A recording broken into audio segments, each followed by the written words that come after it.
Good morning once again, guys. Welcome back to Wild Horse Motorsports Park.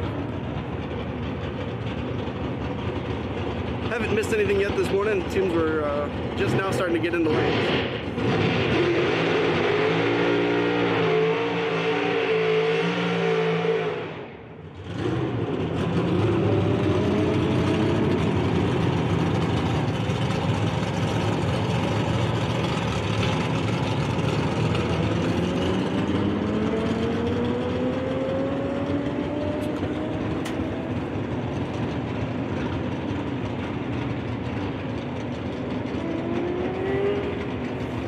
How are we looking? How are we sounding back at home?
Keep in mind, the Pro Stock cars in the upper pit area is where you have a lot of the Nitro machines, some of our injected top alcohol machines. I say injected top alcohol, but injected dragsters we have out here. We don't have any of the blown variety, but the Pro Stocks are pitted in the lower pit area. So make sure you stop by their pits. We have numerous Pro Stocks out here. In fact, Cammy Caruso is out here, a rookie in the Pro Stock field. Young lady is going to dive in. She's been out here making passes the last few days. In fact, if I'm not mistaken, you'll have an opportunity to maybe when you do stop by her pit, they have some giveaway items. So make sure you check out Camry Caruso with her Pro Stock machine, a new rookie. And well, I'll tell you what, it's really exciting to see another lady in Pro Stock, because we know how tough those ladies can be.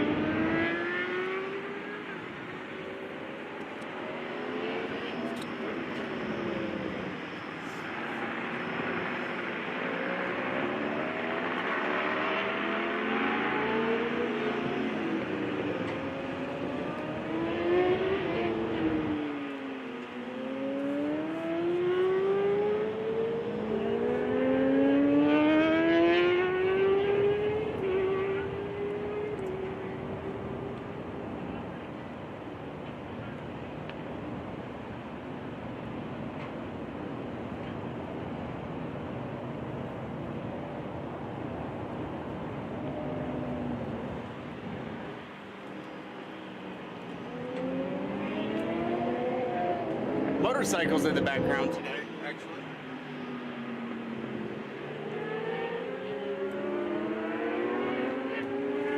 So I believe we have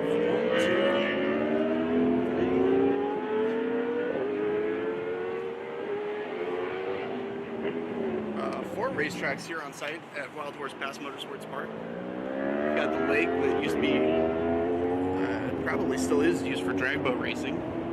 Motorcycles are on the road course behind me. Of course, they've got the off-road track and the drag strip.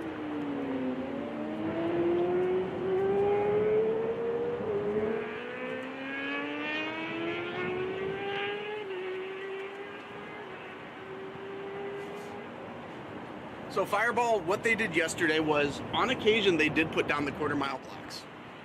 I'm going to imagine that is by team request, although I can't verify that. But we did have maybe a half dozen quarter-mile passes yesterday. The A-Fuel cars did some quarter-mile, Pro Stock did some quarter-mile.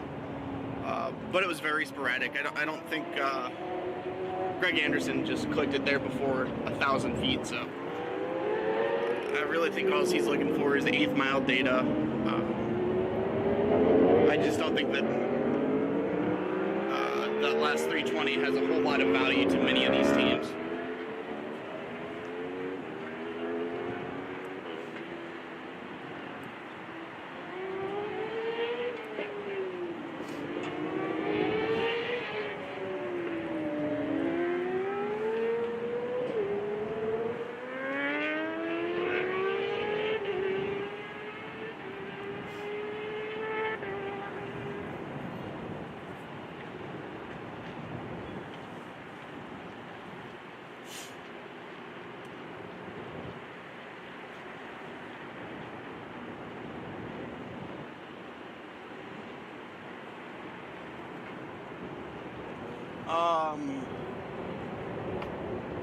Looks like maybe it's a club style event for the motorcycles. Not very well versed in the motorcycle racing world.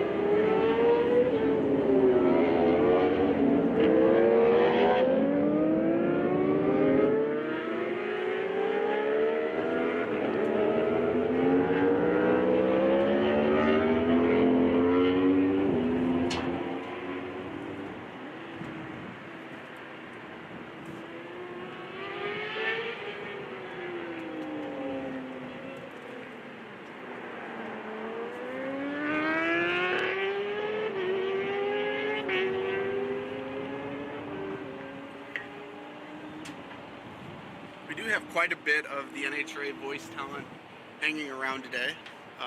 Johnny Moto and Loans on the mic just a few moments ago. Alan Reinhardt's out walking around. Fans slowly starting to trickle in here, so I expect to hear maybe some announcers throughout the day, sporadically. So you get to hear them as well as me.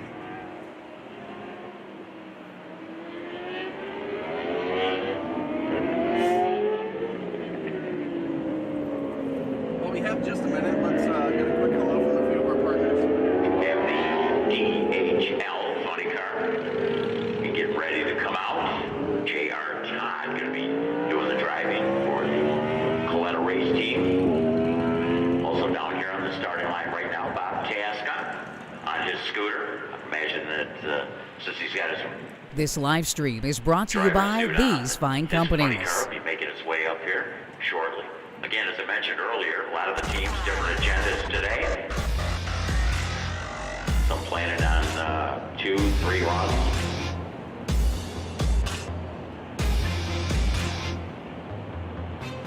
But again,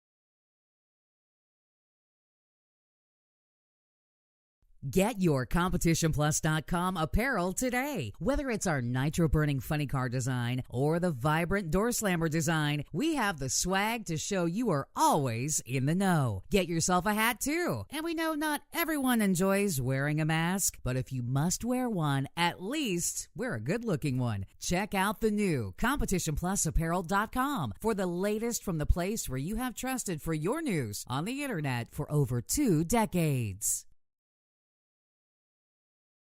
Competition Plus is your go-to source for the latest in drag racing news.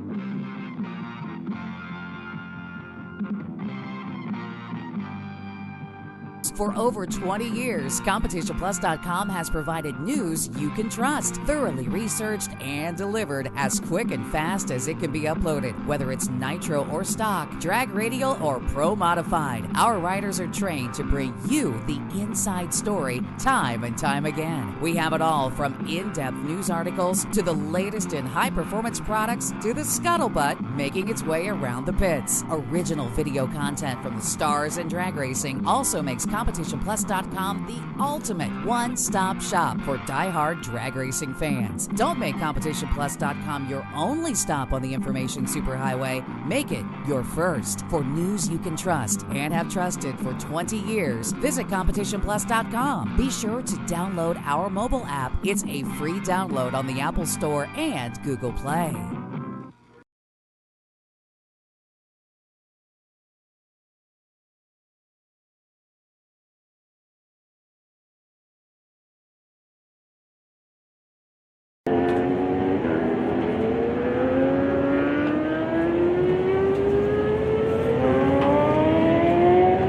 Better than nothing? Yeah.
Awesome, thank you.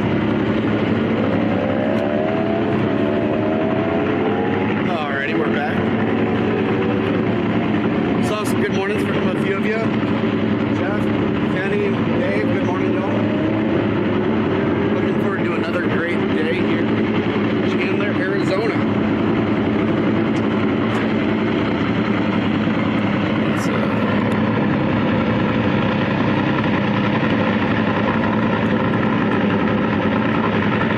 Don't know if you can tell, but we've had a few cars warming up so far this morning.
A little bit thick over there behind the grandstands in a couple of spots.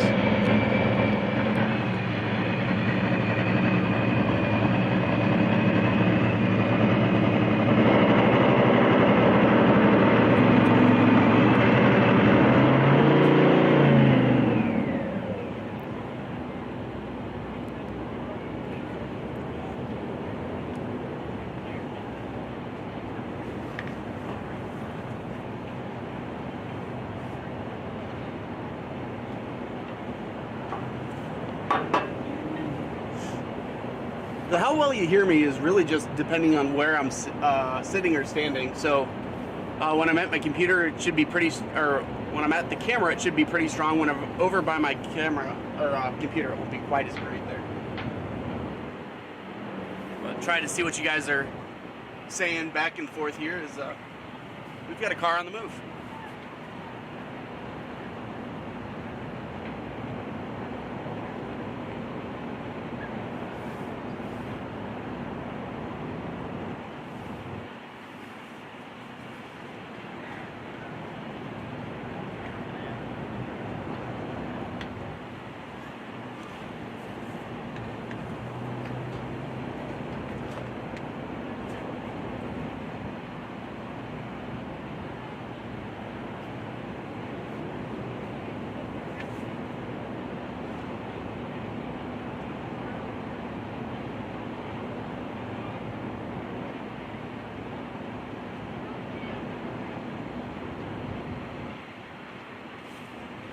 What's gone?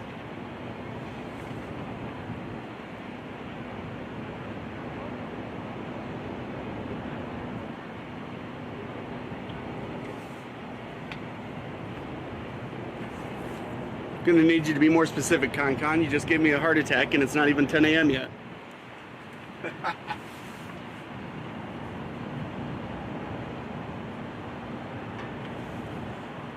It's okay. We got more nitro coming.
patient with me for just a second here, making some slight adjustments to the setup.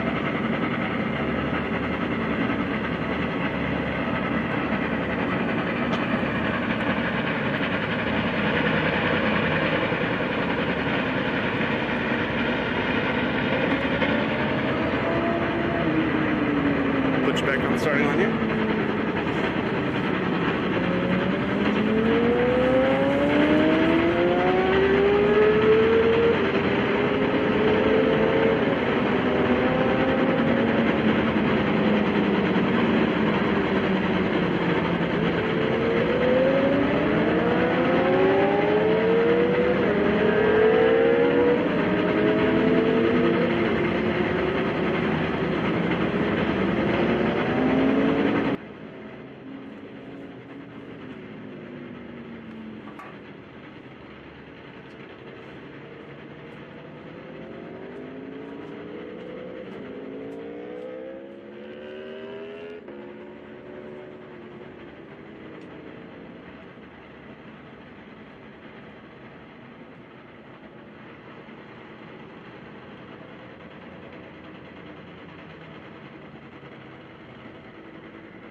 This live stream is brought to you by these fine companies.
I mean, it's a good start. We didn't get to run yesterday, the first day. There were a lot of cars that did run, and we were a little behind just getting our stuff together. And I mean, these guys right here, you know, I talked about starting a team with Napa and everything, but I talked about the first thing we did was people. It's all about people, and these are the guys behind me, Guido, Medlin, and we went up the first full run on this car. Today was a 91 in the heat, and then we went back up and went that 87. It should have run 85.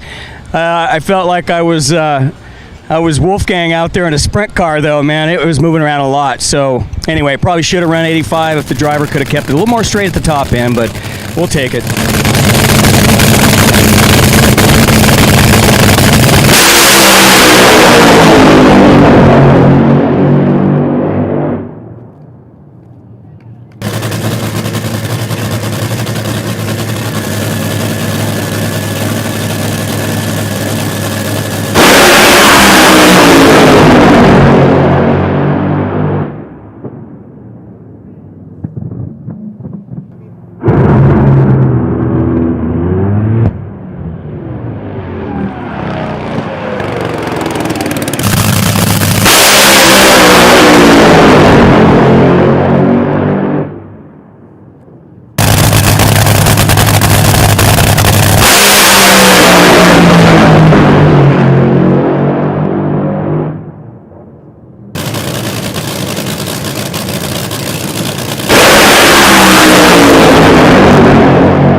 This sends a clear message to all your detractors that believed you were going to fall off this year? Never get involved with naysayers. Positive thoughts always around us. The negative people, they're all behind the keyboards, but nobody comes out here and puts in for what we do here, you know. But it doesn't even bother me because you know what? Everybody's going to talk, but proof is in the pudding. Let's go see if we can do good at Pomona, run good tomorrow, and you know. We have some good stuff planned on this car, and this is only the beginning, so we're very confident in what we're doing.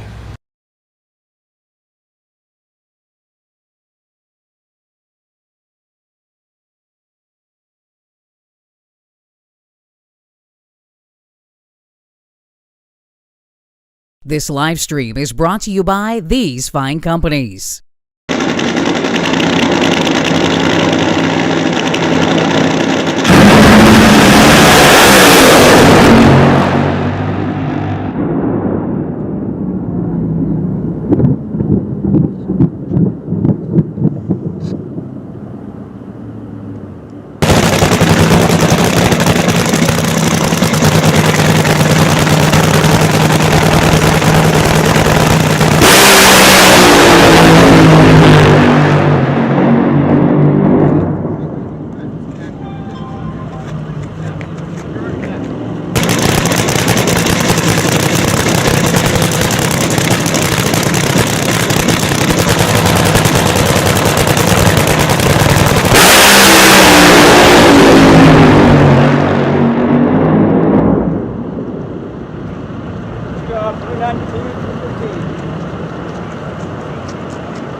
Well, Robert, so much for flying under the radar this season.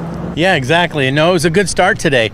Right out of the box, you know, it went down the racetrack, and, you know, Jimmy told me to drive it to half track, but, you know, I knew that it had 8 cylinders. It was running good. You could hear, sounded good, felt good, and it's like, why lift, right? So anyway, it was a good start. The next 2 runs didn't go so well, but we did learn some things. What I'm excited the most about, though, is that we kind of went back to 2019, our best year ever. Won a lot of races, won the championship, and we went back to the same clutch setup. And not sure actually why. I ask that all the time. Why did we ever go away from it when it was so successful? But we just, in 21, we never had the consistency we needed to win a championship. And, you never knew what the car was going to do. It just never. Pomona, our last race of the year, we smoked the tires first round, being number 1 qualifier. So it just wasn't a good setup. So we've kind of abandoned that whole deal. Went back to 19 setup, and right out of the box, went right straight down the racetrack. That gives you a lot of confidence as a driver.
Back.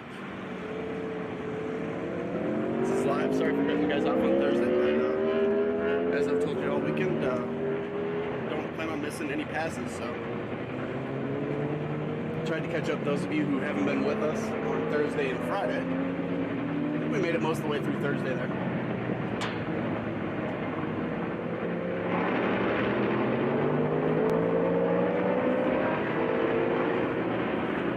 See those chat numbers keep on going up. Thank you all for tuning in.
I just don't think it'd be the full experience for you guys if you didn't hear all of the car horns going off behind the grandstands here. There's several of them. I'm sure that's making it across the live stream if the motorcycles are. And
sound better now, RB?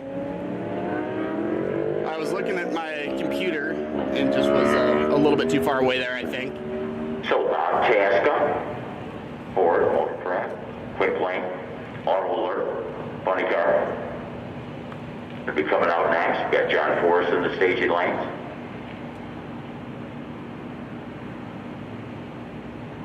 I believe also it might be. I just made changes again, RB. Let me know if that got any better or if it's in the same situation. Back in the staging lane. So again, coming out right now. As we can see, Bob Tasca. Bob Tasca. Going to be in that summit side of the racetrack here at Wild Horse Pass Raceway. Keep in mind a lot of activities happening here at Wild Horse Pass Raceway. We not only are very fortunate to have the PRO Super Bowl of Drag Racing test session here, but next weekend we're going to have the Summit Series, races 3 and 4 on a Saturday, Sunday. Keep in mind you can check out all of the many activities here at Firebird Raceway by checking out GoFastENT.com. That's GoFastENT.com and RaceWildHorse.com. Mike Neff, crew chief, taking a look. Mike Salinas down here, checking out the starting line area.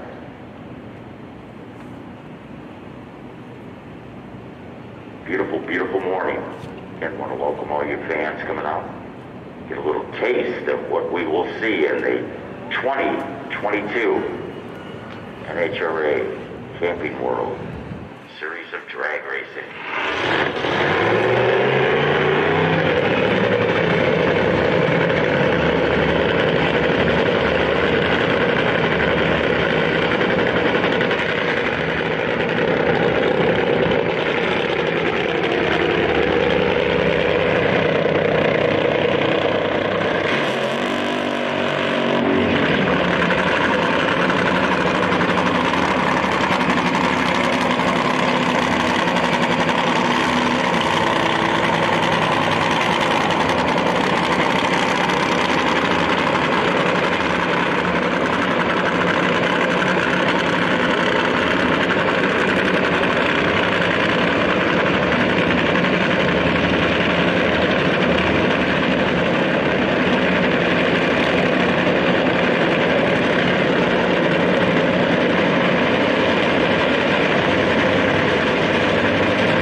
John Stewart over here, standing on my wire. I hope that wasn't the wire that went to the Christmas tree. Unfortunately, it looks like as Bob Tasca was getting ready to stage, that the power cord, one of the wires, had vibrated loose from the tree. So as his crew member, who was bringing him up, went to kick the beam, so to speak, a figure of speech, but seeing that the pre-stage wasn't coming on. There's a lot of things that a team can get as far as data goes as they run down the racetrack, but they very much like to test the reaction times and be exactly on that start line. John Stewart with me right now. I'll tell you what, John, exciting day here, beautiful weekend to be at Wild Horse Fast Raceway. Yeah, the weather's great. From Indianapolis, it's been freezing back there. I'm from California, so it's been pretty nice there, but it's a great day. Well, how come you don't go back to Indianapolis in that area, Brownsburg, and shovel snow? You don't want to do that? I do. Oh, okay, all right. After the Phoenix race. All right, well, it's good to have you out here. Who are you working with this year? Trip Tatum. All right, well, that's cool because Trip Tatum, of course, teaming up with the Capco contractors. And Steve Torrance came out, ran real well. They were very happy. Bobby Lagana and Richard Hogan with the performance of their machine. They're not going to be running today. How about Trip? Nope, neither car today. Everything, we tested some things. Everything went good, so service everything. Get ready for the party tomorrow for the Super Bowl. All right, go Bengals. Are you kidding me? Oh, man, come on. Now, Kenny over on the Capco team, he's got, there's only two people here that I've seen with Bengals gear. Me with a Bengals pin, because I just don't like LA, but, and of course, Kenny on the Capco team. Actually, I'm rooting for Kenny to win. All I care about is the Rams beat the 49ers. We lost 6 in a row to them and won this game to get to the Super Bowl. Just like the Dodgers in the World Series. Kale on the team was a Braves fan. So I said, I don't care as long as we beat the Giants. Or the 49ers. Yeah, RB, I'd take a six-pack. Whatever happens after that is a bonus. I'll tell you what, they're getting ready to fire up this car. It's cool talking to you, John Stewart. Yeah. Great day, yeah.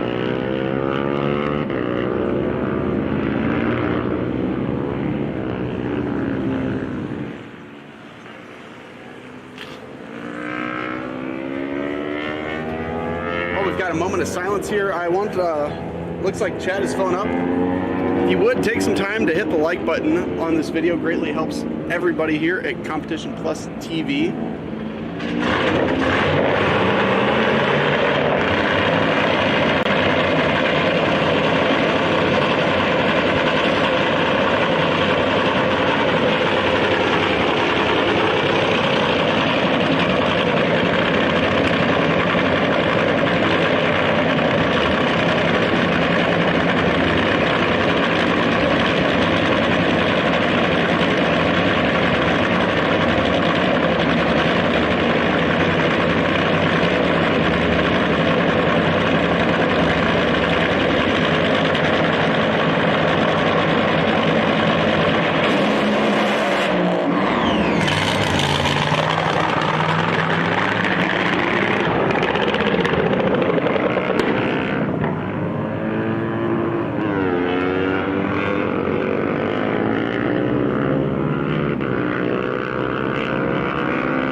Looks like we're gonna have just a minute while they clear that car.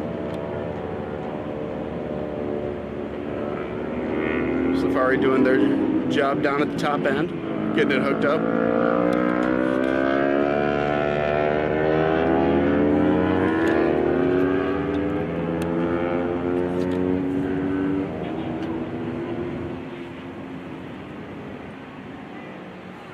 Hey, I'll tell you what, down here in the starting line, I'm going to talk even though you got that LA hat like Jon Stewart over here, but, on the eve of the Super Bowl, but I'll tell you what, you got to be very excited. Jordan Vandergrift yesterday had an opportunity to jump in the Tony Schumacher machine, and he's back there in the staging lanes, but how exciting was that?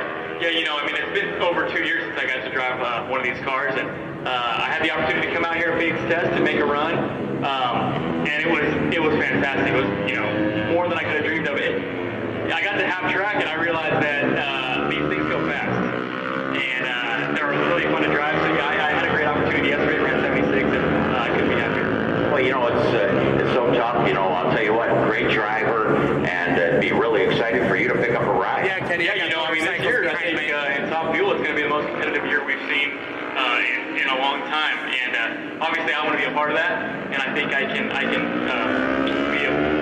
be an asset to Top Fuel this year. So I think I've got some stuff in the works. I think you'll see me out here eventually this year. It's been 2 years since you got the car. What did it feel like? And how different is his car, or are the cars different than they were 2 years ago? Yeah, so the only experience I've had is in an open air car, much like Clay Millican's car or Josh Hart's car, and the opportunity I had out here was to come try the canopy car out. I had never had that opportunity, and yeah, there is a significant difference. Eyesight is a little better in the canopy car. It reduces the noise and kind of the violence, the feel of it. I enjoy driving it. It felt like a Cadillac at half track, it was sailing by that point. So, it's nice. I think I'd like to drive that one more. How about maybe a little later on today, jumping back in there possibly? Yeah, we were thinking about it. I think we're going to let they want to get Tony kind of dialed in and get ready for the year. So if the opportunity presents itself, I might find myself back in there. Great to see you, Jordan. Thank you. I appreciate it. Thanks for having me.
I'll tell you what, these funny cars really ripping it off today. John Force with that 383, 333.4 miles an hour.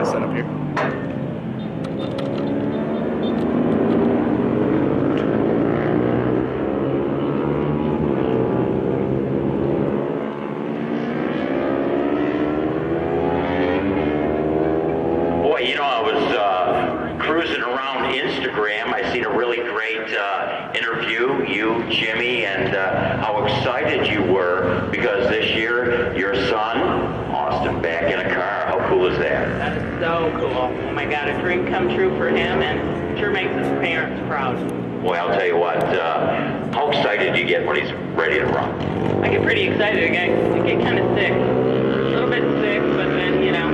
It's got to be a good sick, right? Parachutes come out, then it's all good. Well, it's great to see out here, and it's great to see him back in a car. So deserving. So it's going to be fun. Thank you.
Apologies for the noise and a little shakiness there, working on trying to adjust the setup just a little bit.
Dodge, the Power Brokers machine, Leah Pruitt. It's like starting to haze in the tires just before the 1,000-foot mark. So cruises through a 391, 237 on a mile an hour.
So Tony Schumacher hiked the wheels up off the line.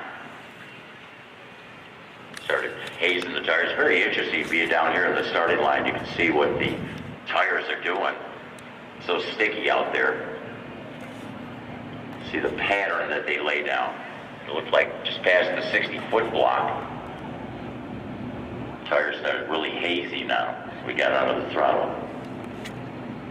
Got, looks like 3 pro stock cars getting ready to come out. So, pro stock machines also out here testing for the PRO, Super Bowl of Drag Racing this weekend here at Wild Horse Raceway.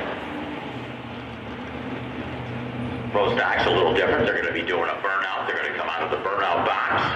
They're going to do their burnout.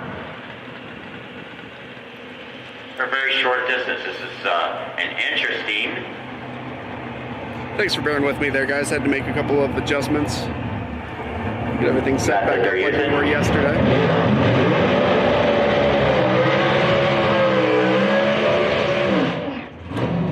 Mason McGahey. Gonna be making that pass. Stan Chris also out here running a pro stock machine. Mason the kid. Got the New York Yankees sticker on the back of the Southwest Performance and Machine, Arlo Salmons Racing. It is number 7 in the Camping World Pro Stock Series in the 2021 season.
There we go.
Side of the racetrack here at Wild Horse Raceway. A pair of pro stocks.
I like that shirt. Keep in mind, the pro stocks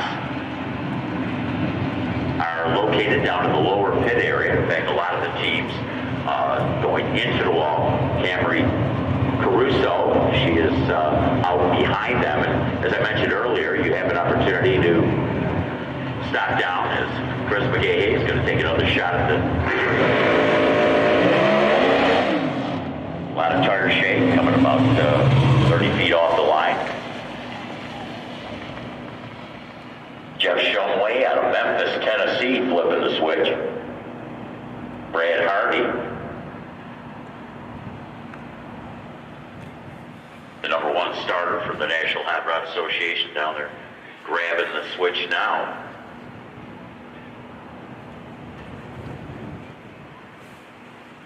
Of course, Brad Hardy from Las Vegas, Nevada, Jeff Shumway from Memphis, Tennessee. Brian Maltquin, I think he's out getting lunch for everybody right now. Only kid. Not only is he working the starting line area, but also driver of our Sticky Pig. We'll talk about that maybe when we see that piece of equipment come up. Meanwhile, coming out of that Summit side of the racetrack, how appropriate is this? That's right. We've got the HendrickCars.com Summit Racing. Greg Anderson, pro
with a very interesting piece of equipment.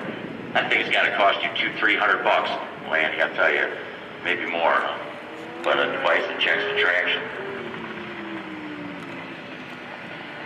At HendrickCars.com, Dave.com, go check the time slips. Seeing what kind of numbers were down early. Some of the machines not deciding to make full pulls yet.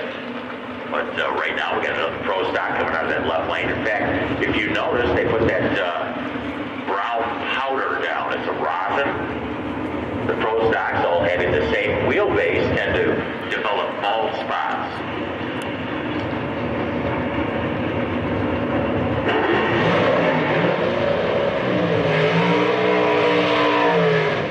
Power Built Tools machine. Camry Caruso. Coming out of the Junior Dragster ranks. Jim Yates, the crew chief on the machine. She did not do a burnout over the rosin to Jim Yates. Pro stock driver. Very active. Even after you stop driving, working on different teams. And now being the crew chief for Camry Caruso. Right trailers nationwide. Kings of Vapor. Sandhaulers. BP Racing. GESI Global Emission Systems. Power Built Tools. She coming out of that summit side of the racetrack here. Wild Horse Raceway.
Got out a little further that time again, making adjustments.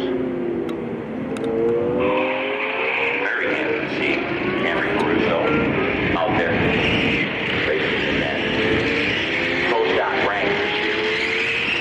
Got the tractors out there. We got Jeff Shumway. I am not playing that thing either. Driving 40 day on the main right of the other track. They're using the same tires that they use on the Nitro version. Looks like we're going to get a quick drag here. I'm probably not going to bother adjusting anything. How does that finish line shot work for you guys? Make sure we're ready to go whenever we have pairs. Is that legible for the scoreboard?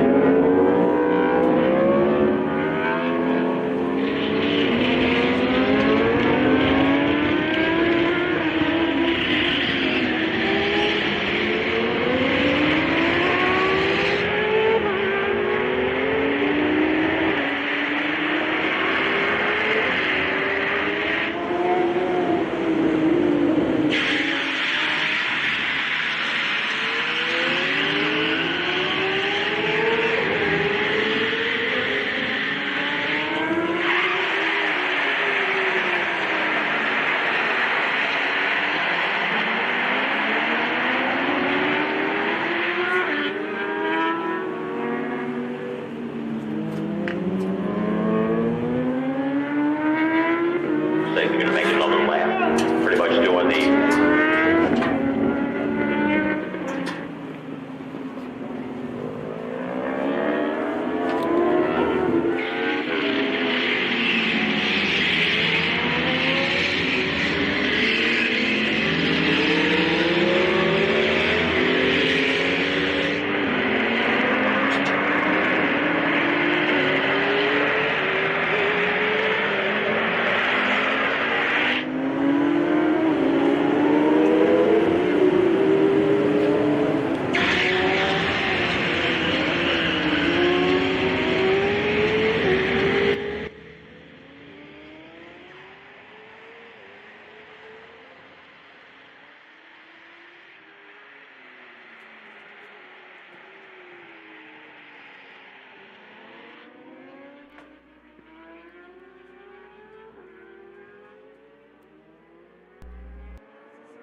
Jonad's going to be here, but you never know.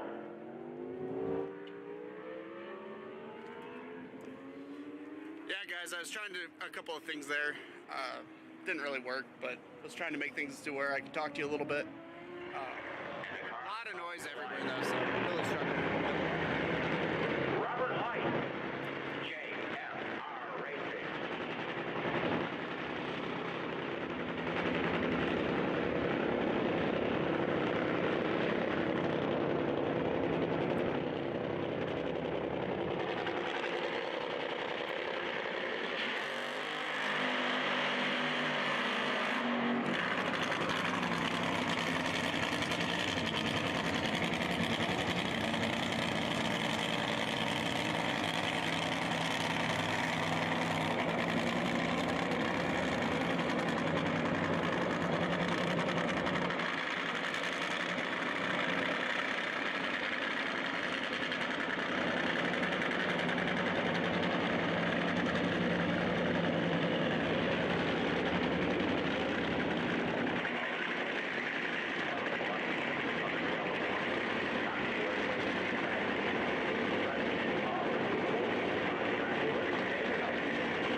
Fantastic run and going, and then right about the 8th mile, see some fire coming out. Pushed on the head gasket. Jeff Parker, or the safety safari directors, truck 1 going down there. Going to check the track surface. Rescue 3, where it's going to check out the machine at the top end.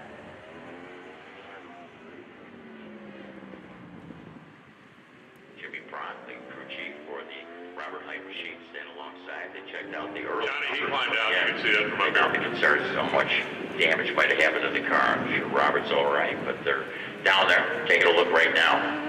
We got the Josh Hart RL Carriers machine getting ready to come out. Want to keep this starting line area clear. We got a sweeper coming out, so move it out. Better be bringing the sweeper up.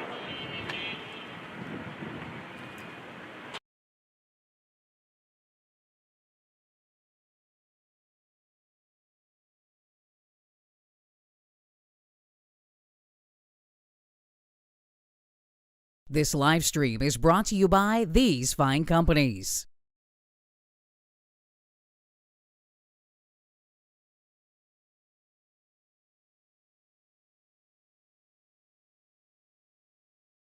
Competition Plus is your go-to source for the latest in drag racing news.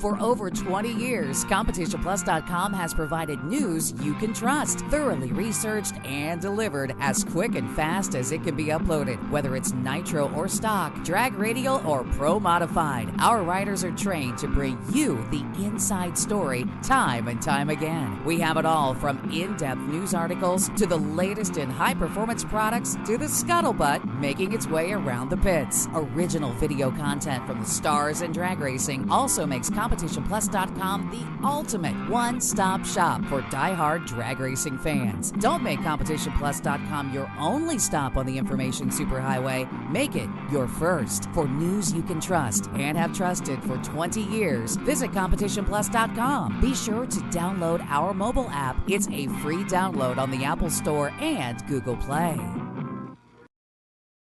Get your CompetitionPlus.com apparel today. Whether it's our nitro-burning funny car design or the vibrant door slammer design, we have the swag to show you are always in the know. Get yourself a hat too. And we know not everyone enjoys wearing a mask, but if you must wear one, at least wear a good-looking one. Check out the new CompetitionPlusApparel.com for the latest from the place where you have trusted for your news on the internet for over 2 decades. This live stream is brought to you by these fine companies.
Well, Robert, so much for flying under the radar this season.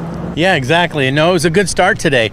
Right out of the box, it went down the racetrack, and Jimmy told me to drive it to half track, but I knew that it had 8 cylinders. It was running good. You could hear, sounded good, felt good, and it's like, why lift, right? So anyway, it was a good start. The next 2 runs didn't go so well, but we did learn some things.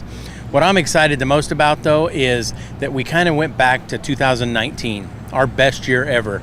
Won a lot of races, won the championship, and we went back to the same clutch setup. And not sure actually why. I ask that all the time. Why did we ever go away from it when it was so successful?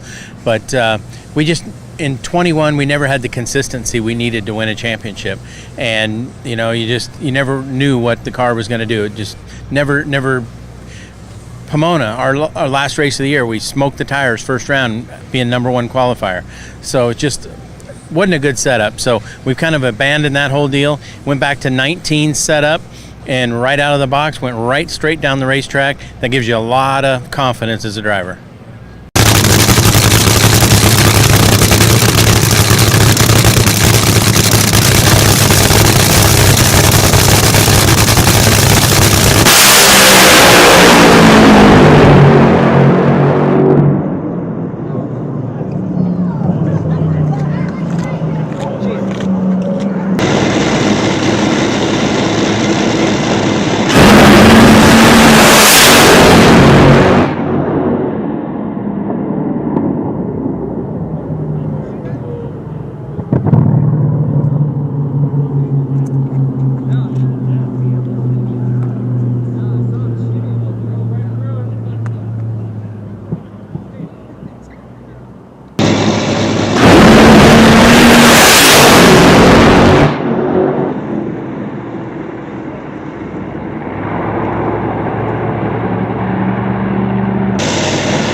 Steve Torrance, you picked up where you left off at last year.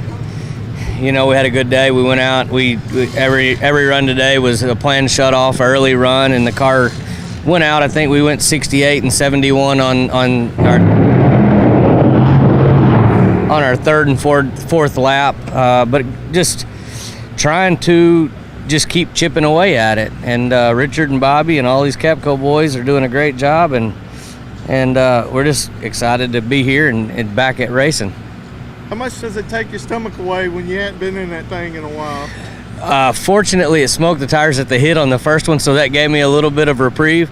But it definitely, 2 months out of one of these things changes your perspective on them. You get back in, you're like, man, this is a rocket ship, and I forgot about it. So exciting day. I mean, you look forward to this day every year because it's not as often and as long as we've done this. It's not something that takes your breath away or surprises you too often, but when you sit out a couple months and get back in one, it definitely brings back those jitters. So it was a good day.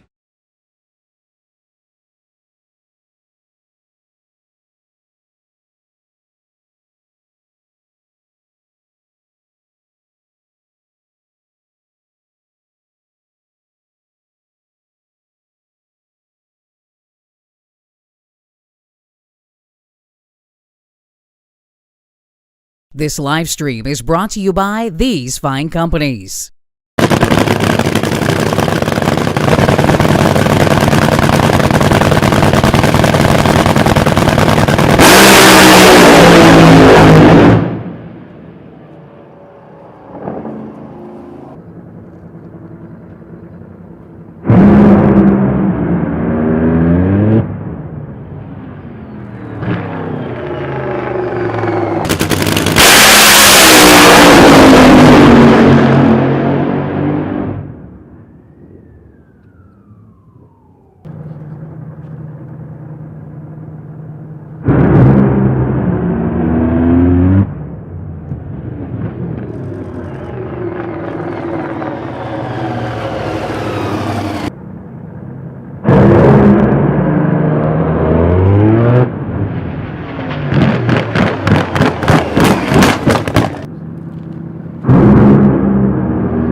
I mean, it's a good start. We didn't get to run yesterday, the first day. There were a lot of cars that did run, and we were a little behind just getting our stuff together. And I mean, these guys right here. You know, I talked about starting a team with Napa and everything, but I talked about the first thing we did was people. It's all about people, and these are the guys behind me, Guido, Medlin, and we went up the first full run on this car. Today was a 91 in the heat, and then we went back up and went that 87. It should have run 85. I felt like I was Wolfgang out there in a sprint car, though, man. It was moving around a lot. So anyway, probably should have run 85 if the driver could have kept it a little more straight at the top end, but we'll take it.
You think this sends a clear message to all your detractors that believed you were going to fall off this year?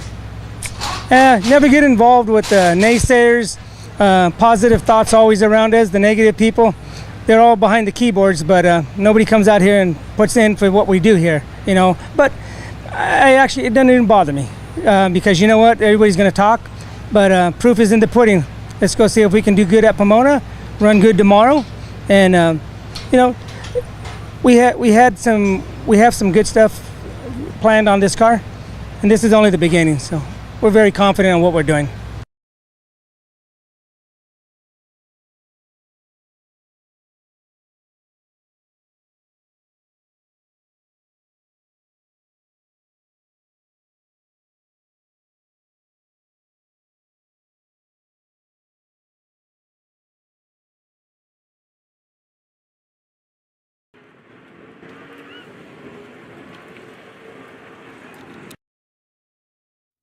Alrighty guys, just trying something out here.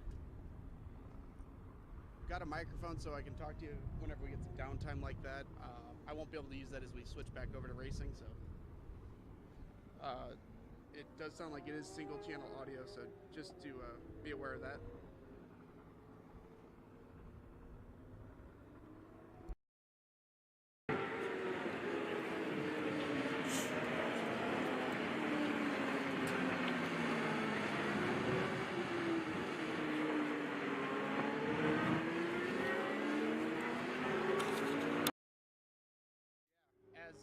Six Pack is saying, jam the like button on this video. It really helps us here at Competition Plus TV. Bobby's got a full crew here on the ground. We're all happy to be here. And it'll really help us get some more exposure on YouTube, and that's something we want. That's something you guys want. More exposure for drag racing is good. Is a good thing for all of us.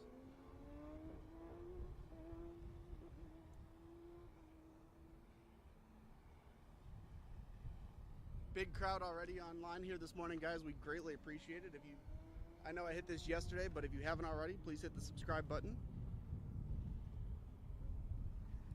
And let me know how this sounds, if this is a good way to kind of go back and forth with you guys.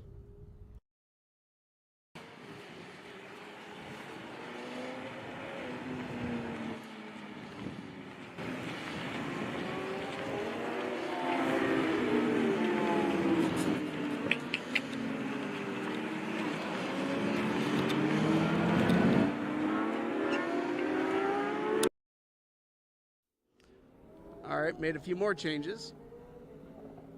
when you hear this one, let me know if this is coming through any better. If not, I'll just go back to the standard. I'm just trying to come up with some options so that to get over the motorcycles for you guys.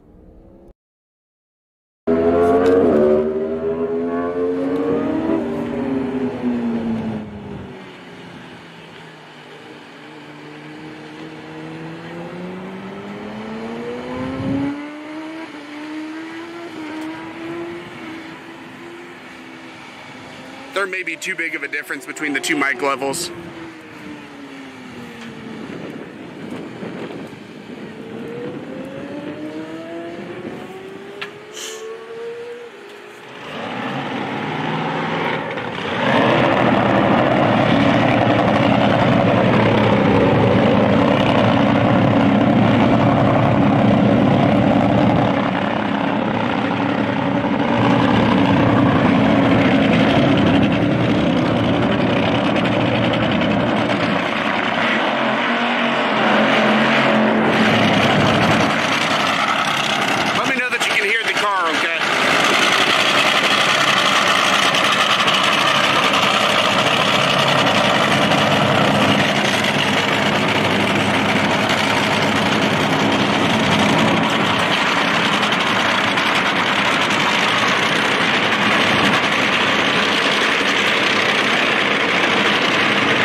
Josh Hart, the RL Carriers machine, running it down the racetrack. With the Robert Height machine, the AAA of Southern California Auto Club machine. Having to push the head gasket out on the one side of the motor, then kick the head gasket out on the other side, and then the oil caught fire. But getting that cleanup, in fact, the safety safari doing a great job of doing that. We got another funny car firing up right now. Hagen, 2020 champion. Hard-fought battle right to the end of the year with Ron Shaft and the Napa machine. Racing under the umbrella of the Tony Stewart Racing.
Open again.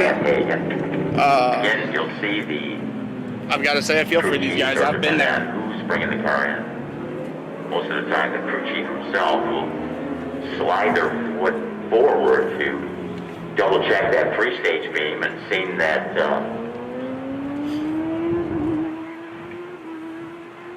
speaking of standing on wires, Vicky Prester's here. Vicky, I'll tell you what, it's interesting. This is the second time that this happened today. A lot of vibration down here. How do you handle it?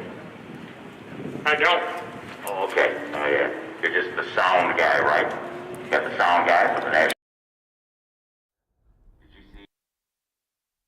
Here I'm going to make another shot at trying to be able to communicate with you guys. Let me know how this sounds. Like he needs a tan, as always. It's a good thing, I guess. Yeah, the mask off. Oh, okay.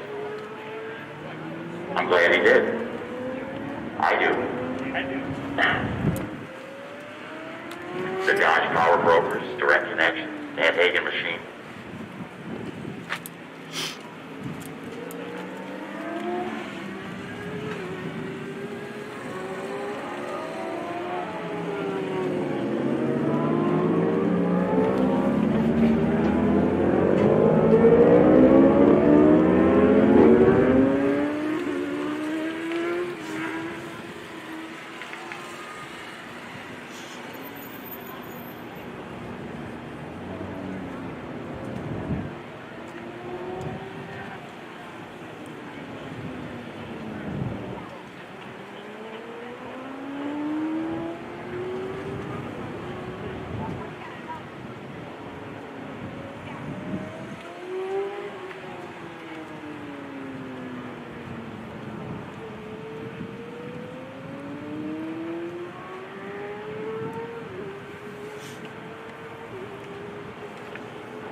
Trying to give you the best of both worlds. I didn't think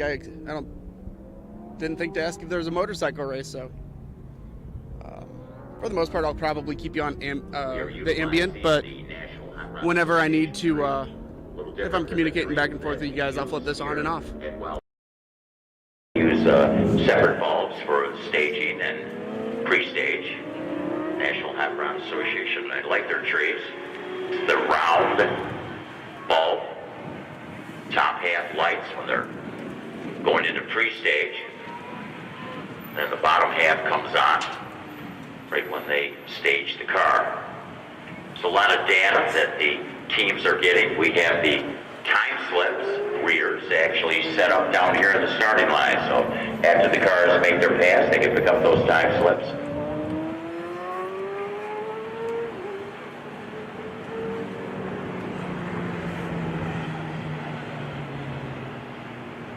We talk about 1,000-foot ET and mile an hour a lot. Reaction times, of course, very important for the teams, how the cars react. And also we got the 60-foot block out in front of the tree. Then they got a block at the 330-foot mark. Then they got the start speed for the 8th mile. Get an ET at the 8th. Then the 1,000-foot start speed, 1,000-foot ET. Dickie Venables out of Houston, Texas, the crew chief of the Direct Connection Dodge Power Broker money car that's on the line right now. They backed the motor. So they'll refire, I believe, right here. Now the tree is back on. Very much interested in to see why that it shook the power cord loose twice.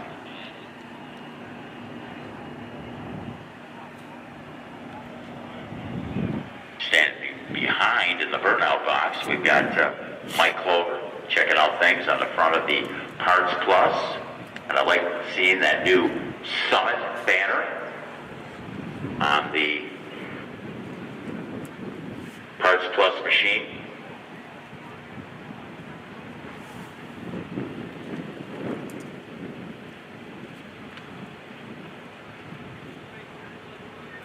Tony Stewart standing down here, of course,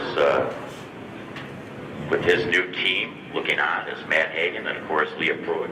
Leah are going to be running under his umbrella. It's really cool to see, in fact, and hear Tony Stewart doing color at that wild race at the Coliseum in Los Angeles, California.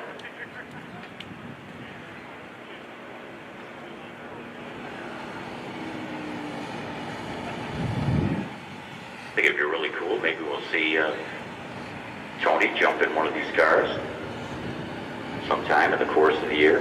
Right now, he's very much interested in getting a feel for this great team that he has put together with the good folks from Dodge.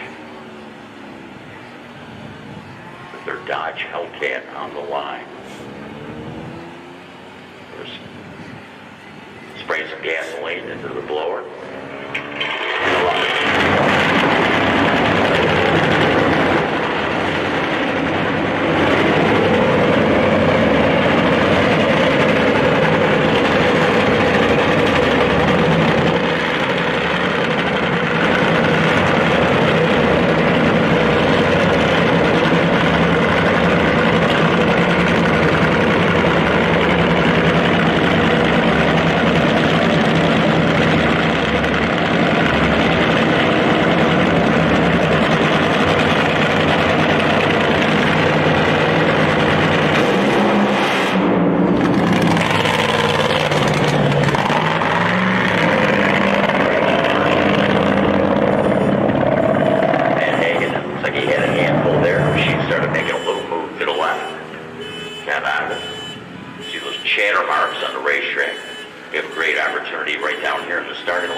I'm getting ready to cut this out here, guys. Clicked it early and good solid run there.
time slip.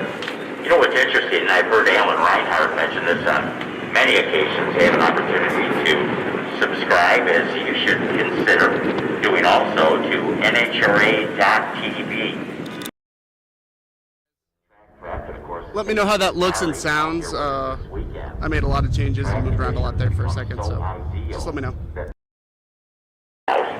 And then when they bring the car back, they will line it up just off of the tracks. It used to be that they'd do their burnout and bring it back right on those.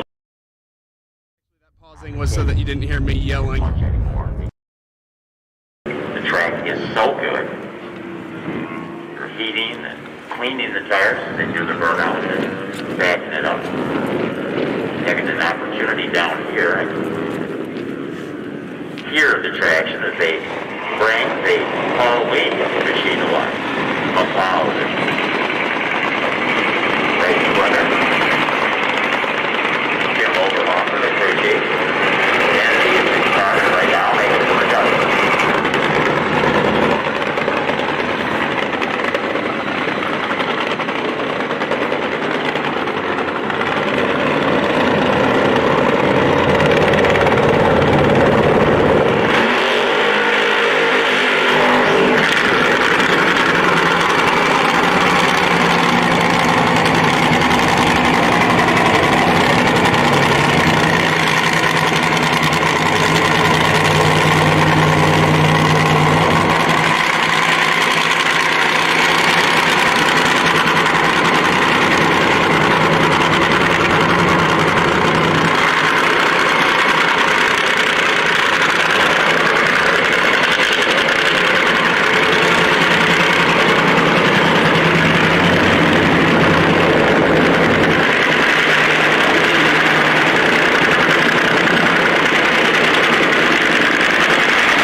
Bad news about, hey Con, I've got bad news about Red Shirt Guy. That was me.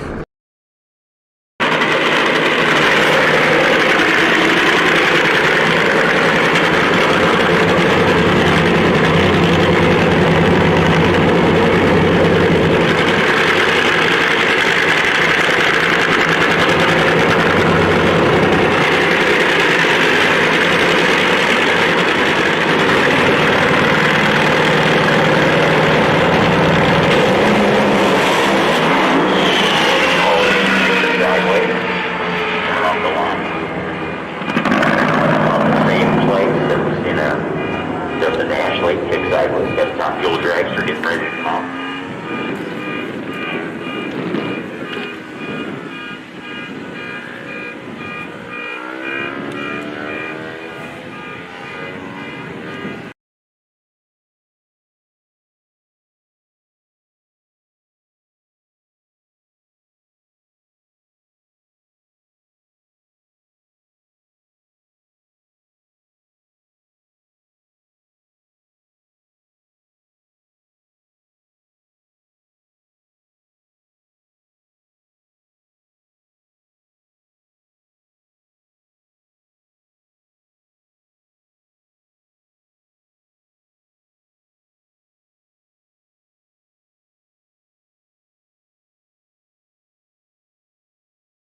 They've become the team owners, but you're still looking great. Oh, thank you. I tried my hardest.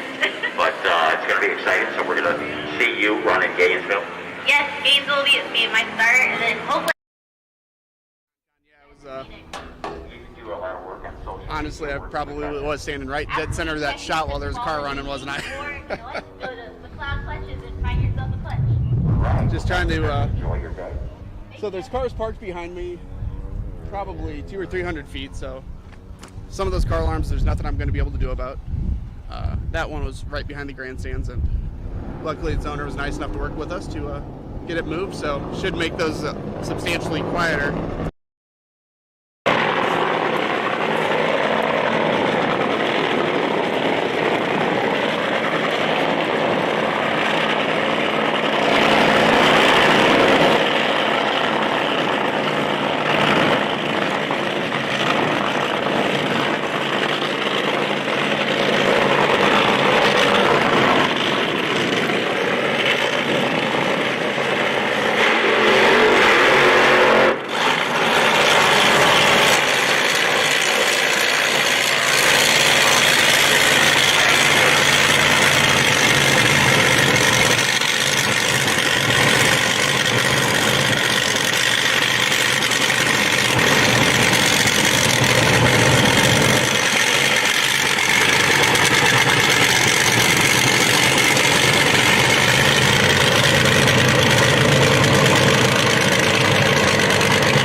out there. The black box in hand in front of the Scott Farley machine. Of course, working with the Antron Brown. Antron Brown is getting ready to roll up into the burnout box.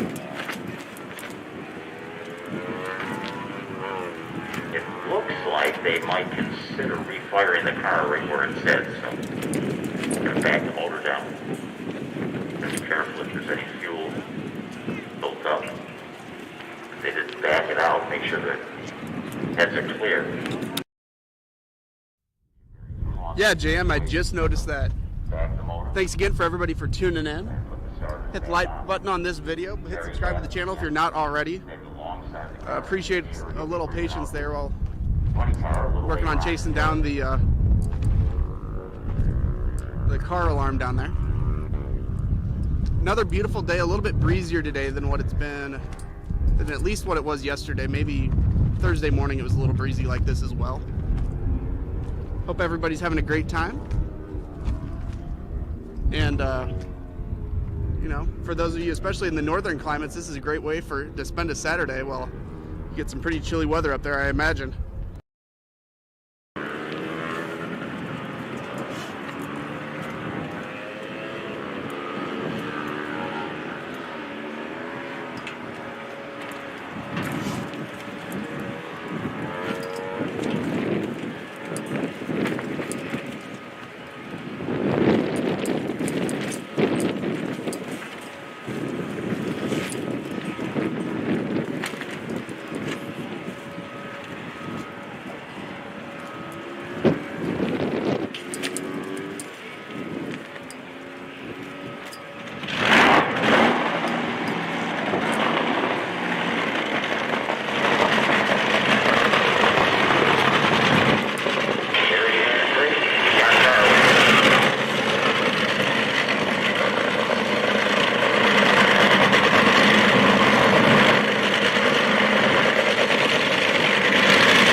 So the safety safari, truck 3. Got our quads up there. We're very thankful having the NHRA safety safari. They're going to have a busy 3 weeks. Coming out here doing the Super Bowl of drag racing for PRO. Very fortunate here at Wild Horse Pass Raceway having an opportunity to host this event in the warm-up while the teams test different things. Get ready for Pomona, California. And Ron Brown, not only the driver this year, but Pomona. Samantha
yesterday, and I'm sure we'll see Hunter come out today and make a pass or two.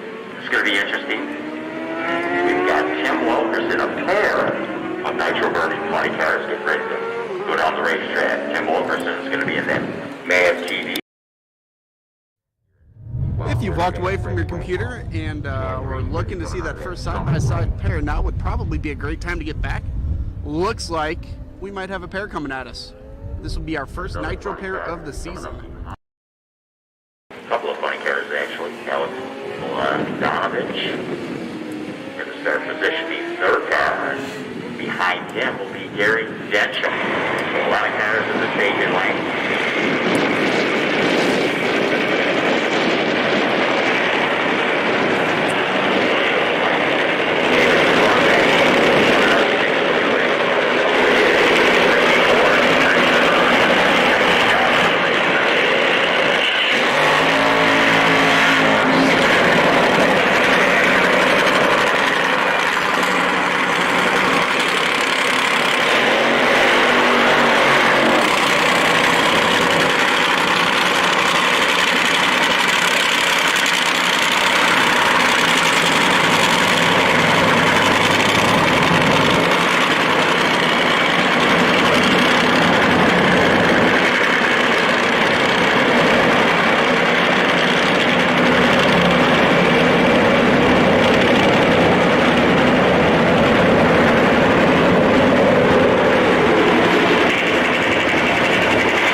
That left lane. 478, sorry, but 394, Wilkerson's got that baby running. I believe he ran a 93 yesterday. Here's another funny car. Pulls into the beams out of that MAV TV Lucas Oil side of the racetrack. Keep in mind, many activities happen here at Wild Horse Pass Raceway, and you can keep up to date on all of those activities by going to GoFastENT.com. That's GoFastENT.com. Also, RaceWildHorse.com. In fact, next weekend they're going to be hosting races 3 and 4 on the Summit Drag Racing Series, where they run bracket racing, Summit Series, a great class of competition that the National Hot Rod Association has put together. In fact, they buy at all of the tracks throughout the U.S. sanctioned by the National Hot Rod Association and vie for a position maybe to race in front of the big crowd in Las Vegas, Nevada at the end of the year. Las Vegas, Nevada, of course, one of our facilities that has an opportunity to host 2 of the Camping World NHRA series drag races. Of course, keep in mind this is pre-season, the kickoff for drag racing, of course, in Pomona, California, next weekend. Not that far, 350 miles to Pomona. That's right, so if you're thinking of going over there and checking out that race, we invite you to. But there's another way that you can check out all of the activities on the Camping World NHRA Tour, and that's by subscribing to NHRA.tv. I enjoy NHRA.tv because not only do you have an opportunity to check out all of the professional categories, but you can watch sportsman cars go down the racetrack from the very first car in the morning till the very last car in the evening. So great opportunity for you. So check it out on NHRA.com. Subscribe to NHRA Scout TV. Some of the Scrappers team members down here. Take a look at the racetrack. We've got, I see Sean Langdon's machine back there. Possibly Doug Coletta's machine. I know we got another money car. Gary Denham's going to come out in front of him behind the Alex Milanovic machine. That is firing right now.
Looks like we might see our first pair of top fueler.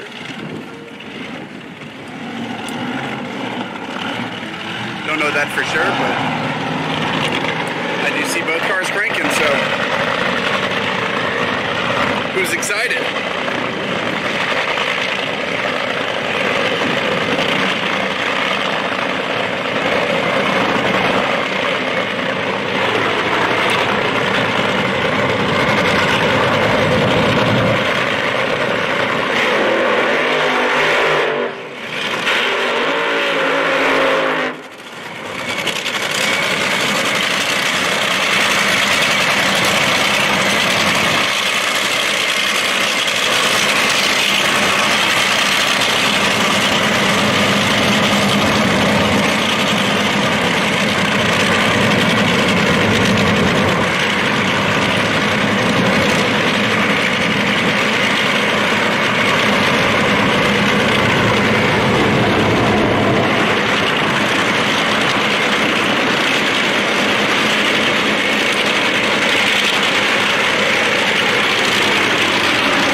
I'll try switching microphones after the passes that are setting off car alarms here, guys, and see if I can spare you some of that.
Also, I know you guys can hear my tent rattling in the wind, but I'm not willing to give up a sunburn over all my body for that one.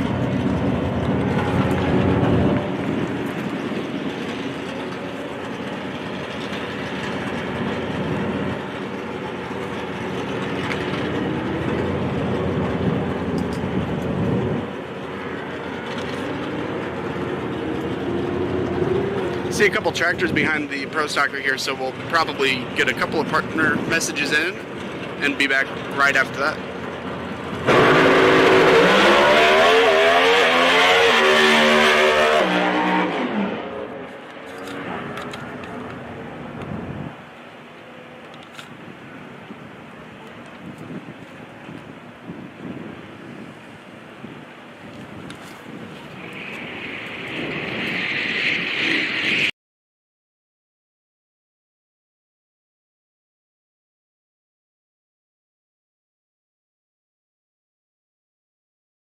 This live stream is brought to you by these fine companies.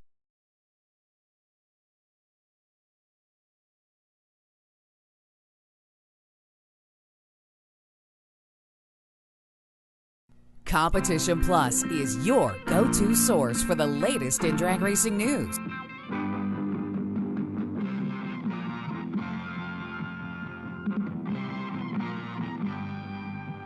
For over 20 years, CompetitionPlus.com has provided news you can trust, thoroughly researched and delivered as quick and fast as it can be uploaded. Whether it's Nitro or stock, drag radial or pro modified, our writers are trained to bring you the inside story time and time again. We have it all from in-depth news articles to the latest in high-performance products to the scuttlebutt making its way around the pits. Original video content from the stars in drag racing also makes CompetitionPlus.com the ultimate one-stop shop for die-hard drag racing fans. Don't make CompetitionPlus.com your only stop on the information superhighway. Make it your first. For news you can trust and have trusted for 20 years, visit CompetitionPlus.com. Be sure to download our mobile app. It's a free download on the Apple Store and Google Play. Get your CompetitionPlus.com apparel today. Whether it's our nitro-burning funny car design or the vibrant door slammer design, we have the swag to show you are always in the know. Get yourself a hat too. And we know not everyone enjoys wearing a mask, but if you must wear one, at least wear a good-looking one. Check out the new CompetitionPlusApparel.com for the latest from the place where you have trusted for your news on the internet for over 2 decades.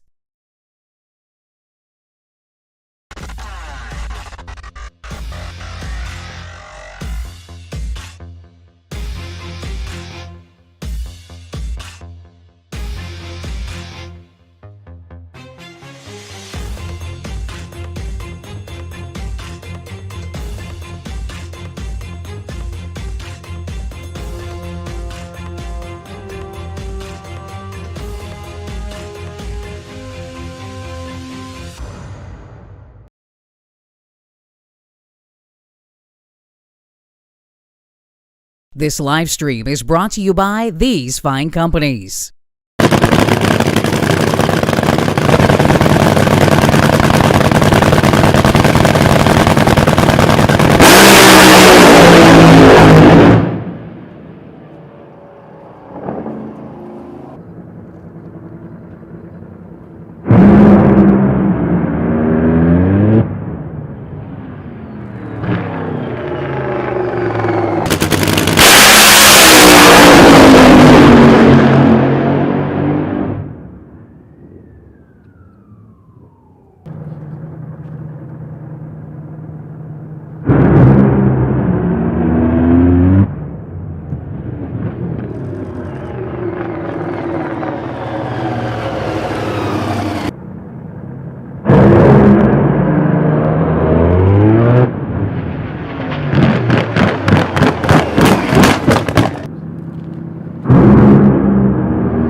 I mean, it's a good start. We didn't get to run yesterday, the first day. There were a lot of cars that did run, and we were a little behind just getting our stuff together. And, I mean, these guys right here. You know, I talked about starting a team with Napa and everything, but I talked about the first thing we did was people. It's all about people, and these are the guys behind me, Guido, Medlin, and we went up the first full run on this car. Today was a 91 in the heat, and then we went back up and went that 87. It should have run 85. I felt like I was Wolfgang out there in a sprint car, though, man. It was moving around a lot. So anyway, probably should have run 85 if the driver could have kept it a little more straight at the top end, but we'll take it.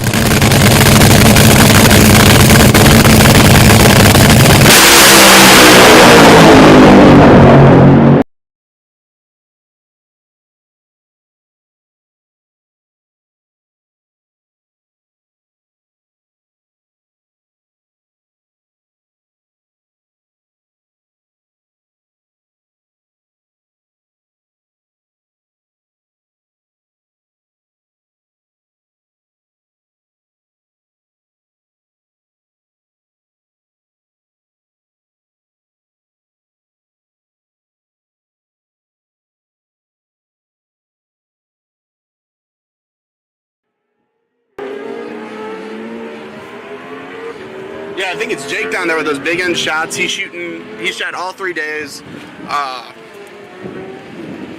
And then overnight, he gets those clips with Bobby. They put them together.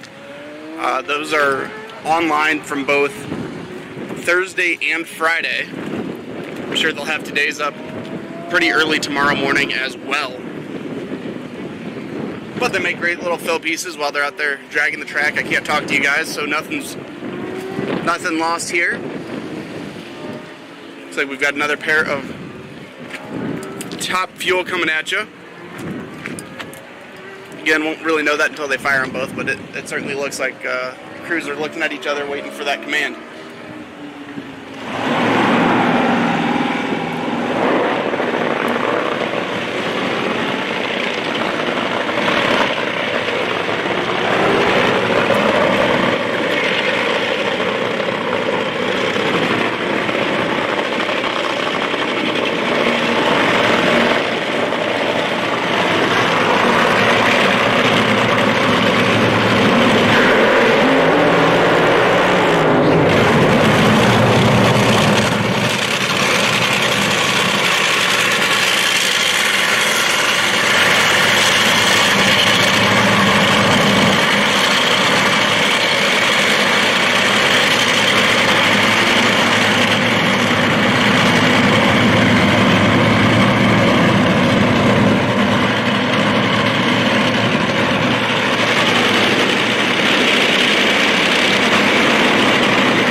I need confirmation. Am I late to the show or is misreading this? Or have we made it to the 1,000 viewers?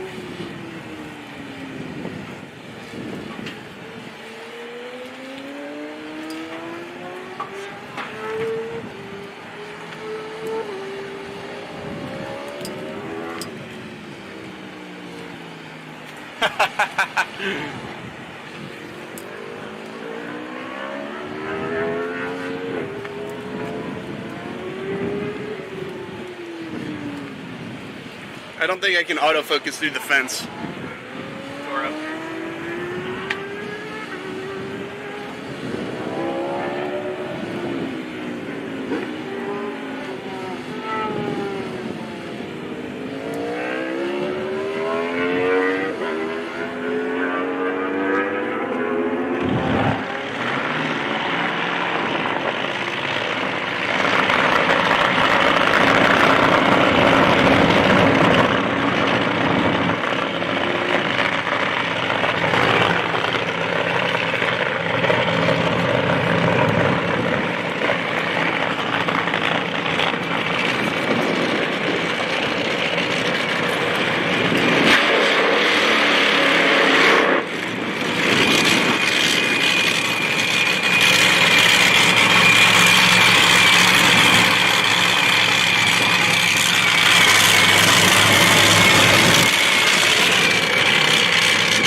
Yeah, Trent, I know we've talked about hitting that like button quite a bit last night and today.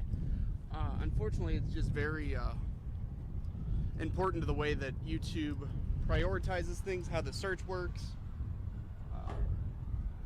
and frankly, how much exposure our channel can get through YouTube. So it is, I know we harp on it a lot, but it is very important. Try to see how many other viewers we can get in. It does look like they're checking the track for oil right now. So I'll grab the computer and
Well, we have some equipment rolling, and since we just heard from our sponsors, I think maybe this would be a good time to, we've got a couple of interviews that are lined up from the, I believe that's the Storyteller series. So I'm going to flip that on, and I will be in the chat room, and we can, if you've got any questions, I'll do what I can to get them answered. If I don't have the answers, I'll send them to Bobby, tell him to go check them out for me.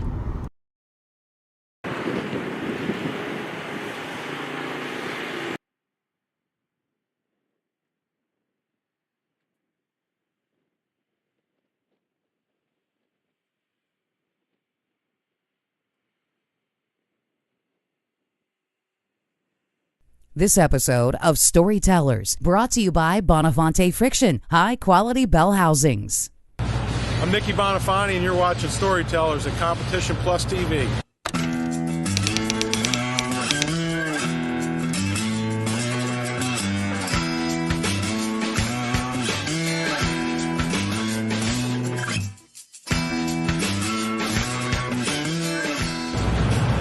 Like, I believe when I told this story on the Storyteller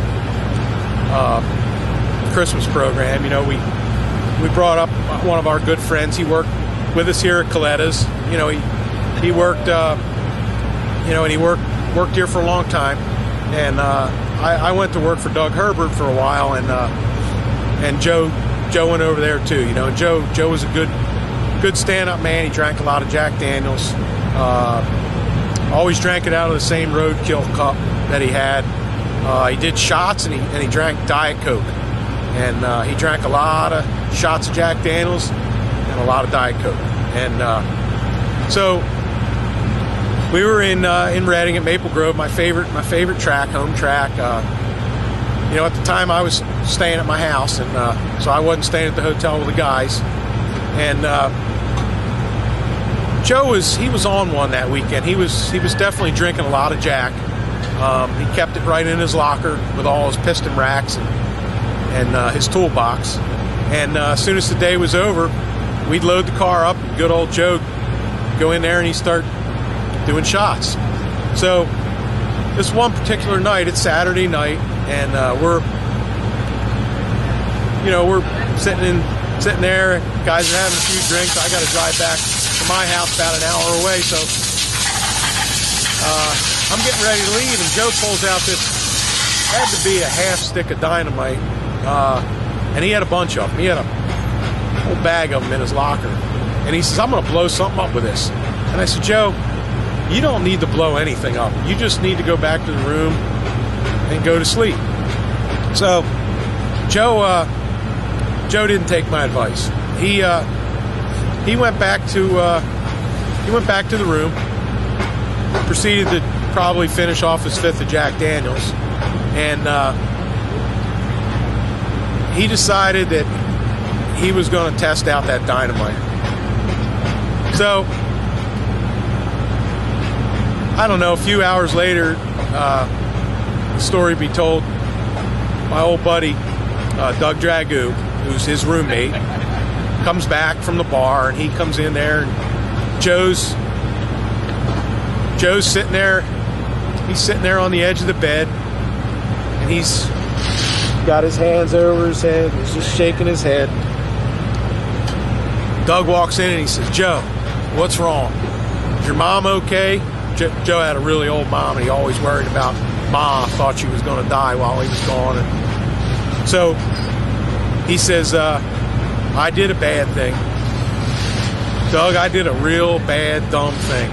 So, you know, Joe says it with that accent of his from Oklahoma.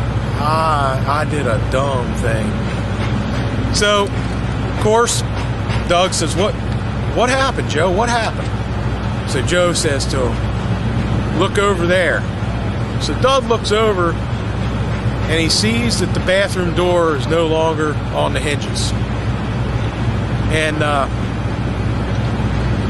he kind of walks over and he looks in, and all he sees is a hole where the toilet used to be, two studs sticking up with the nuts still on. He looks over in the trash can under the sink, and the whole toilet in pieces is in the trash can and next to the trash can. So Doug, he starts yelling at Joe. Joe, you didn't put that piece of dynamite down that toilet, did you? He says, yeah, Doug, I lit it and threw it and flushed it down there, and I couldn't believe what it did. Well, what it did was it blew the door off the hinges, blew the toilet off blew the pipes out. There was a leak in the room below us, and there was a lot of damage. So I didn't know any of this until I got back to the track the next morning. I get back to the track, and everybody's pretty quiet, especially Joe. So I find out, I go up to Doug, and I said, Doug, what's going on? How come everybody's so quiet? He says, well, you'll never guess what Joe did. What did Joe do? He blew the shitter up. Where? In the hotel room, in our room. Wow. I guess we're in trouble. Meanwhile, our good friend Lori Frazier, she calls me. She used to do our rooms back then. Still does. And Lori calls, says, we got a problem. Don't really remember the consequences, but I believe Doug had to pay for the damage, and I believe we had to write an apology letter, but we were never able to stay at that hotel again. So and good old Joe, he's gone now, and so is Doug Dragoo. So this story's in memory of those guys. Those two guys are pretty good friends of mine.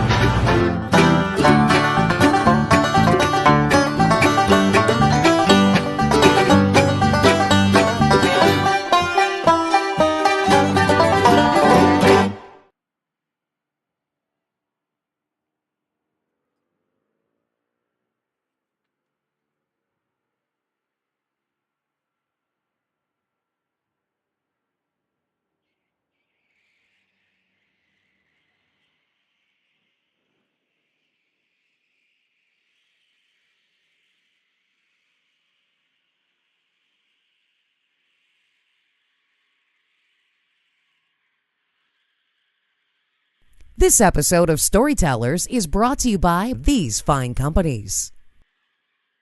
Hi, I'm John Ford, 16-time funny car champion, and you got it. I drive a 300-mile-an-hour fire-breathing Dragon. And let me tell you something. If you want to get the best, watch Storytellers on Competition Plus TV. And don't believe everything you hear.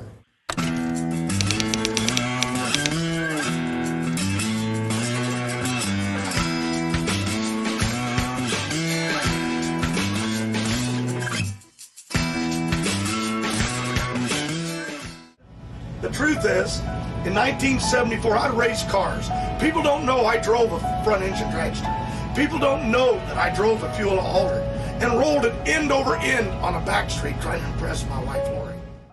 And then I said, now you're going to go see me race at Lions Drag Strip. I got this Fuel Dragster. Some guy just sent me a magazine on Fuel Dragsters. I'm actually in it. And nobody know, oh, I forgot about the Fuel Dragster in there. Left the fuel out. I really drove it. I got pictures of the rear tires off the ground. How do you get the rear tires off? Because you hit the throttle and it's so screwed up. You start a teeter-totter, front end down, rear end up. And Nolan Pritchard still got the car. I'm still trying to buy it, but he wants $1 million for it, and he knows I want it. But his son's got it, had it up at the Bakersfield race with Auto Club up there. So listen to this stuff. So come to me at Lions Drag Strip. So we go down to Lions. Well, I didn't know it, but they had roller starters. And I went out there and they said, you got to roll on a starter. And man, they put me on a starter, that thing, but they were built in the ground. They rolled your tires. That was a new deal. Everybody used to push them. Now the new era come in of the roller starters. And man, I couldn't get this. I couldn't figure it out. I'm hitting the switch, thing backfires. We go back in the pits and Beaver said, I'll tell you when to turn the switch. You got to turn the fuel pump on, stupid. And then you hit, I don't know how this works. So anyway, we left that night, but I wanted to impress her. And she said, well, I thought when he said he was taking me to the races, my dad always took me down here to the horse races in some town over here, famous place, but I thought you were going to the horse races. And I said, well, you know I don't own a horse. I live in a trailer park. So we go down on a back street in the city of Commerce that comes right out in the industrial park to a crossroad with a railroad track all the way down it, and across that fence are some houses, and my football field is right behind it in Bell Garden High School. Still there today. I can take you there. So I'm down this street. All I'm going to do is do a burnout. We can't get this thing to start. We finally get it to start. It had like a 292 Chrysler in it. Okay, blower on it, Nitro. Beaver came over, going to help us. And I'm lucky I put a helmet on, but I didn't even put on a fire suit. I was going to impress her. I was just going to do a burnout. And Louie was there, and we couldn't get it to start. And she goes, well, I got to go. I've got to be to work this afternoon. It was on a Sunday or something. And after Lions on Saturday, right? And I said, no, just there. So Beaver showed up. Okay, here's what you got to do to get this thing. And then we had a starter on it. You know what I mean? Because we had a starter, but that ain't how they started them at Lions. They rolled them. I knew how to start it with a starter. I'd learned that that was actually my first car with a blower on it. Fires up, and I do a big old burnout, and the throttle sticks. Now, this car wasn't that fast anyway, but it's smoking the tires, and I went down the end of the street, God's truth, hit the curb head on, wouldn't stop, didn't have any parachutes packed, flipped it end over end, went through the fence, over the railroad tracks. The fence was on the other side of the railroad tracks. Or the fence might have stopped me if it was on this side. But this was industrial and trains go by. But where the houses were, there was a fence. I went through that fence, and stories have been told I went through his house. I didn't. But I laid right there in front of this guy sitting there on his porch. Louis always said it was Asian folks. I don't know if it was Asian or not. He tells his story different every week.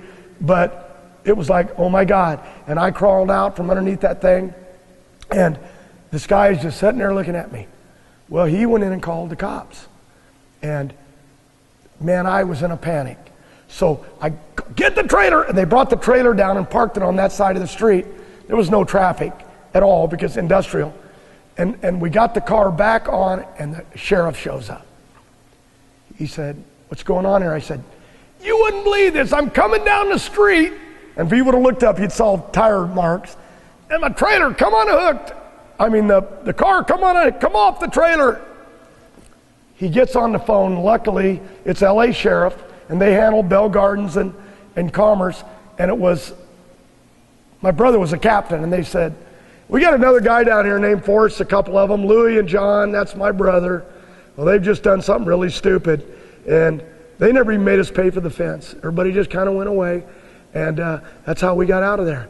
And my brother said, you're the biggest bull. Come up with a story like that. Well, you want me to tell him I'm so stupid I went down this street? And that car was totaled. That's when I sold it, and I was done. Watching or listening? Watching. Okay. Hi, I'm John Force, 16-time funny car champion. And I drive a 300-mile-an-hour nitro-breathing dinosaur. That up, sorry. Dinosaur. I am a dinosaur. Fire-breathing dragon. I'm John Force, 16-time funny car champion, and I drive a 300-mile-an-hour nitro-breathing dinosaur. Me and the horse I rode in. Hi, I'm John Force, 16-time funny car champ, and you got it. I drive this 300-mile-an-hour fire-breathing. Why won't that come out of my mouth? I keep wanting to say dinosaur. I'm the dinosaur. Okay.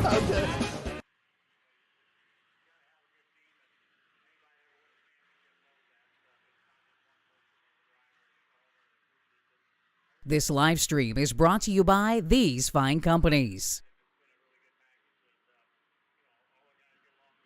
Competition Plus is your go-to source for the latest in drag racing news.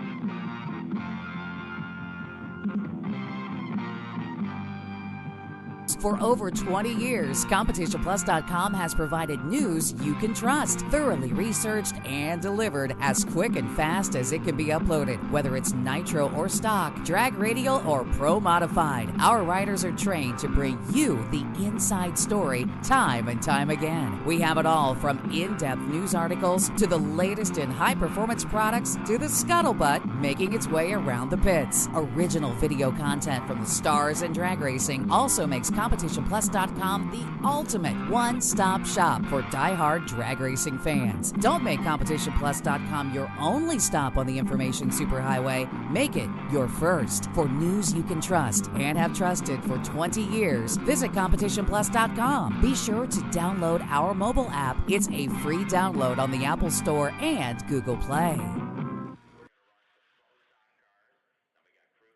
Get your CompetitionPlus.com apparel today. Whether it's our nitro-burning funny car design or the vibrant door slammer design, we have the swag to show you are always in the know. Get yourself a hat too. And we know not everyone enjoys wearing a mask, but if you must wear one, at least wear a good-looking one. Check out the new CompetitionPlusApparel.com for the latest from the place where you have trusted for your news on the internet for over 2 decades.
Let's try this and see if it sounds a little bit better.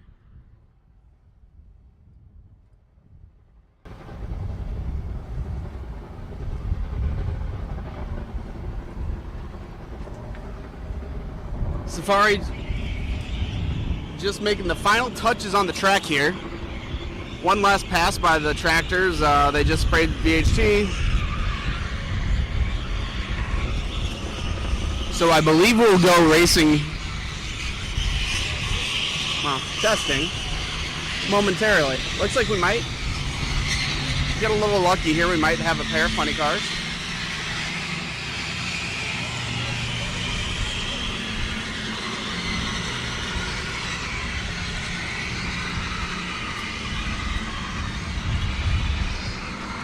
So we had tractors going most of that time, so just wanted to flip you guys through some pre-recorded pieces.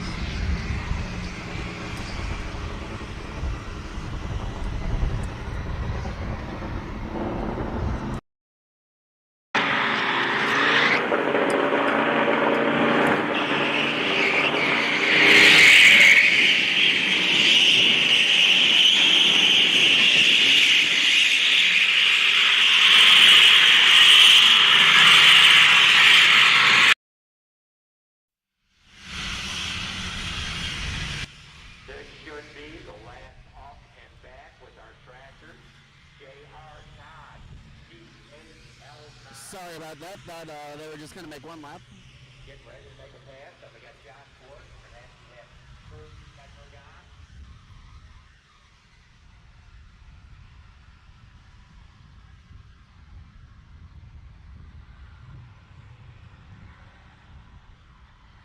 Then our pro stock cars.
just waiting on the teams now.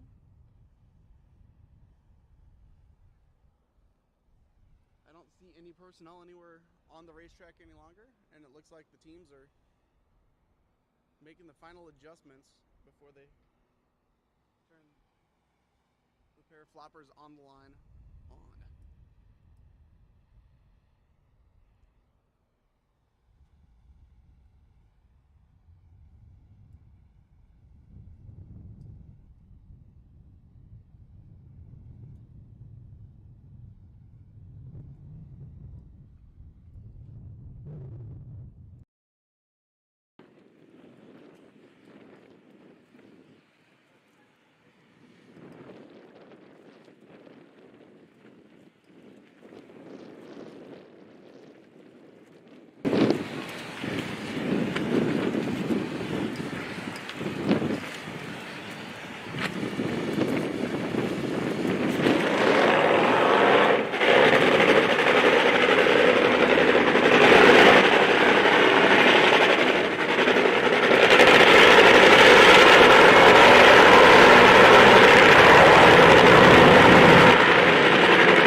JR Todd, the right lane, 396. Coming on the left side.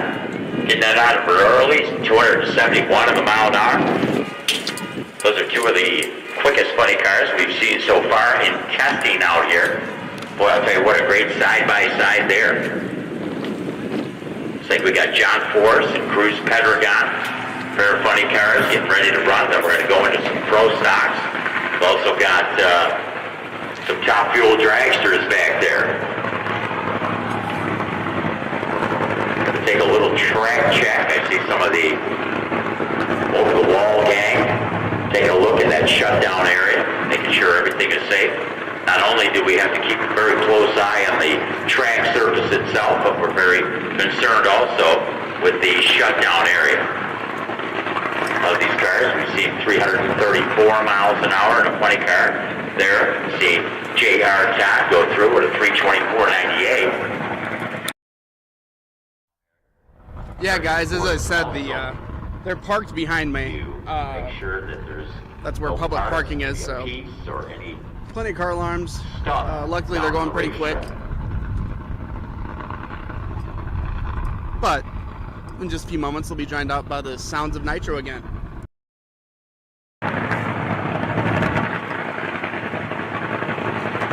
So again, it looks like we're going to have this pair of funny cars, the snap-on tools, machine, that summit side of the racetrack, here at Wild Horse Raceway. Well, the Blue Death Auto Club of Southern California, 16-time champion, John Forrest coming out of that MAV TV, Lucas Oil side of the racetrack. Ken Bowers, one of my heroes in life, out here with me. Do hope he had an opportunity to talk to John so far. Ken Bowers, chaplain out here for many years. In fact, also a chaplain out of the PIR Raceway, Phoenix International Raceway, for many, many years.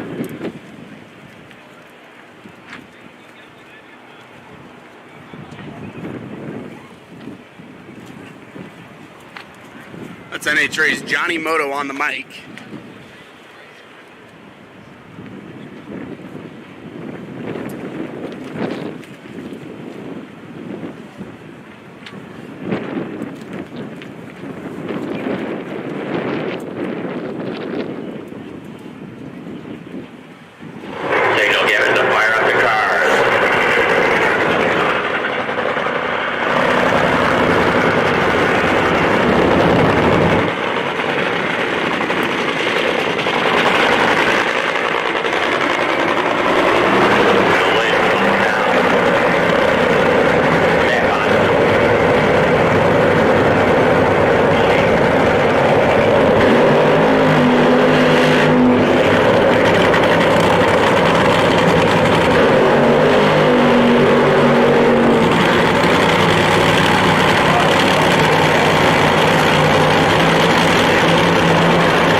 So pro stock cars, got about 6 pro stock cars, and we're going to go into some top fuel dragsters.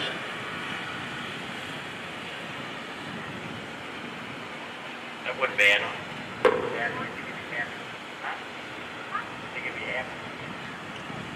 Are you happy?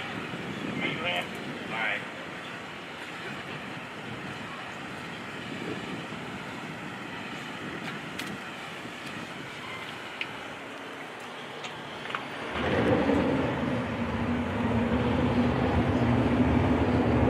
Is that scoreboard shot working for you guys? Let me know in the comments.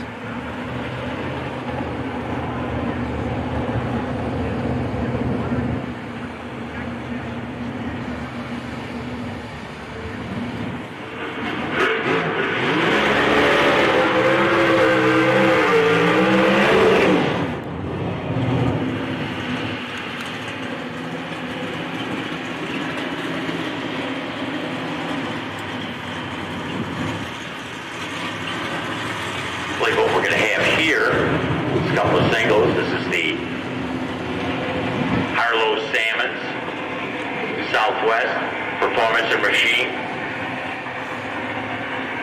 Mason McGahey, the Kid, Chevrolet Camaro. Lining up behind him in the burnout box will be his dad, Chris McGahey. I believe we'll have 3 singles and then a pair in the pro stock category.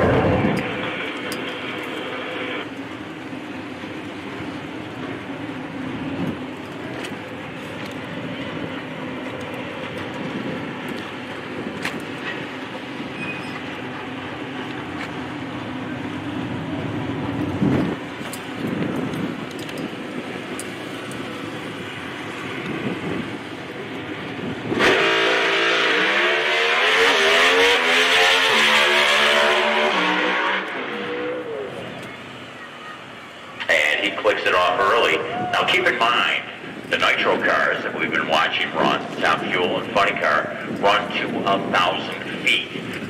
Pro stock cars run to a quarter mile. A lot of these machines are out here this weekend doing testing, so we're leaving it set up at 1,000 feet right now.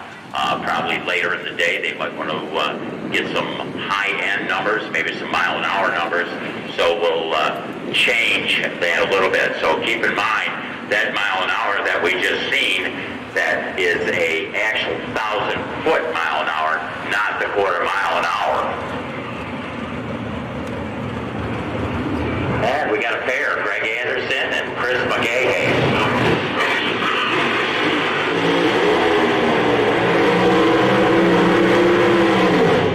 Here's our number 1 and number 8 finishers in the 2021 season in the Camping World NHRA Drag Racing Series. Of course, Greg Anderson took it right to Pomona, California. How exciting was that? Had an opportunity to watch that on NHRA.tv. Who knows, maybe this year, maybe I'll go over there and watch it.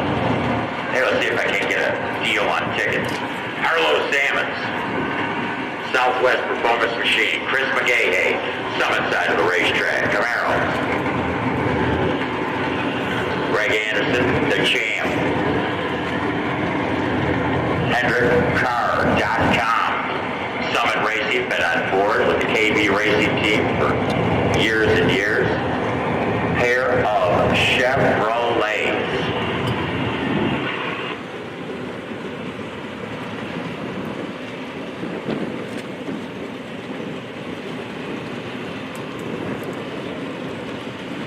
Mike Brown, left lane. Checking a wheelie bar. Rob Downey already adjusting the distance of the wheelie bar on Greg Anderson's machine, the champ. Pair of pro stocks.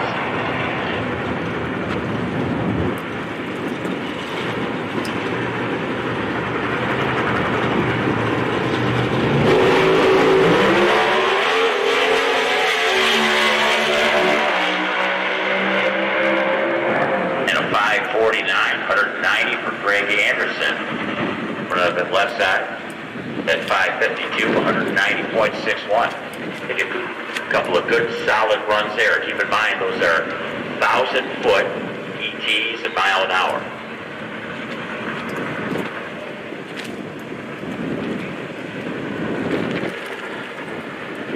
Another pair of pro stocks getting ready to run.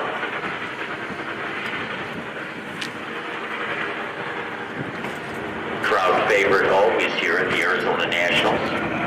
A local driver coming out of that right lane, of course, running the whole tour, Matt Hartford.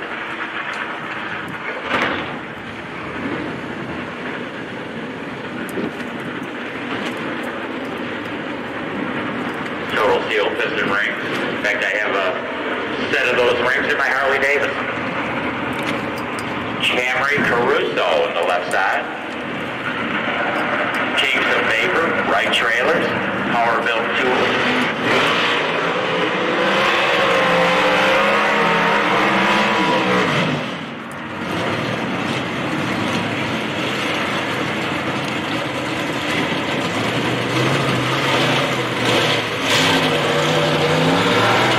Camry Caruso, very excited to see here come out for this 2022 season. Keep in mind the pro stocks are pitted in the lower pit area. A lot of the machines are pitted into the wall to stop by down there. And in fact, actually, Cammy Caruso has some giveaway items that she's been handing out. Coming out of the junior dragster ranks. Matt Hartford, Total Seal car, finishing number 9 in the Camping World NHRA Drag Racing Series for 2021.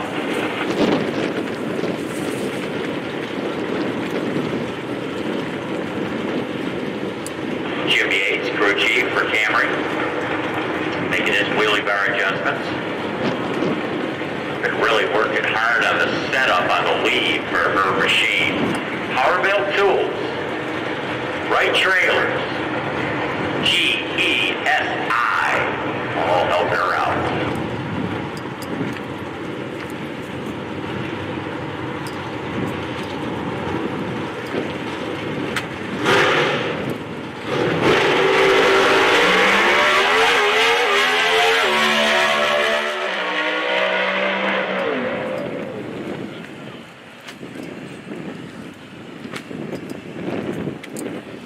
Problems for Matt Hartford's machine on the right side.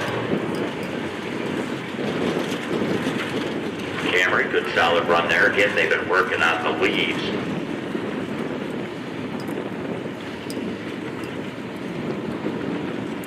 Gonna give Matt Hartford another shot. We've got the tractors poised and ready. We've got some top fuel dragsters back in the lanes. A little different track prep done for the 2 different categories.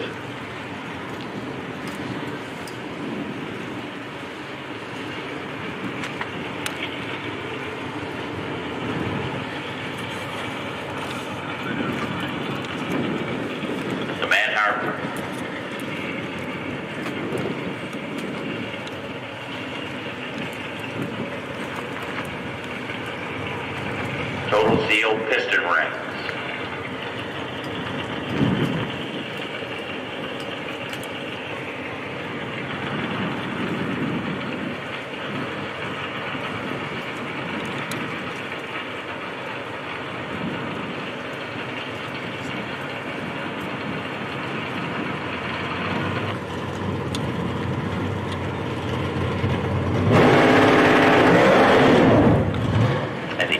Spins the tires right on the head. Mike Green sends his love. Over there in Waxahachie, Texas. A lot of folks listening in from all over the world.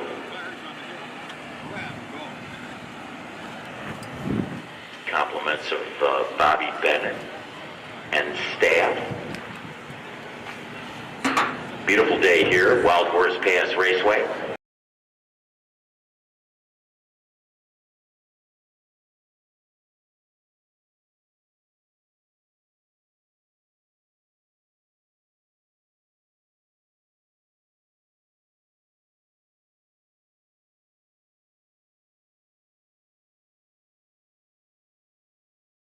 That track light that they use from the Sticky Pig machine that Brian Baldwin drives.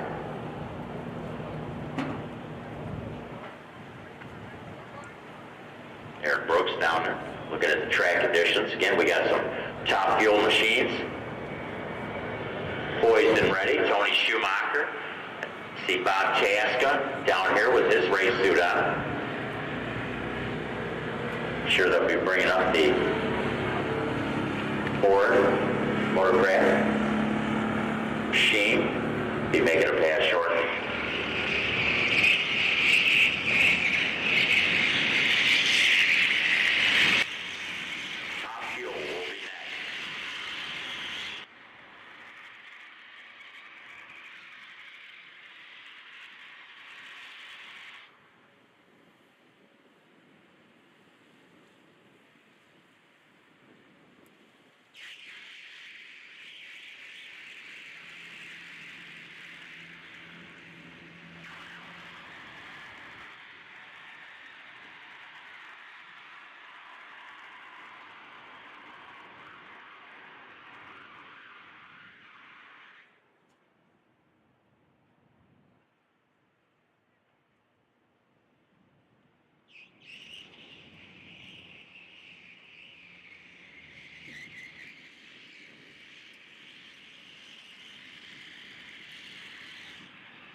services program and how many job offerings are available in the motorsports world. I'll tell you what, it's a great weekend out here at Wild Horse Raceway.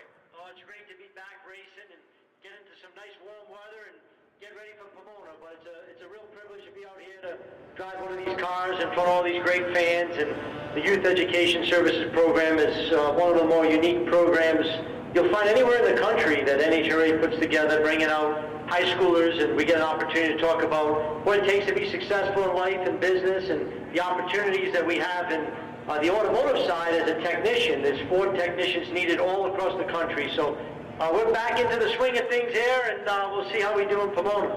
You know, actually, Ford very much involved in the electric vehicles. In fact, we've seen some exhibition runs. It's really great. Yeah, we hold a record in that electric Cobra Jet, quickest door car ever, all electric, and we ran a low 8-second pass, and we're going to try to run in the 7s this year, so it'll be an exciting year to drive that car as well. Well, I'll tell you what, you're about 5 cars back. You're excited. Yeah, we're excited. We had a little glitch this morning. That tree didn't want to work for us, and we had to shut off, which always causes a little havoc on the tune-up, so we shook there this morning. But we're going to get after it this afternoon, and looking forward to making 2 more good runs. Well, it's great to have you out here, Bob. Thank you so much. Always a pleasure.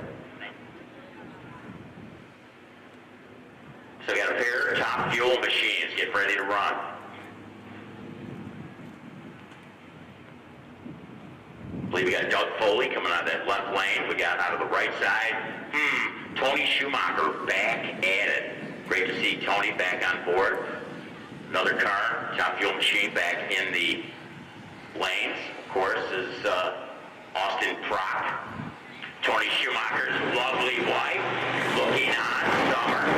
Great to see her out here enjoying this beautiful spring day at Wild Horse Raceway.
For the right leg, Tony Schumacher. Left side, 391. Doug Foley, only 255 at a mile an hour.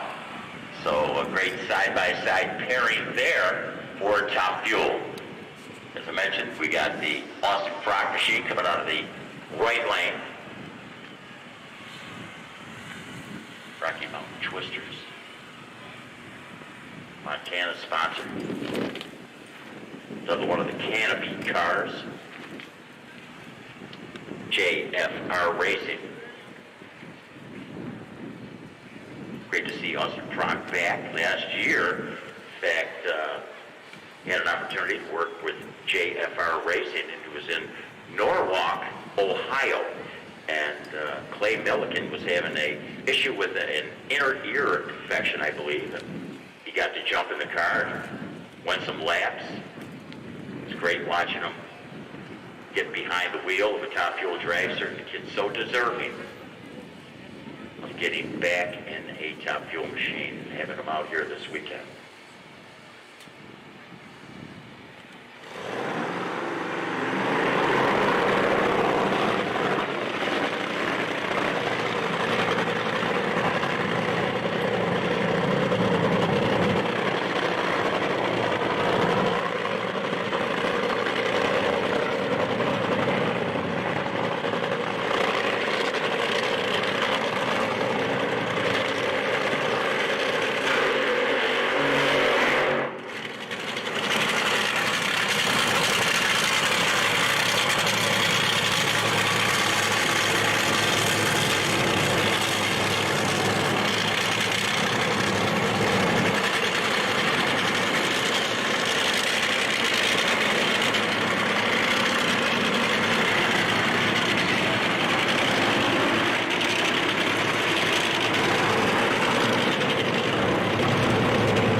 I appreciate you keeping it light, Con.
Been trying to figure out which car it is. See if I can get an announcement made, but it's probably 100 cars and real tough to see which one's got lights going off and on it.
And with the draggers coming back out, now is probably be a good time to say hi to a few of our partners. So we'll be right back.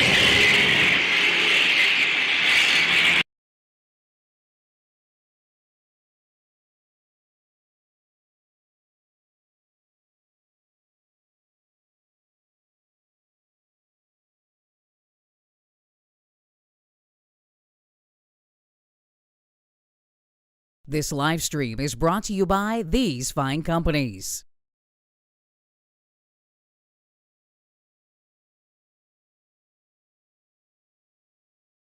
Competition Plus is your go-to source for the latest in drag racing news.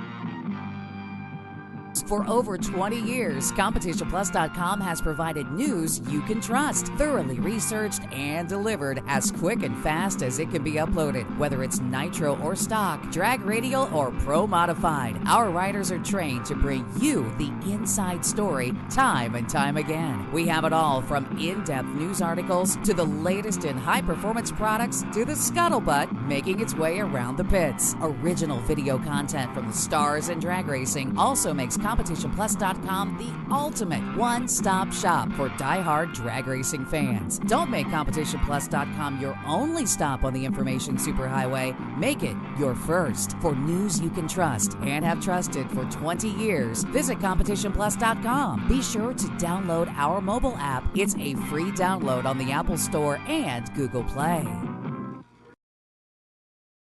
Get your CompetitionPlus.com apparel today. Whether it's our nitro-burning funny car design or the vibrant door slammer design, we have the swag to show you are always in the know. Get yourself a hat too. And we know not everyone enjoys wearing a mask, but if you must wear one, at least wear a good-looking one. Check out the new CompetitionPlusApparel.com for the latest from the place where you have trusted for your news on the internet for over 2 decades.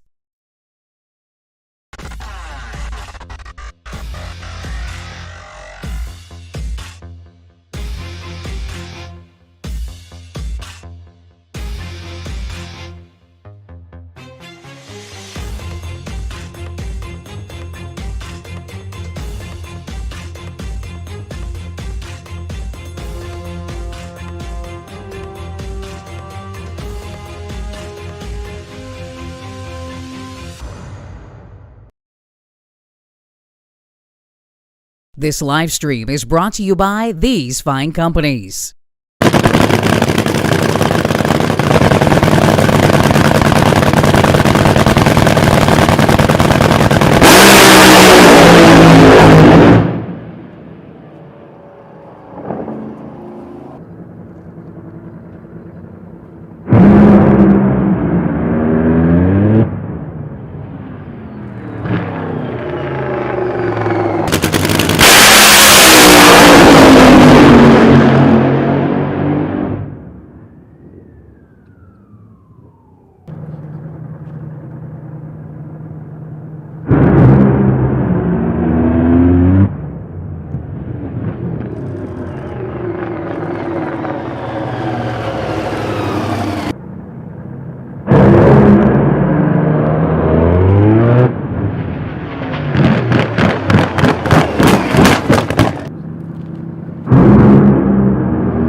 I mean, it's a good start. We didn't get to run yesterday, the first day. There were a lot of cars that did run, and we were a little behind just getting our stuff together. And, I mean, these guys right here, You know, I talked about starting a team with Napa and everything, but I talked about the first thing we did was people. It's all about people, and these are the guys behind me, Guido, Medlin, and we went up the first full run on this car. Today was a 91 in the heat, and then we went back up and went that 87. It should have run 85. I felt like I was Wolfgang out there in a sprint car, though, man. It was moving around a lot. So anyway, probably should have run 85 if the driver could have kept it a little more straight at the top end, but we'll take it.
You think this sends a clear message to all your detractors that believed you were going to fall off this year?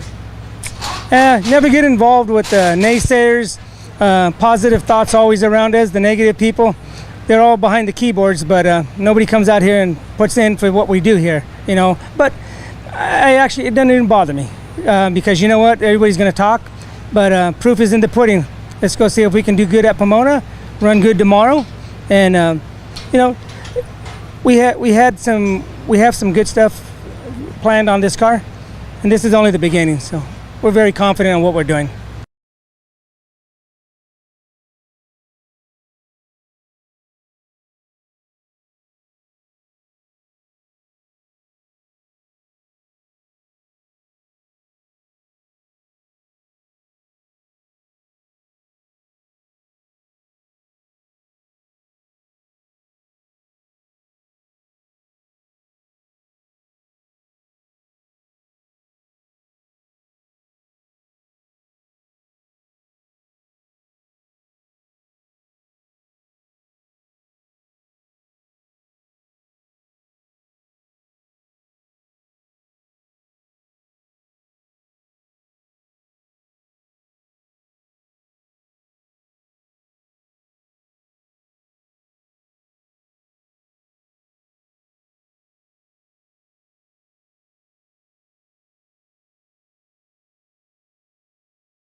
All right, we're back, guys.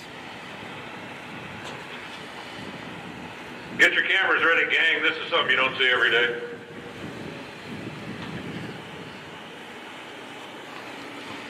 Sounds like we got Alan Reinhardt on the call. I'll let him take it.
Little bit of black screen there for a moment after the Friday night.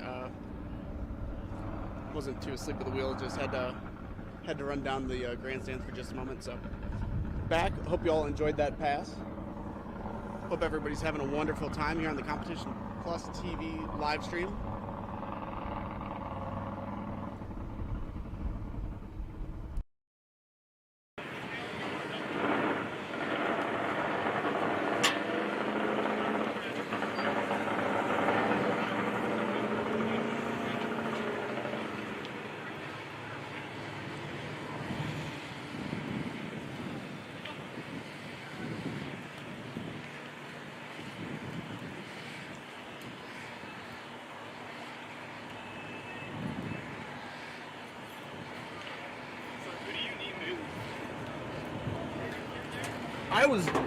I was good. No, I was good all the way up until they popped the gate over there, and then people were just coming straight in. Yeah. So most of them do have wristbands. Yeah. I'm not. No, I don't need to police anybody. Do you need any of those people? No, everybody over there's good. I would just like to keep it stand. I haven't even asked them to move. I'm just trying to, I'm really trying to be as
Well, as you can see, it looks like we're going to have a little bit of track preparation time here. So while that's going, let's see if I can find something pull up for you guys.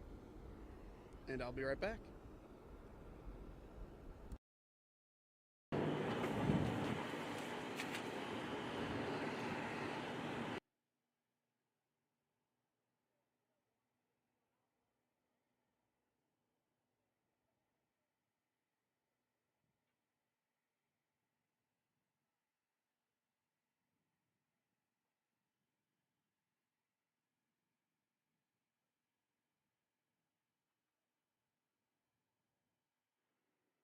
This episode of Storytellers is brought to you by these fine companies. I'm Rob Bruins, Top Fuel World Champion of 1979, and you're watching Storytellers on Competition Plus TV.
We're talking about, I think it's 1971, and I'm crewing at the time for Herm Peterson on his Top Fuel Dragster with the Peterson and Fitz. They're right at the start of the rear engine era.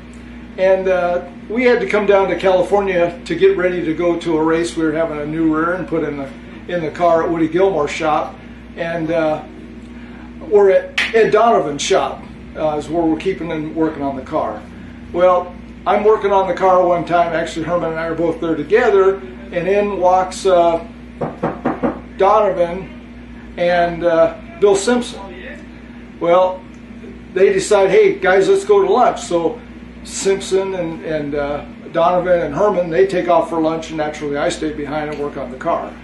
So it turns out that Simpson brings up the fact that his girlfriend has this ocelot that they just have to get rid of. You know, it's a distraction, I guess, for their relationship. So, and Herman, he's thinking, you know, that ocelot would be kind of a cool deal.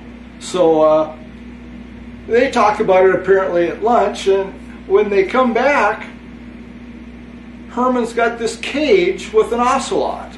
And I'm looking at him and said, Herman, really? I mean, we're on our way. You know, mind you, we just left Paulsbo, the Seattle area, and we're in Southern California.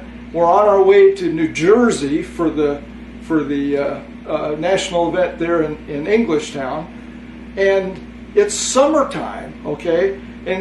But Herman says, hey, you know, my 3 boys at home, they're going to love this ocelot. It's going to be very cool. And he said, hey, we're going to have it at the races. The chicks are going to dig it. You know, this is going to be a cool deal having this thing. And I said, man, Herman, this is going to be tough. And he said, no, don't worry about it. Everything's going to be cool. So here we are the very first night. I mean, we're going to leave the next day, and we're wondering, well, what are we going to do with the cat tonight? Well, let's just put it in the trailer and let it run wild, you know, in the trailer for the night, first night. So that's what we do. We put it in the trailer, close the door, and away we go. So we come back the next morning, and the ocelot had truly had its way in the trailer. There wasn't a single box in that trailer that it hadn't been into. I mean, there's pistons all over the floors in the trailer. It had actually, and Herman's partner, Sam Fitz, was a rather large guy, and he had this special order shoe. Nobody carried a size 14 shoe back then.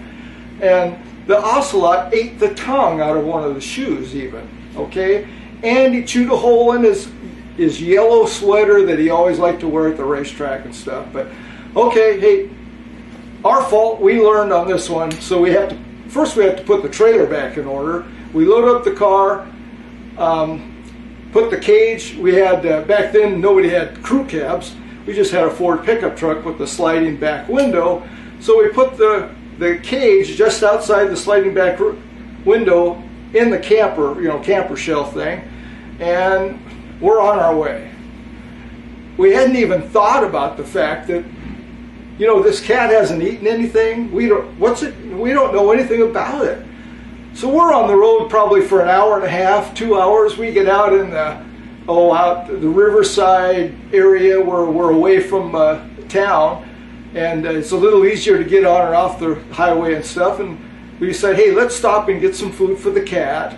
And so that's what we did. So we stopped. Herman goes in the store to get some food for the cat. In the meanwhile, I find a cardboard box and fill it with sand, thinking, hey, it can use the sand. It's a cat box, okay? We don't know any better. So we put the cat box right on the transmission tunnel of the truck, and Herman comes out with the food. Cat eats some food. We put it back in his cage, and away we go. Well, a little ways down the road, let's let the cat out with this. We open it up, bring the cat up forward, and petting it a little bit, and all of a sudden it just jumps down on the floor and starts scratching around the cat box. And we're thinking, oh cool, it's going to use the cat box just like it's supposed to, right? Well, it scratches around in there and then steps out and takes a dump that, the smell was so bad. We immediately get off the side of the road on the freeway and have to clean out the truck. Oh geez, it was terrible, really bad. So again, hey, we're learning. We're still trying to figure out what this cat likes. So we clean up the truck. We're on our way again. Well, as we found out, hour after hour on the road, the cat was actually a little bit affectionate at times, and you could pet it. But if you petted it a little bit the wrong way, it would turn on you in a heartbeat. Okay. Well, one time Herman, was petting the thing, and it turned around and bit him, and Herman gets all excited, puts the thing back in the pen, and again we're thinking, we're learning, okay. So we drive on, and a few hours later, I'm driving, and Herman brings the cat back out again, and he's petting it, and everything seems to be good, and all of a sudden the cat turns on him and bites him, draws blood this time. Herman reaches in one motion, opens the glove box, pulls out a handgun he's got in there, and he puts the handgun to this cat's head. And I'm driving. I said, Herman, you shoot that thing, you're on your way to Englishtown by yourself. I'm out of here. So everybody cools off. He puts the gun away, put the cat back in the cage, and we continue on. Okay. So it goes like this, through the day, through that whole first day, and we go through the first night. And we need gas. Okay. So we pull off into this gas station, and I'm servicing the truck, checking the oil and doing all the stuff you have to do. Herman takes the cat, and he had bought a leash for it, so he puts the leash on it, and he's walking the cat. Well, anybody that's ever walked a cat knows you follow the cat. They don't follow you. So anyway, he gets it over in the grass, and we're thinking, hey, this will be cool. The cat can, do its thing over there in the grass, and it'll be good. Well, in the meantime, the operator of this filling station walks over, and he's, wow, that cat's really cool. And Herman, he's really pumped up like a little peacock now. He said, yeah, it's really cool. I'm really excited to take the thing home to my boys and stuff. And the guy, the service station guy, he's just, man, that's one neat cat, And so, okay, we finished servicing the car, the tow truck and stuff. Put the cat away. Or actually, we don't put the cat away. He's just on the front seat. And I had been driving all night, so it's Herman's turn to drive. So I'm sitting there, and I've got the cat actually laying on my lap, and he pulls away. Well, I mean, we're not 2 minutes away from this gas station, and the cat jumps down, starts scratching around in the cat box again, right? Well, we're thinking, well, okay, at least if it uses the cat box, okay. Well, it scratches in the cat box, jumps down, and takes another dump, but this time on Herman's foot as he's driving down the road. And in one motion, I'm assuming, I don't even remember what kind of road we're on, he does a complete 180 and heads back back to that gas station. We pull in the gas station, Herman hooks up the cat with the collar, walks it over and says, man, you want this thing? Here, it's yours. And we gave him the cat food, everything we had, and then we had to go and wash out the car, our tow truck, because the smell of that cat, what it was capable of doing, just drove us nuts.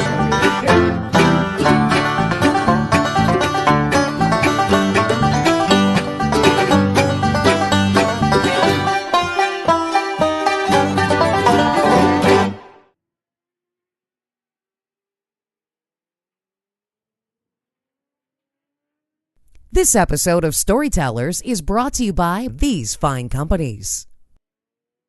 Yeah, the monkey story it's all true. I mean, it was no flim flam, no nothing there.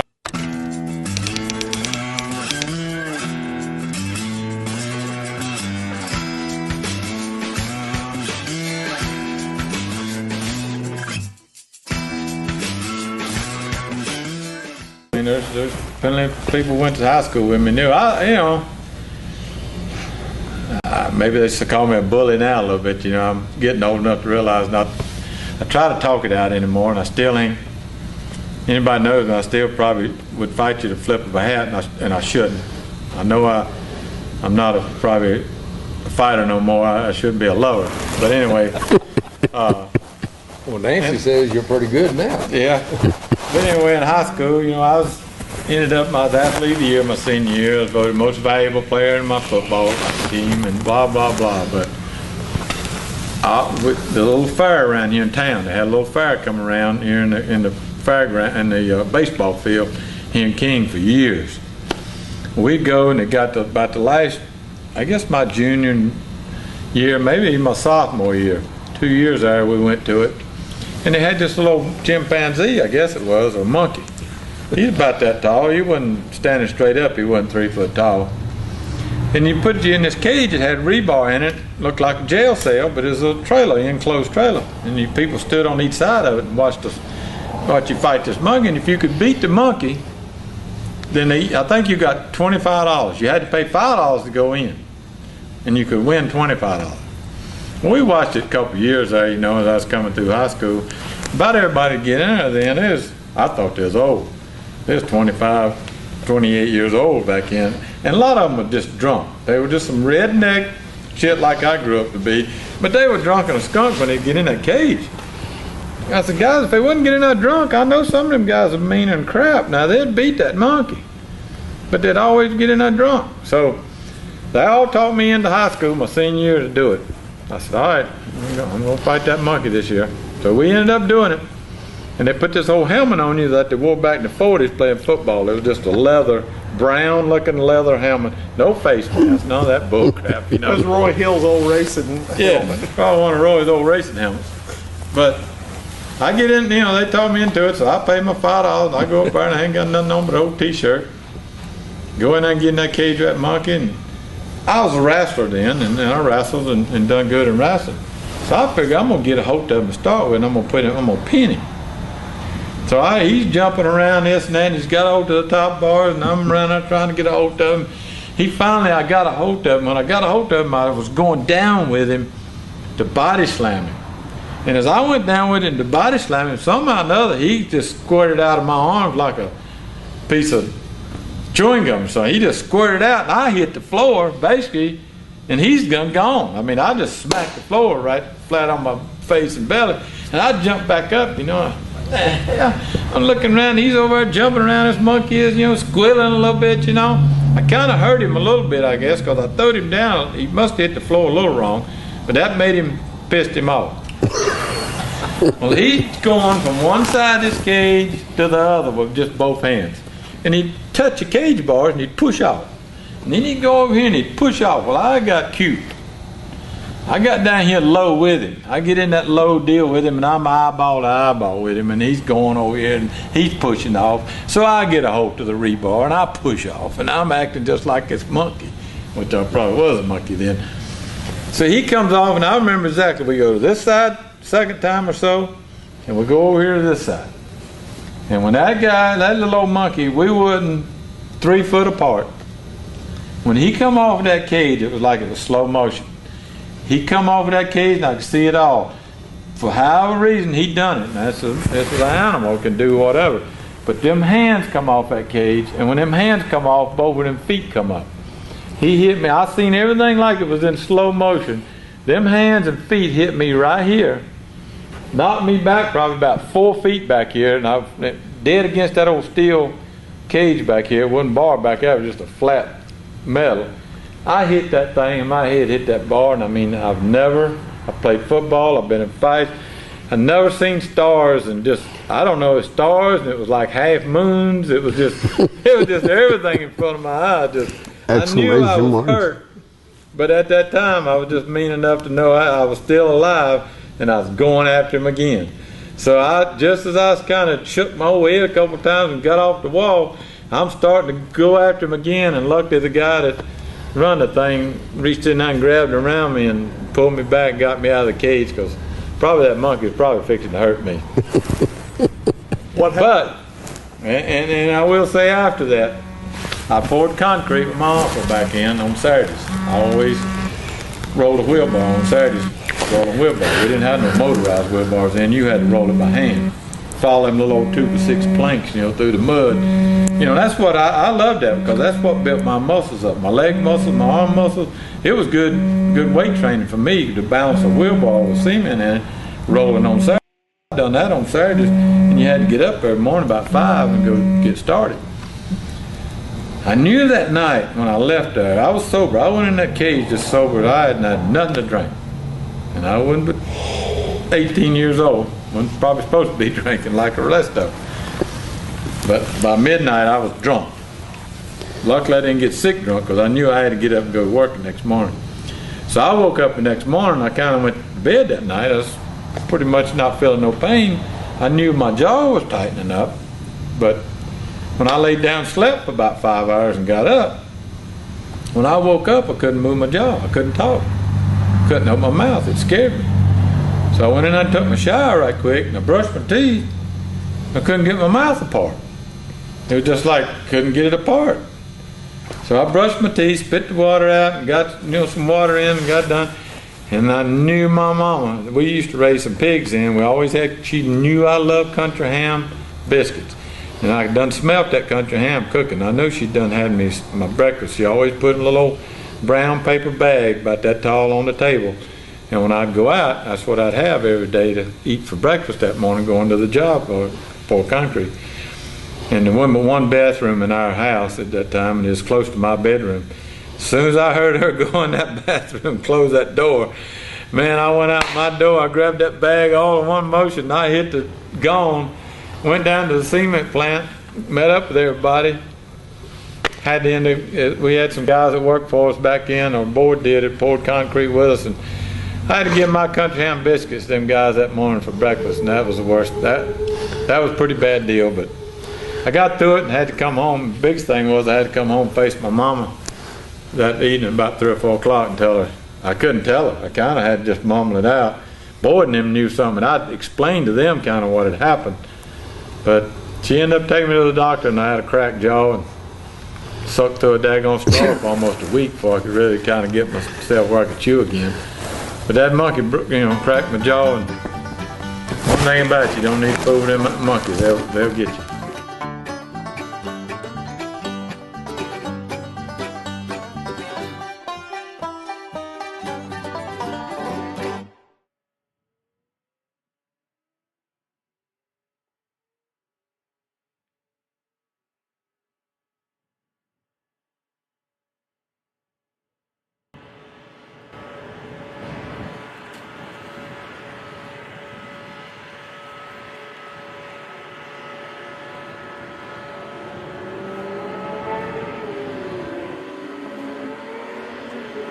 Yeah, as Jeff said, had a little bit of track prep. They had a scrape party there on the starting line.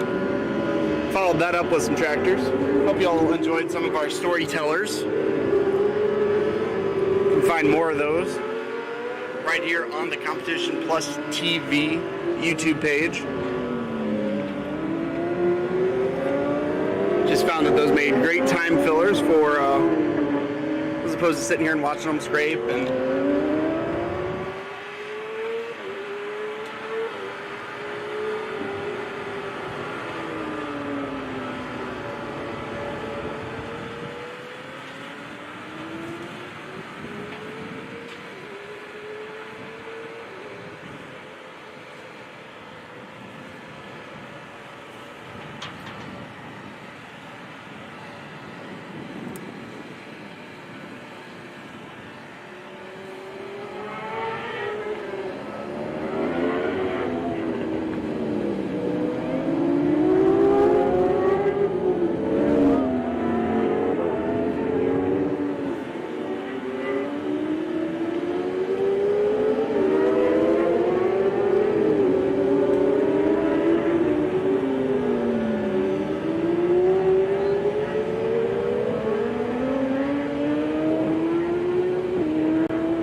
major changes that they made from the 2021 to the 2022 season.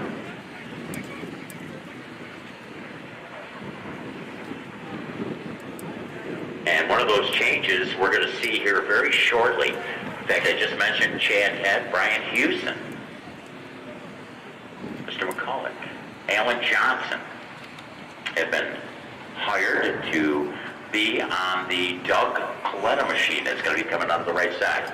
If you have an opportunity, you're up there in the grandstands. You'll see down with the light gray shirt on, Jason McCulloch standing off to his left. The black hat, light gray shirt, walking back towards the car. That's Alan Johnson. Brian Houston behind him, making his way up. Toyota Racing Development, taking a close look at the racetrack, checking out those track conditions. Of course, Safety Safari doing a super job down there. Again, working with the staff here at Wild Horse Pass Raceway. We've got Brad Hardy out of Las Vegas, Nevada. Jeff Shumway from Memphis, Tennessee. Brian Holquist from Punta Gorda. Where the heck is Punta Gorda, Florida? Truck 2, we got Ryan Ament from Redlands, California. Mark Ross, another one of those Las Vegas, Nevada folks.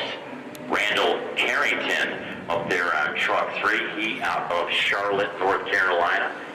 Penny Money Gurns from Las Vegas, Nevada. She also up on Truck 3. Push a lot. I think he's gone, RB. Let's just let that go. He from Compton, California. It's a great place to be. Or if he's in a gang there. You always see that. Didn't they have a show like that? No, he's not in a gang. He's in a safety spur. He's too busy for that. Bill Sepp out of Beverly Hills. That's a lie. He's more like an Illinois guy.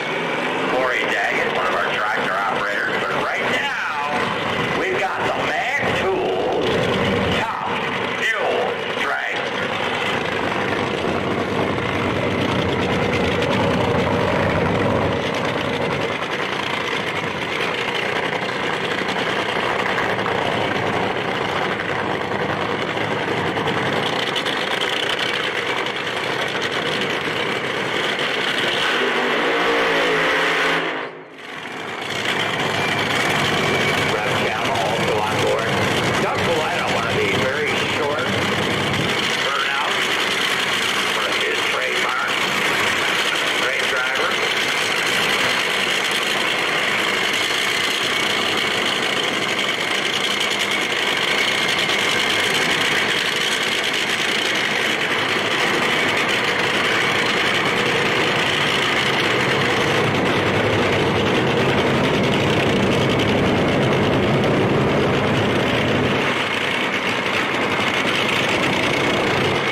Clicking it off early at 378, 277 on the mile an hour. Good solid run.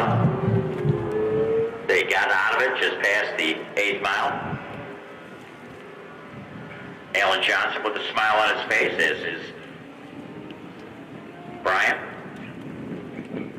Looks like we've got Greg Anderson, followed by Clay Milliken. Keep in mind, a lot of the teams are shutting off early. They're looking for numbers at different points on the racetrack. So again, we talk about, I say we, the track announcer out here, Warren Hafner, not with us today, but we get a lot of interesting data as they go down the racetrack. The block in front of the tree is a 60-foot block. We always get the time frame that it takes to get to that 60-foot block from their leads. Going about 100 miles an hour at that block. Then the next orange block down the racetracks, the 330s. Then you got a start speed, 8-mile block. Then a start speed about Greg Anderson.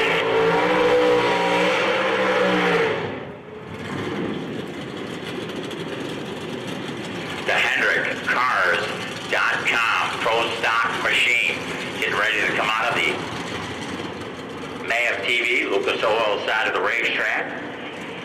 Summit Racing, KB Racing.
Looks like Safari's going to go on out there and give it another quick touch up. Just maybe not happy with something that they're seeing.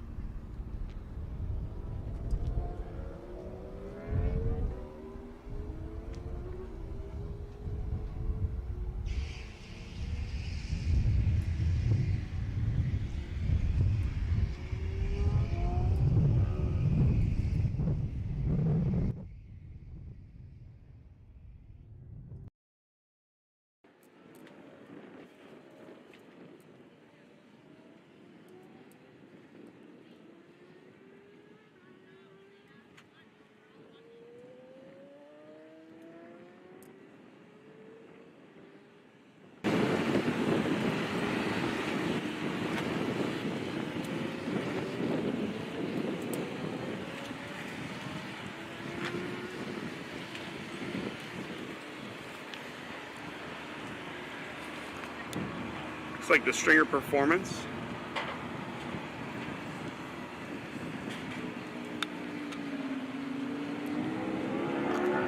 Top fuel entry of Clay Milliken up next.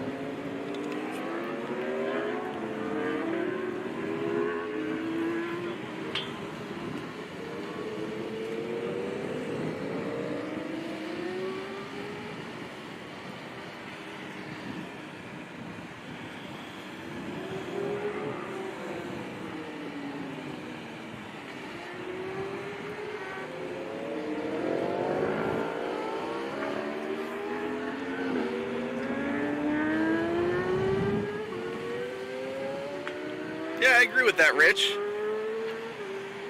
Easy for me to agree with, though. Now that I'm a resident of Northern Illinois, always nice to see people from your own backyard doing new things, going forward.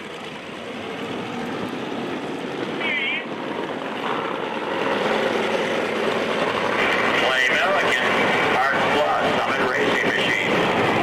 So happy to have Summit Racing on board this 2022 season.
So 286 at a mile an hour.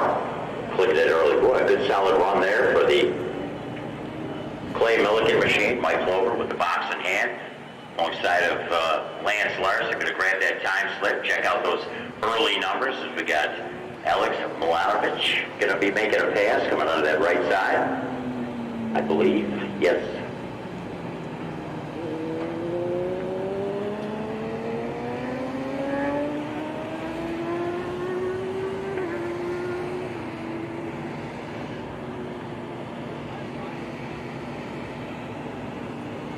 You know, sometimes you hear things that you just wish you could relay, but you never know how a crew chief's going to read a time slip and his deciphering of it.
I see we've hit a new high viewer count. Awesome, guys.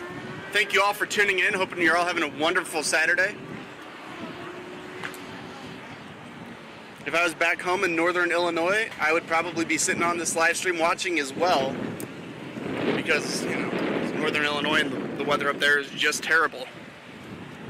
Here, under a tent, in Chandler, Arizona, Wild Horse Motorsports Park. It is awesome. We've got a little bit of a breeze, nice dry air. Sun's beating down probably a little bit intensely. I'm not sure we're going to see any runs match those early runs out of the gate.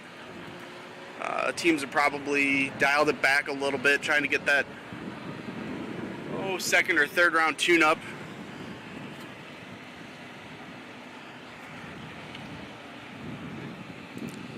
I bet when the sun goes down, we're going to see some pretty big passes, or at least some pretty big tune-ups thrown at it, just like we did last night. A couple of them stuck. Some of them did not.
gonna guess the problem, they had a pretty decent problem there. That car just never felt like it was going from the word go. Bobby may post a 60-foot time that disproves that, but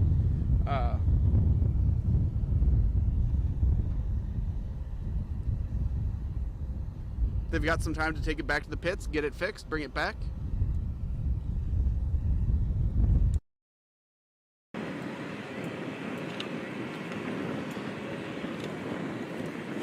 Can't quite see who that pro stocker is. I think you guys should have a pretty good shot there.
Don't tell me there's more snow coming, Tony. I'm flying back to ORD tomorrow.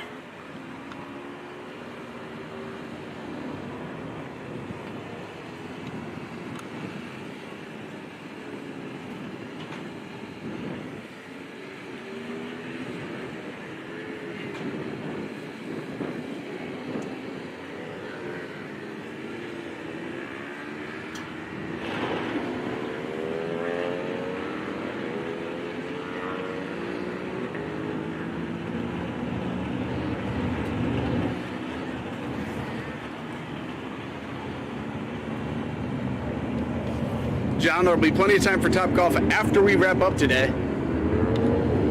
No breaks, just race cars.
This episode of Storytellers is brought to you by these fine companies.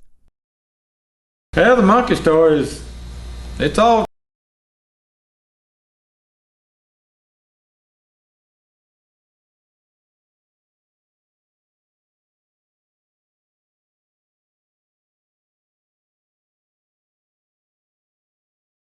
Competition Plus is your go-to source for the latest in drag racing news.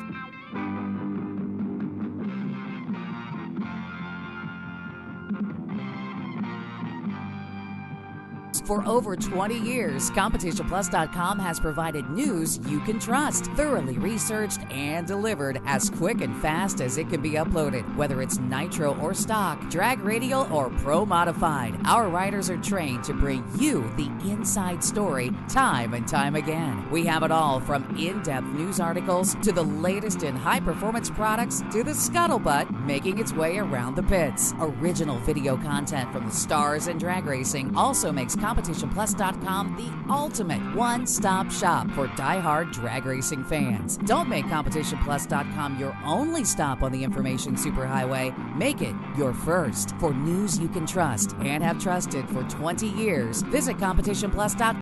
Get your CompetitionPlus.com apparel today. Whether it's our nitro-burning funny car design or the vibrant door slammer design, we have the swag to show you are always in the know. Get yourself a hat too. And we know not everyone enjoys wearing a mask, but if you must wear one, at least wear a good-looking one. Check out the new CompetitionPlusApparel.com for the latest from the place where you have trusted for your news on the internet for over 2 decades.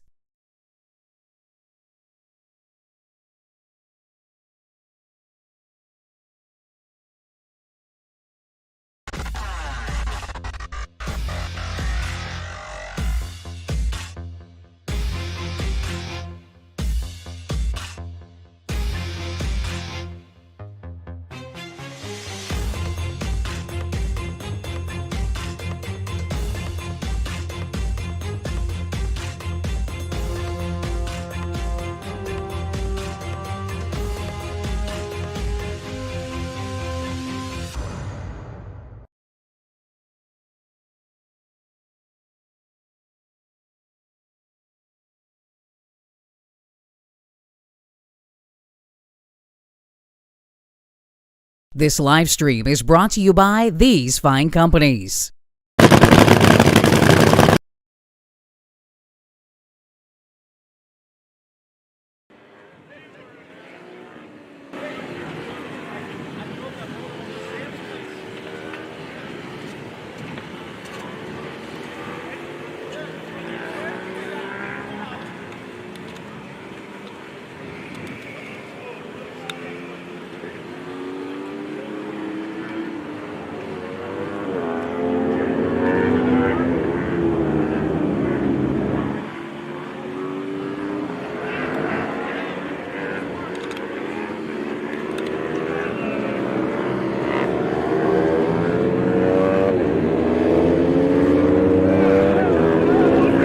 Try to give us another update from the Friday testing. The cars pulled around, and we will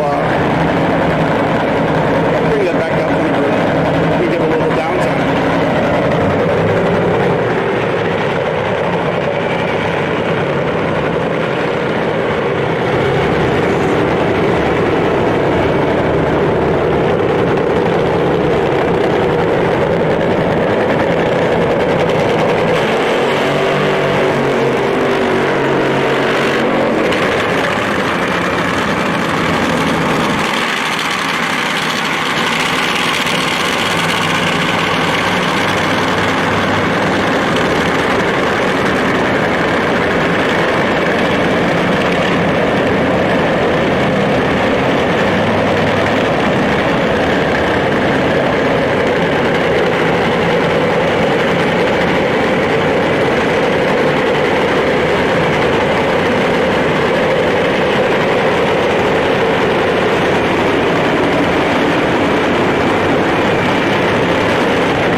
Sir, gotta stay down if you're gonna send this hand. 389, 326, John Force. But on the left side, looks like Chad Green to the right lane. 423, looking it off, 242. First time fan out there.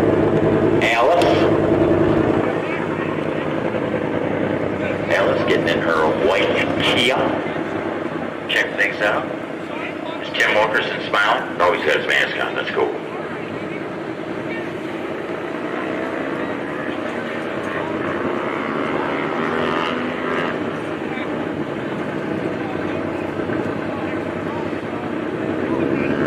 Again, the NHRA Safety Safari, also the staff here, Wild Horse Pass Raceway, doing an excellent job, keeping all the track conditions perfect.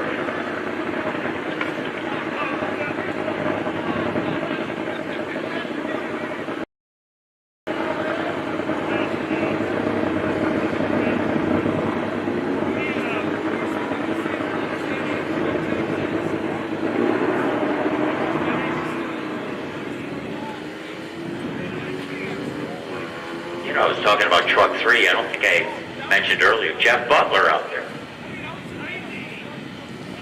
Maybe when I glanced out there, he might have been laying down in the back seat. No, not the case.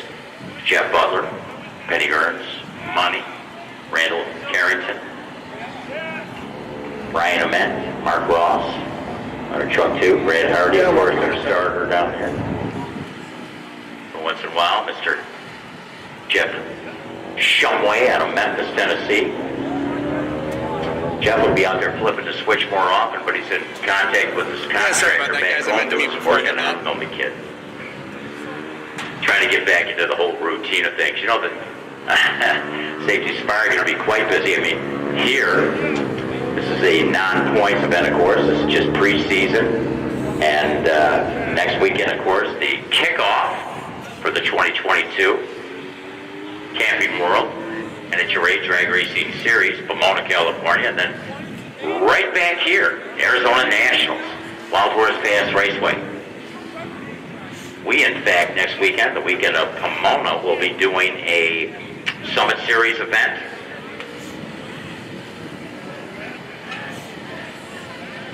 Some other categories of racers that you'll have an opportunity to see coming up. Phil Dion in the house. Surprised he's here. He's probably going to go to the Super Bowl tomorrow, right? Go Bengals. This is not. He runs a Vortex Superchargers, top dragster.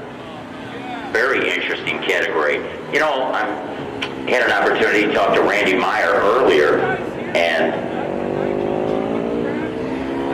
you know, all our pro categories, they win their championships by running the national events. Now, the sportsman categories win their championships by running regional events also. Now, the Safety Safari out here this weekend at the test session. Next weekend's going to be Pomona, California. The following weekend, the Arizona Nationals here. The following weekend, we will be presenting the Lucas Oil Drag Racing Series.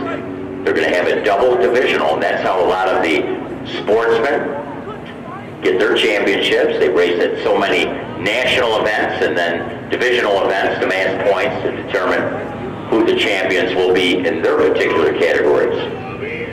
So a very busy month of racing here at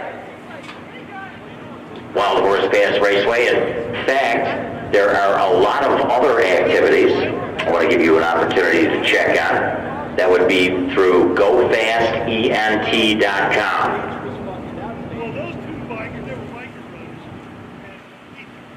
That's GoFastENT.com. So ENT.com. Also RaceWildHorse.com. Check out all the many things happening out here at the facility. Why, on any given Friday, Saturday, or Sunday, Sandy Reaver might even be out here doing something. Good thing.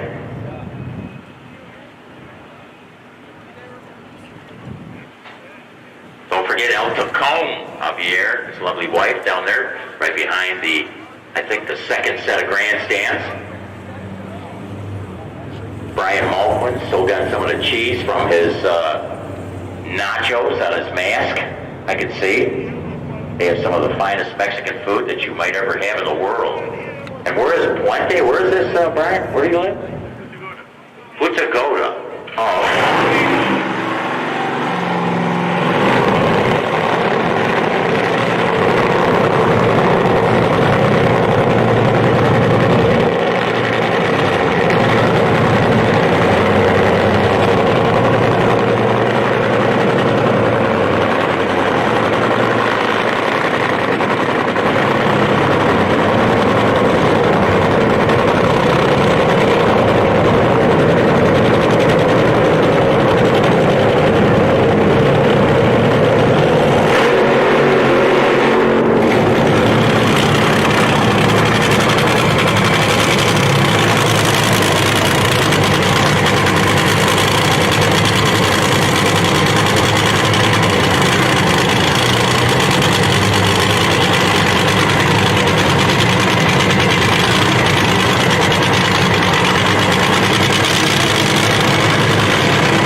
Just past the 8th mile. Going through with the 443 at 205 in a mile an hour.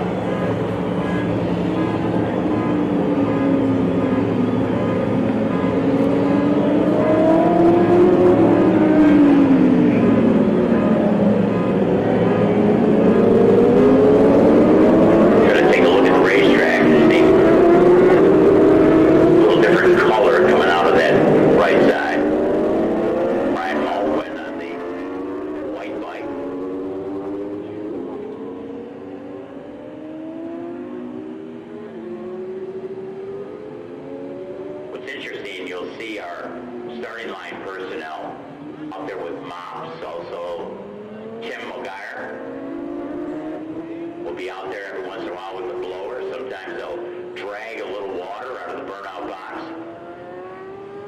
The mops, just in case there's a little drop of water. Sometimes, in fact, they have a snout on the front of a top fuel dragster. And these particular pair that are getting ready to come out, a little overflow too.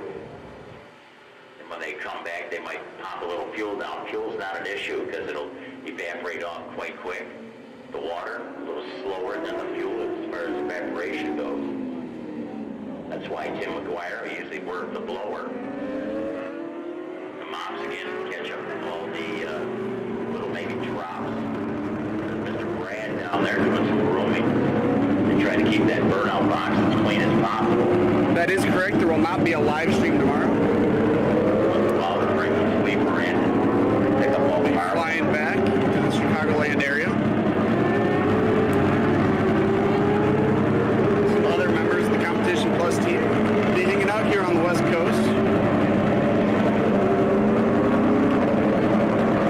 No use of flying back and then back to Pomona in just a couple of days. Landing McGlazy down there. Where's the marks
Matt, this will be on TNN in 1998.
That baby breath one.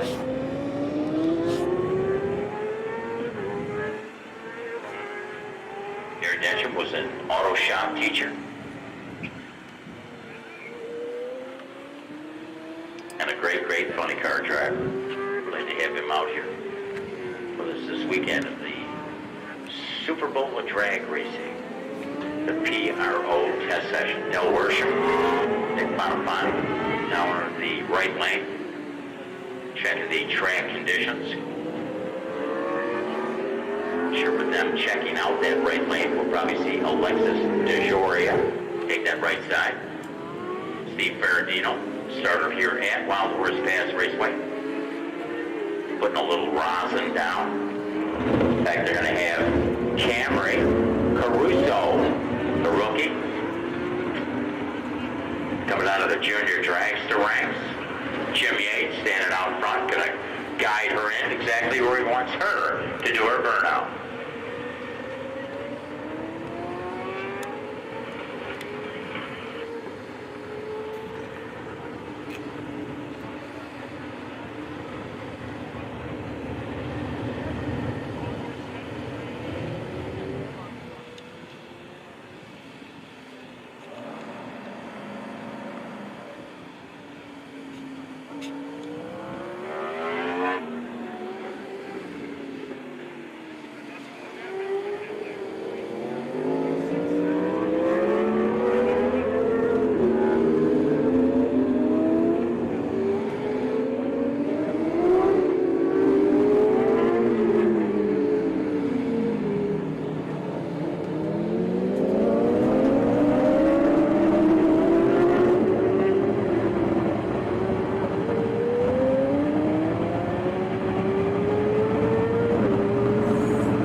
Camaro.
through to 552, 176.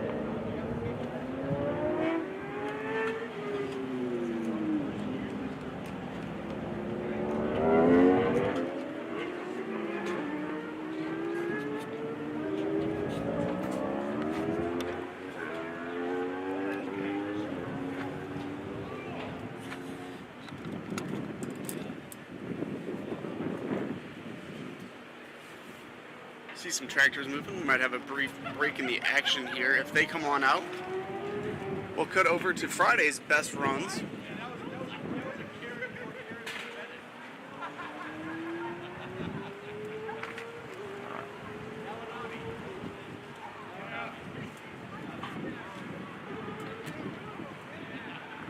Got a couple of funny cars in the staging lanes. I believe that Camry Caruso going to get him another shot before they come out with the tractors, do a little drag, or bring those nitro burning funny cars out.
Power Build Tools, GESI, Bright Trailers, Camry, Caruso, Summit side of the racetrack.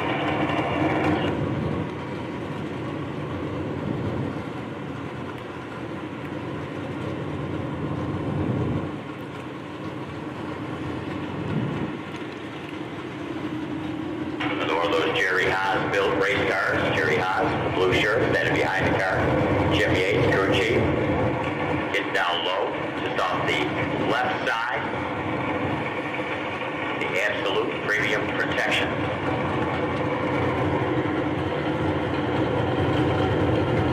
Chevrolet.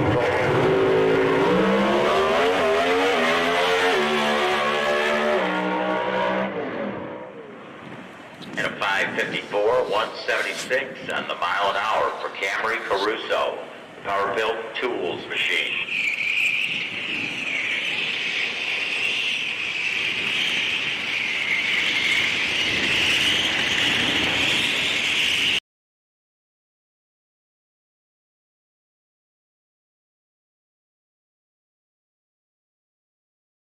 This live stream is brought to you by these fine companies.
I mean, it's a good start. We didn't get to run yesterday, the first day. There were a lot of cars that did run, and we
This live stream is brought to you by these fine companies. Competition Plus is your go-to source for the latest in drag racing news.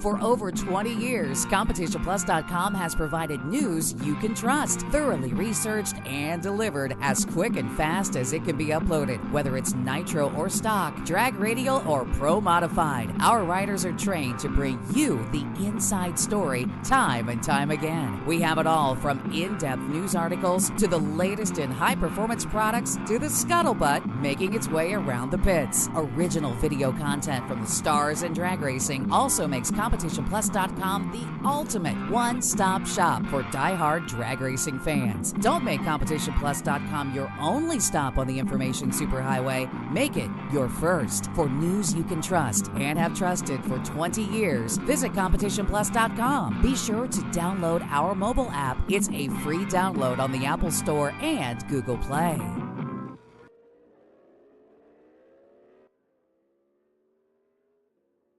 Get your CompetitionPlus.com apparel today. Whether it's our nitro-burning funny car design or the vibrant door slammer design, we have the swag to show you are always in the know. Get yourself a hat too. And we know not everyone enjoys wearing a mask, but if you must wear one, at least wear a good-looking one. Check out the new CompetitionPlusApparel.com for the latest from the place where you have trusted for your news on the internet for over 2 decades.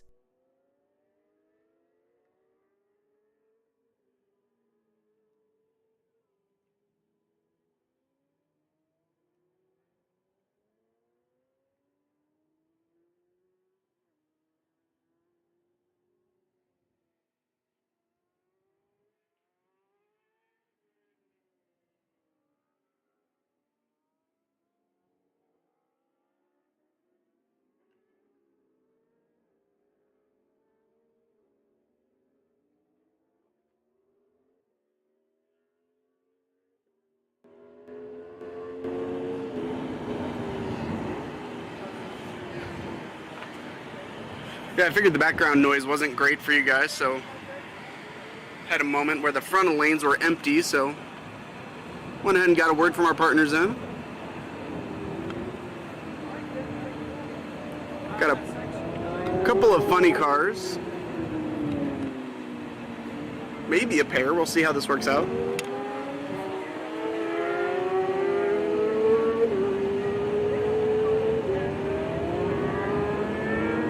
Trying to get some content from Tony Smith, but he appears to have exited the chat.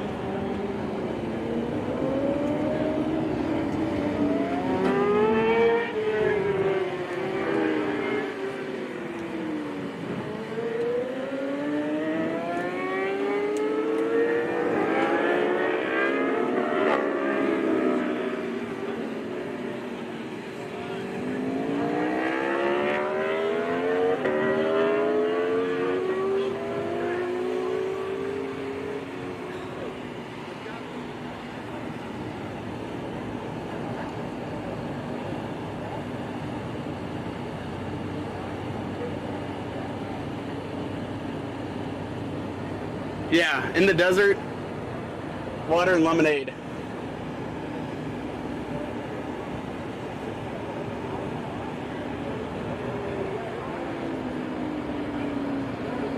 So who do we have watching from the furthest away today? I've seen, looks like we've got a couple Canadians. So, did I see Brazil earlier, I think, as well?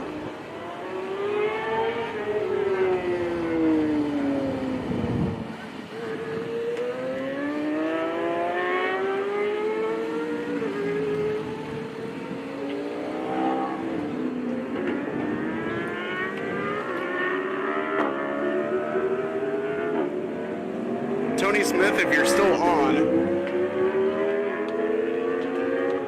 I think you owe me a little bit of content here after Senior's incident at 66. You're guilty by association.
This live stream is brought to you by these fine companies.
Well, Robert, so much for flying under the radar this season.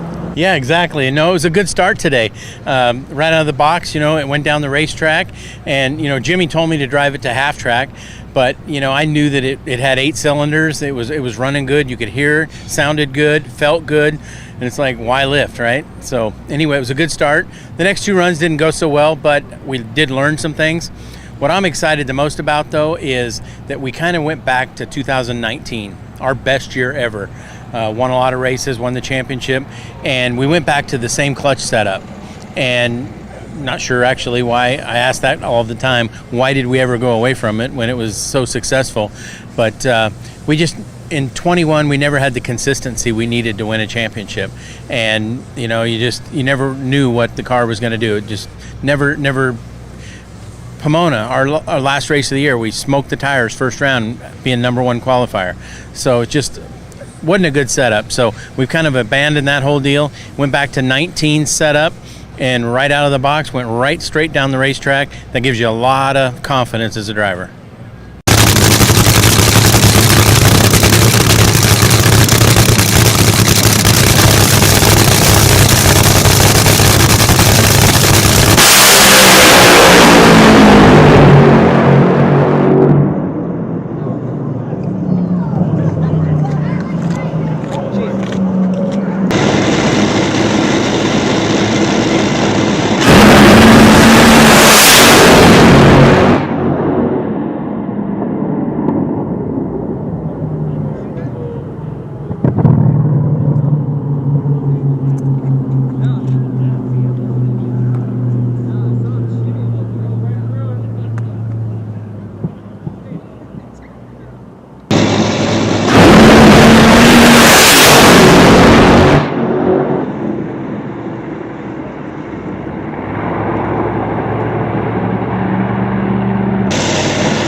Steve Torrance, you picked up where you left off at last year.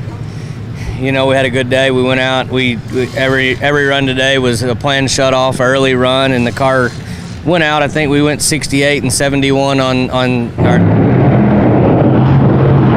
our third and fourth lap, but just trying to just keep chipping away at it. And Richard and Bobby and all these Capco boys are doing a great job, and we're just excited to be here and back at racing. How much does it take your stomach away when you hadn't been in that thing in a while? Fortunately, it smoked the tires at the hit on the first one, so that gave me a little bit of reprieve. But it definitely, 2 months out of one of these things changes your perspective on them. You get back in, you're like, man, this is a rocket ship, and I forgot about it. So exciting day. I mean, you look forward to this day every year because it's not as often and as long as we've done this. It's not something that takes your breath away or surprises you too often. But when you sit out a couple months and get back in one, it definitely brings back those jitters. So it was a good day.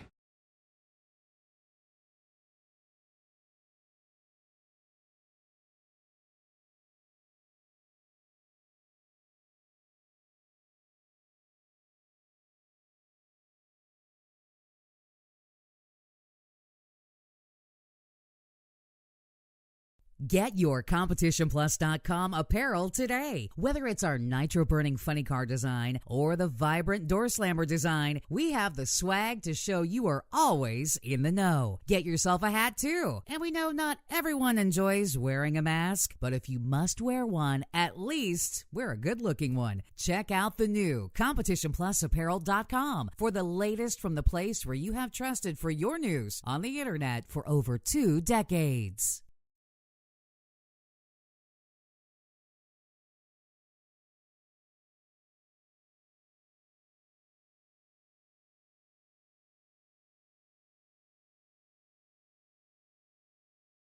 This live stream is brought to you by these fine companies.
I mean, it's a good start. We didn't get to run yesterday, the first day. There were a lot of cars that did run, and we were a little behind just getting our stuff together. And, I mean, these guys right here, you know, I talked about starting a team with Napa and everything.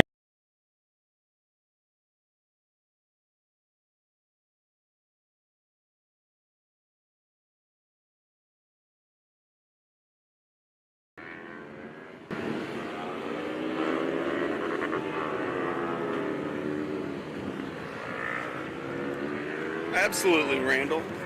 Hope everybody's having a wonderful time here following along on Competition Plus TV. I want to say thanks to everybody who joined us all week. Saw several of you in here Thursday, Friday. See a lot more people today, so people spending their Saturday with us.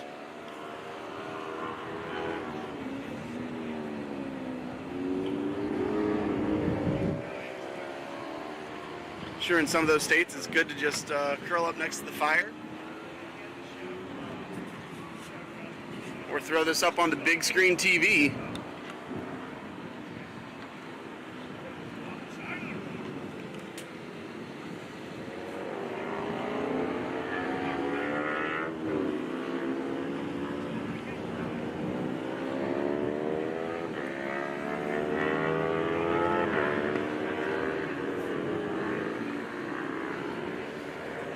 Tony, do you walk away for a minute?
Tony, I'm not letting you off that easy.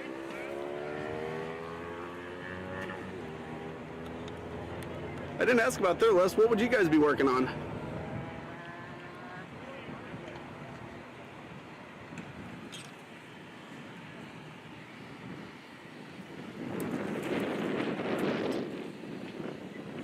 There you go.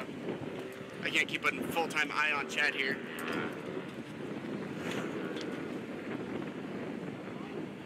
Yeah, I've got to imagine a fuel pump is any change to the fuel pump on one of these cars involves a lot of, you need data. There's no replacement for the passes.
Just wanted to hop in real quick and say, Tony, we appreciate your insight.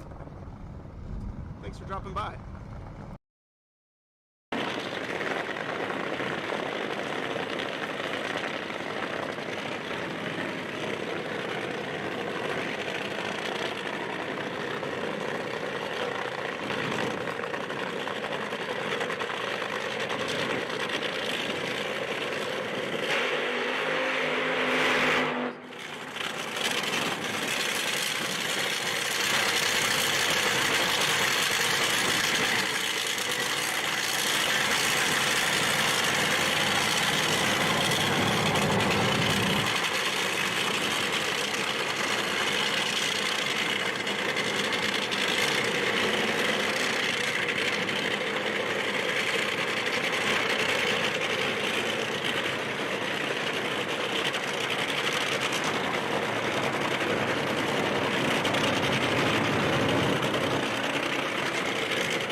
And just for Tony, I wouldn't have held you that hard, but I figure you still owed me after Tony Sr.'s incident at the Classic at 66.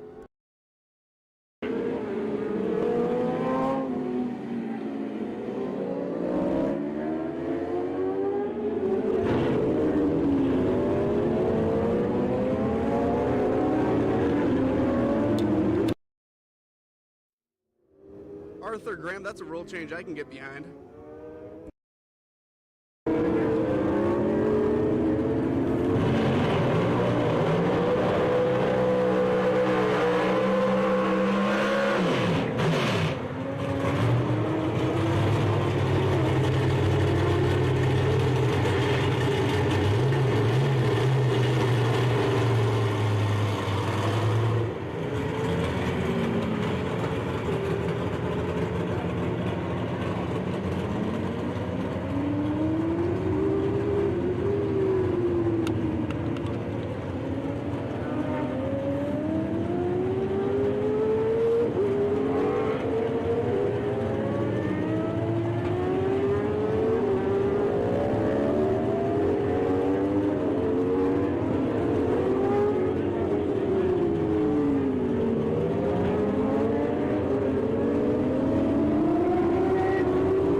Looks like we're about to have some dragging, so I will.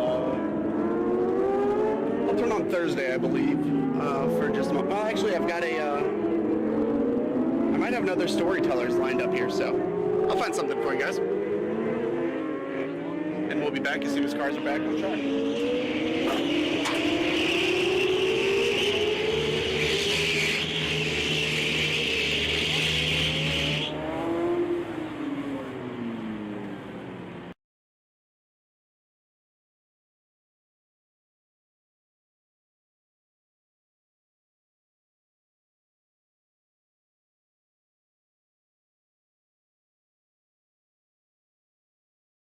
This episode of Storytellers is brought to you by these fine companies. I'm Ed McCulloch, and you're watching Storytellers on Competition Plus TV.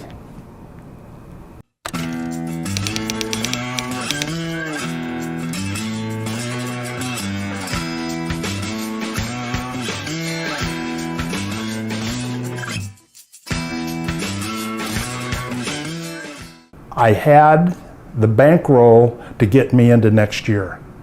And so that was an important time of the year. I put enough money, I could take enough money there that I was good to get into next year. And Donor's the one that did that. Yeah, but being with Donor also had a price. You'd find yourself in situations where, how did I get myself into this and how am I going to get out of it? Well, Donor was an opportunist. I mean, he would see something. Him and Steve Evans, I mean, had the ability to, I mean, they could create a riot just, you know, over the PA. One time in Seattle, I mean, one of the deals, they had all of the cars. He says, he calls me up the tower, he says, here's what I want you to do. He says, I'm going to line all the cars up out there. He says, I want you to stay in the pits. He says, and when we let you know, at the end of the national anthem or whatever the call was to do, he says, I want you to fire the car, drive it down the racetrack between all the cars, turn on the return road and do a burnout back down the return road. And I'll pay you $500 extra.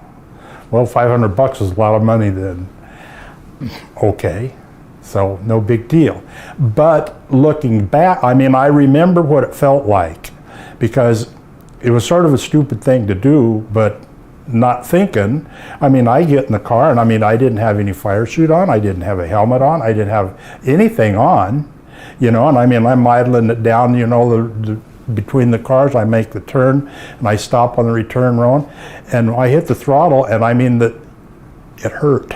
I mean, just from the lack of padding from the fire suit and rattling around, my body hurt from doing the burnout down that return road. I mean, it's that severe with nothing on.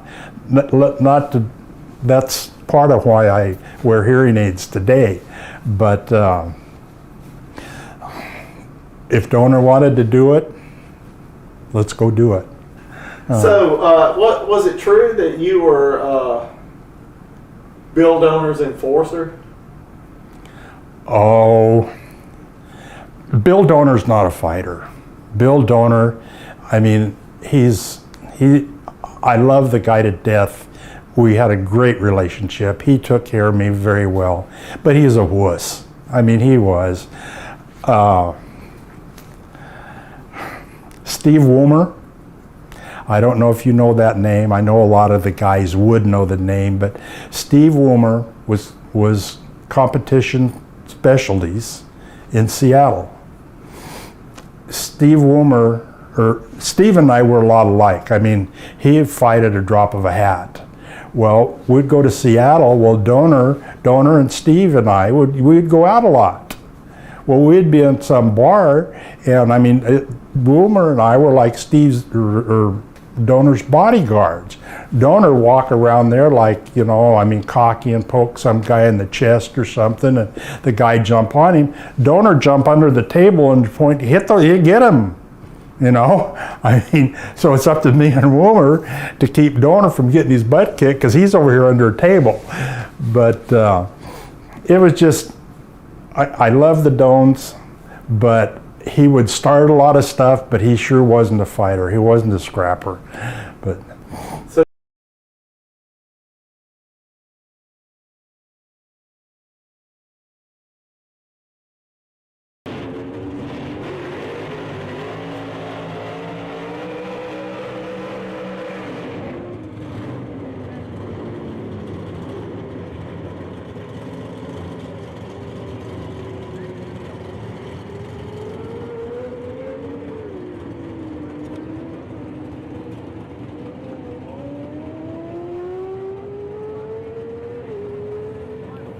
Sorry, RB, no, I will not be making the Texas races this year.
Again, want to thank all you fans for coming out today. We know that if you came out today, that you got tickets for the upcoming Arizona Nationals here at Wild Horse Raceway. I mentioned earlier, keep in mind, not only are we the home of race number 2 on the Camping World NHRA Racing Series, but we have a lot of other racing activities out here. You can check the website. You can go to gofastent.com. Check out many things we do, whether it be a drift event, a drag Let's event, go a little bit drift behind the and scenes drag, here. a shutdown. We actually set up a racetrack just past the scoreboards. Kind of a cool deal. Some of those cars are, to say the least, pretty wild. They do not have the we're utilizing here, but it's just asphalt. There's no prep, and some really, really wild cars. Also, you can check out Race Wild Horse. That's racewildhorse.com. Check out many activities. So again, I want to thank you all for coming out. I want to thank Elon for just being who he is, and we had an opportunity to talk about Cameron Caruso, who's down in the Pro Stock pits. Keep in mind, if you've been out there cruising the pits, it looks like we've got at least maybe 10, 12 Nitro teams that are going to pass. Go behind the scenes into the Competition Plus TV booth. Pretty high establishment here. But I thought I could turn around the mic, keep an eye on chat, let everybody see me for a little bit. For those of you who haven't been following along all week, I'm Sam Martin. We, pleasure, here are so fortunate to host this event. Keep in mind, next weekend you can head on over to Pomona, California. It's about 350 miles from here. You jump on the 202 and go around Phoenix, or give or take a few miles here or there. But great opportunity for you to check out race number 1 on the tour. And if you can't do that, you'd like to check out a lot of events, I suggest that you subscribe to NHRA.tv. That's NHRA.tv. A lot of fun. And see the motorcycle setup? Not only all these Nitro parking lot that I was telling you all about earlier. Sportsman cars. Looks like this will be a pretty short break. I see there's a top fuel car behind the tower. So as soon as it moves on out. And you know, speaking of those cars that you can watch on NHRA.tv, we now are going to have, of course, next weekend, Pomona, California. Then we're going to have the Arizona Nationals here. Then the following weekend is going to be the Lucas Oil. Yeah, it's really tough to try to balance this mic over the. That's right. It's going to be a double divisional. The loudspeakers. So a lot of those very sportsman cars that you'll see at an NHRA event, plus maybe a couple more, will be here racing. So, well, I'll tell you what, I hope you're ready for a lot of racing activity, because there's a whole bunch. I think actually what we're running into right now is I think teams are taking a little bit of a break. Gainesville, Florida. And really trying to hit it once the sun goes down a little bit. There were several teams last night that struggled at that last moment. And the last time I cut my hair, so maybe who knows? I don't believe so, Kenny. At least not that I'm aware of. Trivia, right, Chris? Chris Koff out here shooting today. Shooting all the events here at Wild Horse Pass Raceway. Yeah, it's just a matter of figuring out where exactly I can stand.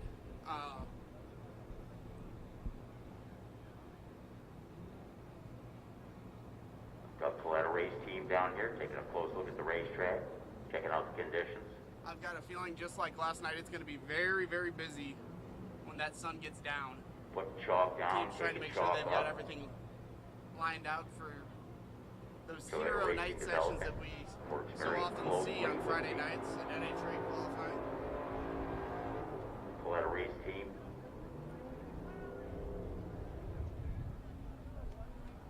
Looks like Doug Coletta's going to lean towards that left lane, the summit lane here at Wild Horse Pass Raceway. Thanks, Tony. I appreciate it. I it. want to thank the folks from El Tacon, providing delicious, delicious Mexican food out here all day long. Javier, his lovely wife. I believe they're going to be shutting down about 4:30 today, so that's not that far away. NHRA, so if you're thinking of getting some delectable delights, I suggest that you go over there and check them out. That's El Capone. They're behind the second set of grandstands on that left lane side of the racetrack here at Wild Horse Pass Raceway. Also right next door, there's a beer booth. And if you do partake in some of those alcoholic beverages, do have a designated driver. James, if there's header flames to show, I'll do everything I can to get them.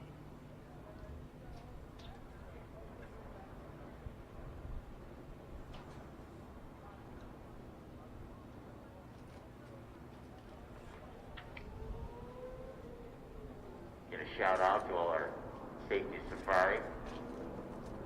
Brad Hardy, Las Vegas, Nevada. Jeff the Jammer Shumway out of Memphis, Tennessee. You know, it's crazy. Memphis, Tennessee, known for blues, and he's down there. He's a DJ at a pop club. I don't know. Does that mean they serve pop? No. Oh, okay, I get it. Yeah. Jeff Shumway, Brian Mulquin, Punta Gorda, Florida. Bruce, that's got to put you guys in pretty small company. Florida. Third stop on the NHRA 5, Tour 6, Truck and 2. 7 in one season. Brian Ament out of Redlands, California. Mark Ross.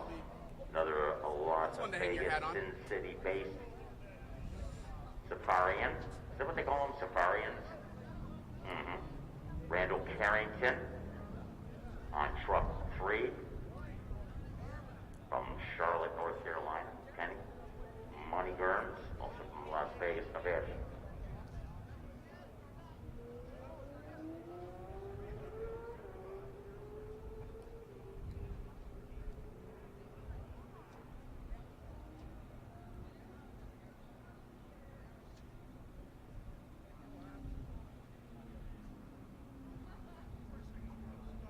Also, of course, Jeff Butler, Placentia, California. Yeah.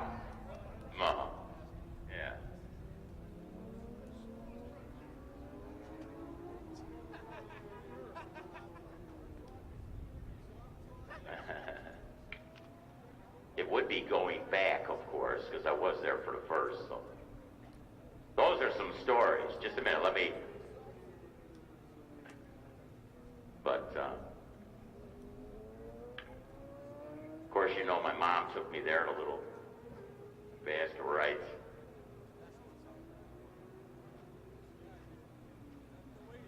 I think it was brown. Thanks, guys. 200. Well, I hear 3. No. I'll tell you what I'm going to do. One of the Coletta racing cars wins Pomona. You get here, I'll cut my hair. Sound good? And if then if you went Pomona and then here, then what could I see? Then I'll shave my head. Okay.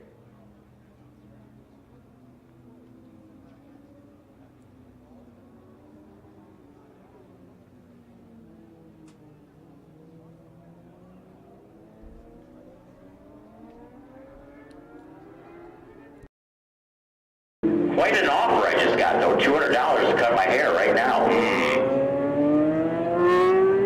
But if I do that and I got $200, then I'm going to have to pay for the Super Bowl party tomorrow. And then you see me crying in my beer because if the Bengals don't win, I'll be really sad. How many Bengals fans we got out here? How many, what is it, Rams? How many Rams fans? Well, that's good. If there was only 2 Bengals fans and no Rams fans, I'm good. But I'll tell you what, you got to be a fan of this next machine coming out, the Mac Tools machine. Doug Coletta.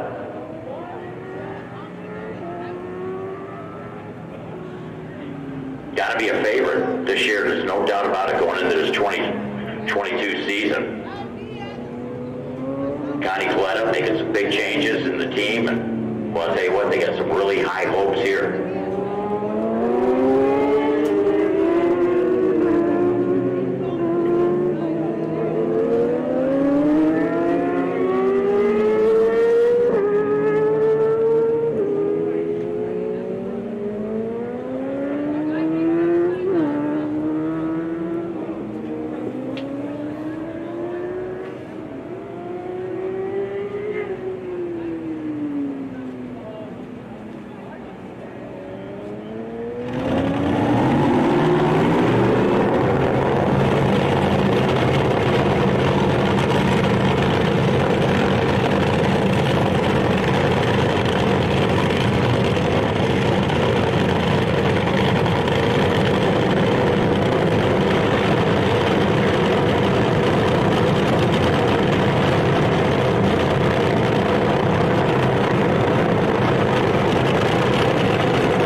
And shutting it off early, 381, 275, 22, Del Coletta, Mag Tools machine. Mag Tools, Fuel Dragsters.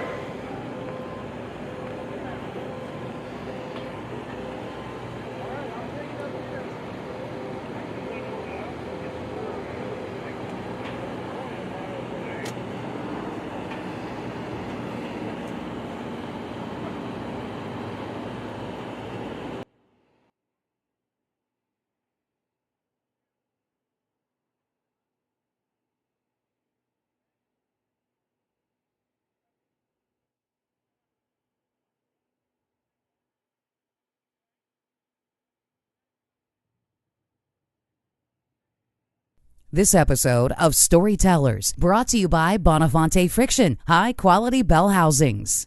I'm Nicky Bonifonte, and you're watching Storytellers at Competition Plus TV.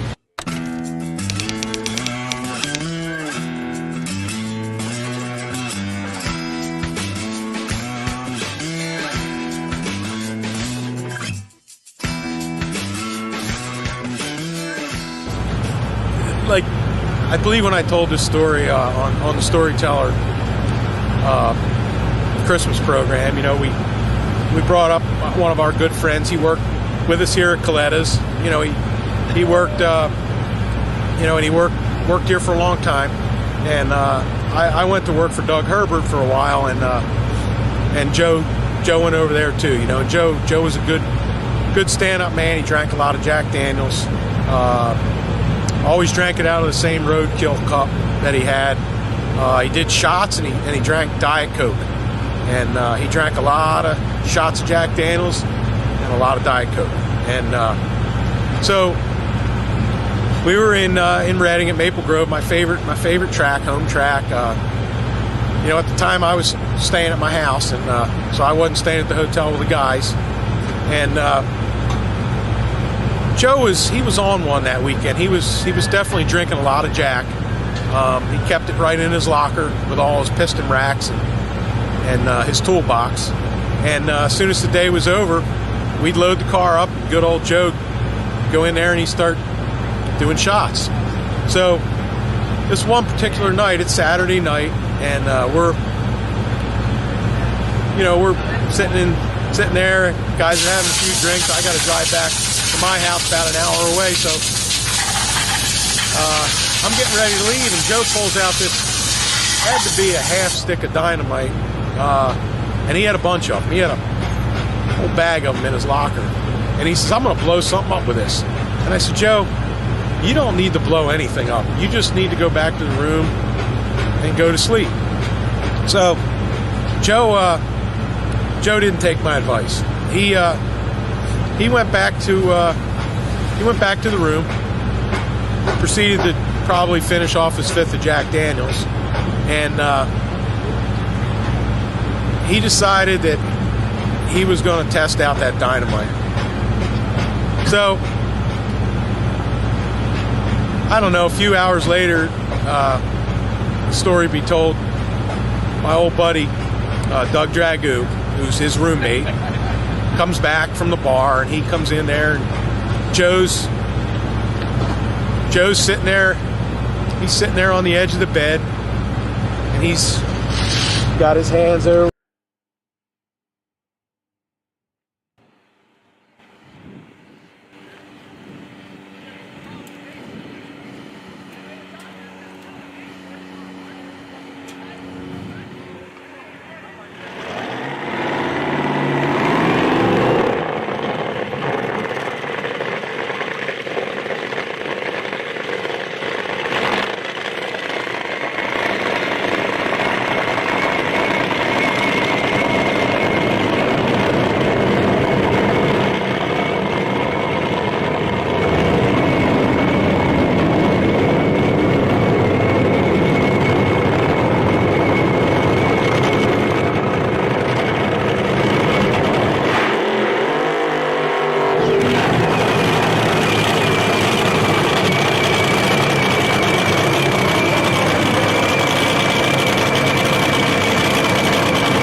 Competition Plus is your go-to source for the latest in drag racing news.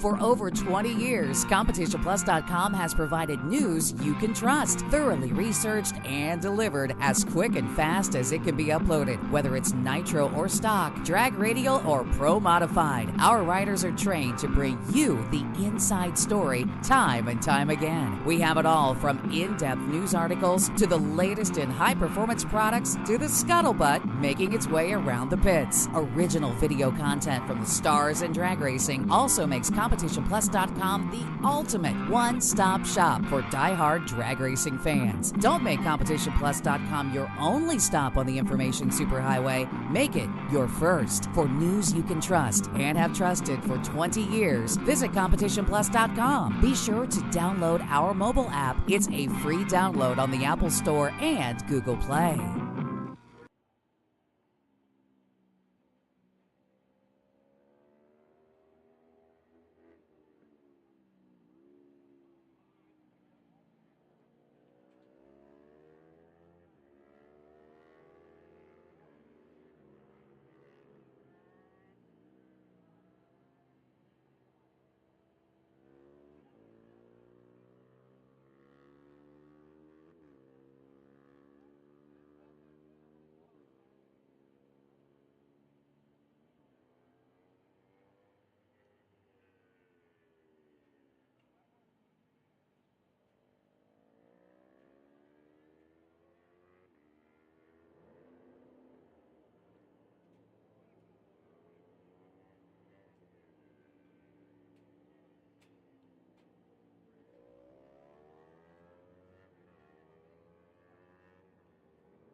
get Steve Perry, down there, puts down some more gold dust. A couple hits in the line. Tends to bring out a bald spot, so they don't want a light coating of rubber. Maximize the traction. Now Chris McGay is going to give it a shot with a little different setup in his car. He has to get off the line. A couple more pro stocks in the lanes. Alpha Cone is now closed, so I do hope you had an opportunity to pick up some Mexican food.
Hit 552, 190.94 in the mile an hour.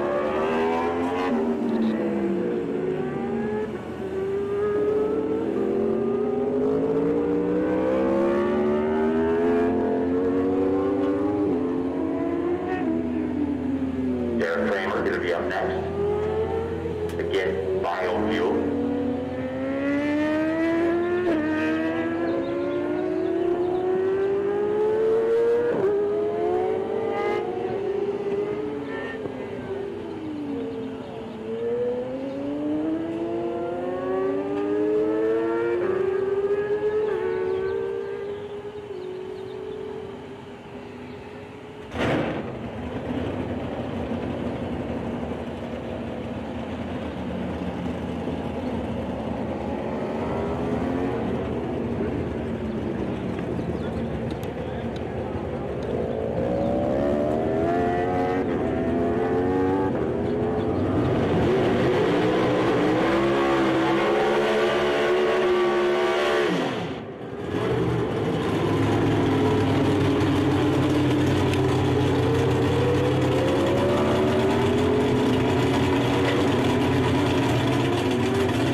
track prep headed our way. I'm gonna just turn down the volume for just a minute, but I'm gonna keep you guys on here.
Doing our first Nitro car fire up for the first time in a while.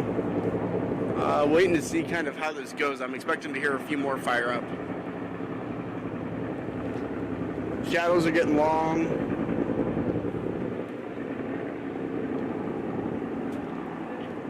Sun's starting to peek onto my back from the side of my tent, so track temperature is going to start dropping. And it's not going to be long until we've got spots on this track that are in the shade. And I've got a feeling we've got several teams out there that are waiting for it.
I'll say something after this run, guys.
working on it, John. I wasn't able to. We had the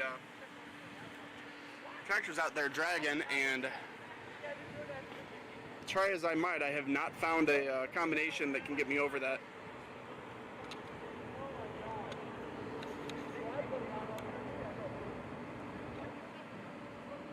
So we've got Antron Brown and Lanes.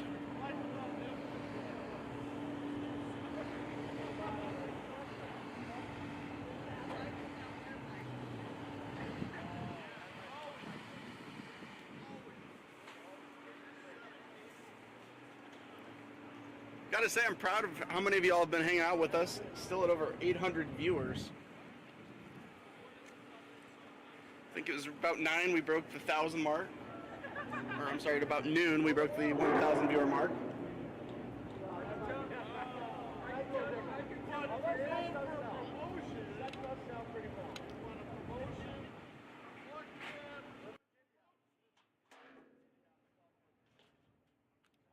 Guys, can I get you to take it down 2 notches or to the next billboard for me? Can I get you to take it down about 2 notches or take it to the next billboard for me?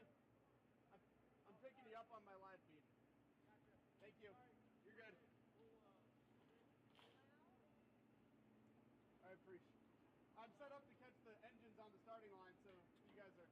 Okay, sorry. You're good. I appreciate it.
slowing down.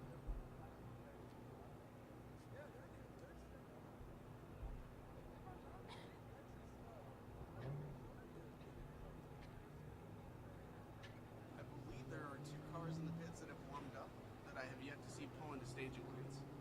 So Antron is behind the tower.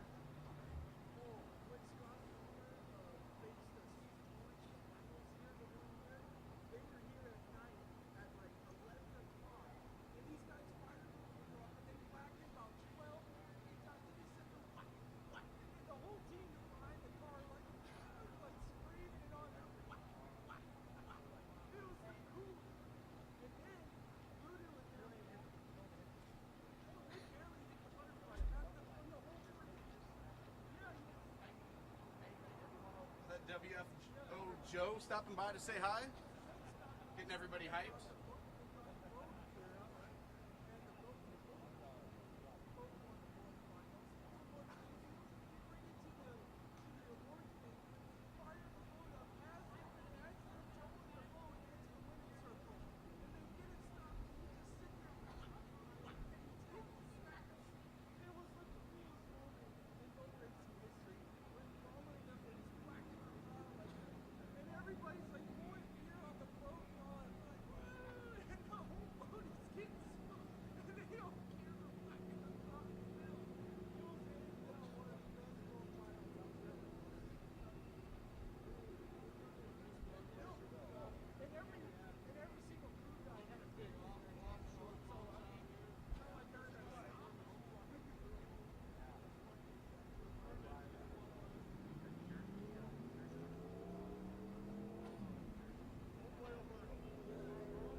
Sun and blue skies, what's up? Here in Chandler, Arizona. See some of your cohorts running around.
This live stream is brought to you by these fine companies. Competition Plus is your go-to source for the latest in drag racing news.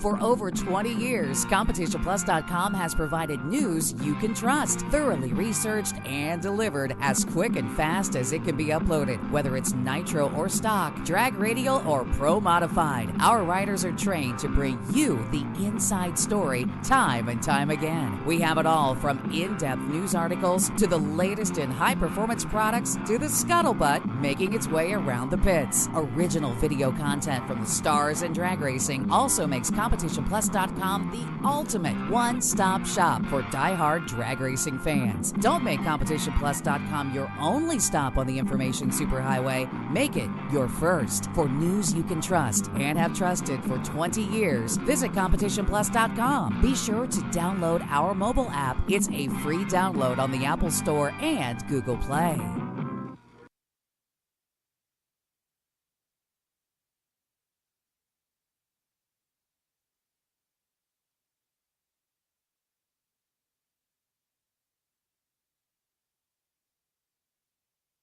Get your CompetitionPlus.com apparel today. Whether it's our nitro-burning funny car design or the vibrant door slammer design, we have the swag to show you are always in the know. Get yourself a hat too. And we know not everyone enjoys wearing a mask, but if you must wear one, at least wear a good-looking one. Check out the new CompetitionPlusApparel.com for the latest from the place where you have trusted for your news on the internet for over 2 decades.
This live stream is brought to you by these fine companies.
I mean, it's a good start. We didn't get to run yesterday, the first day. There were a lot of cars that did run, and we were a little behind just getting our stuff together. And I mean, these guys right here. You know, I talked about starting a team with Napa and everything, but I talked about the first thing we did was people. It's all about people, and these are the guys behind me, Guido, Madeline, and we went up the first full run on this car. Today was a 91 in the heat, and then we went back up and went that 87. It should have run 85.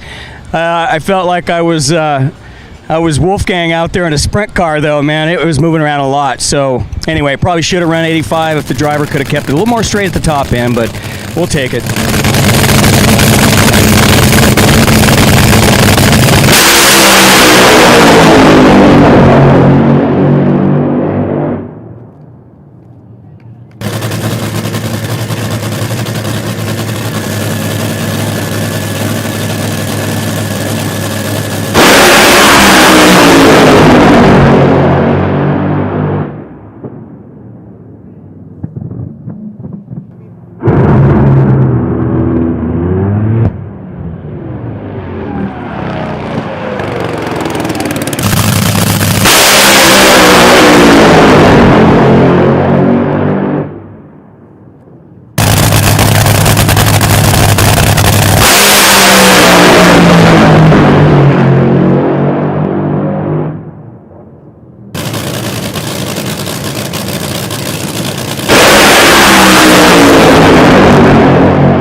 You think this sends a clear message to all your detractors that believed you were going to fall off this year?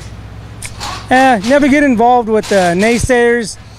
Positive thoughts always around us. The negative people, they're all behind the keyboards, but nobody comes out here and puts in for what we do here, you know. But it doesn't even bother me because you know what? Everybody's going to talk, but proof is in the pudding.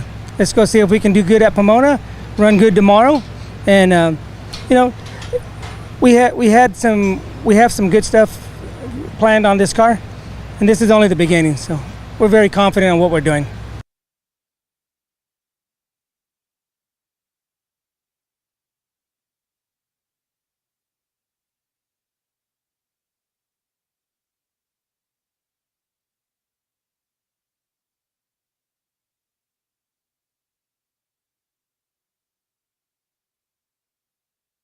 This live stream is brought to you by these fine companies.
some changes to the setup.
Alrighty, made some changes here. Let me know how this volume sounds. Then I think I can use this mic setup all the way up until we have a car on track. Then I'll switch it over to give you guys the best sound for them.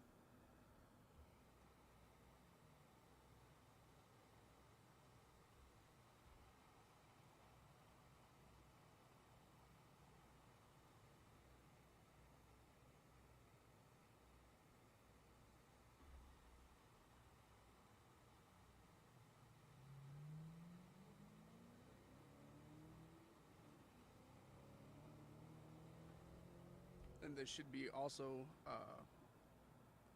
I believe, enough to drown out any other ambient sounds here.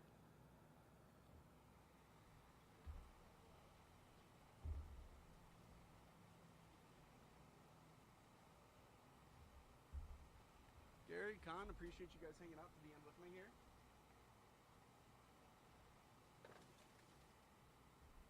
Haven't counted how far we are along here. If we run 2 cars since I said there were 8? Or is that the first?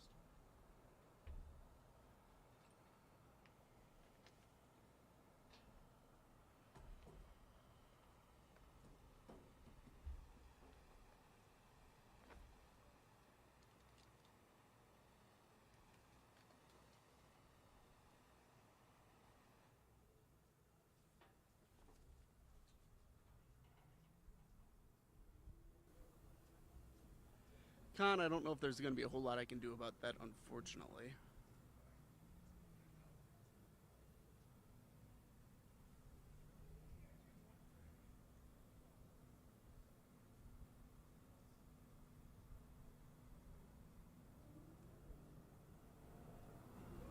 Let's try that. Let me know if I've got rid of the ambient as well, please.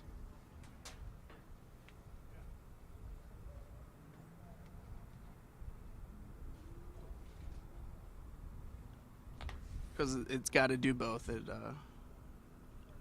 can't be one or the other, or it can't.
Pretty awesome to see after all this, as we've been winding down over the last hour or so. Still at 800 viewers. Appreciate everybody hanging on here. Shade is pretty much covering most of the track. Didn't notice on that last pass if we were starting to get header flames or not, but if we haven't, I'd say they're definitely coming soon. Long shadows. This track is going to be cooling down by the minute.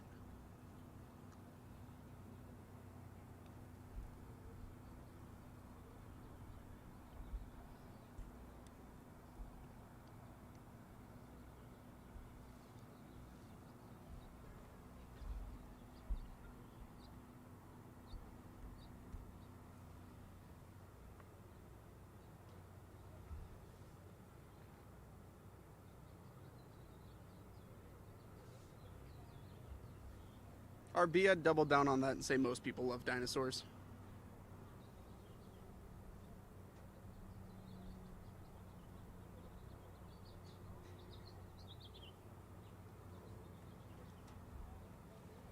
Then I believe that this is just going to be one channel sound. Nothing I can do about that here on site, so trying to work with what we got a little bit.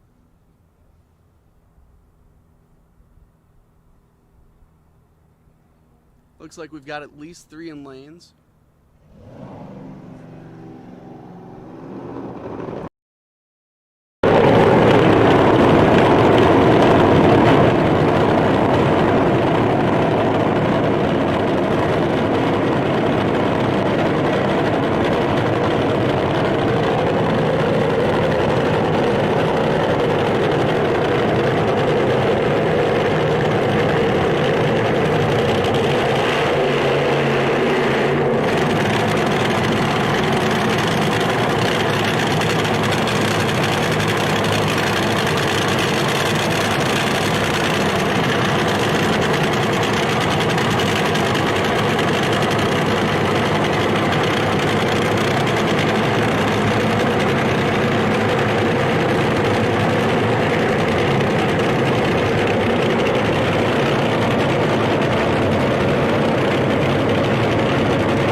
Hey Bobby, I see you're following along. Check your phone.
sure you guys hear me shuffling around on the camera, changing mics after the passes.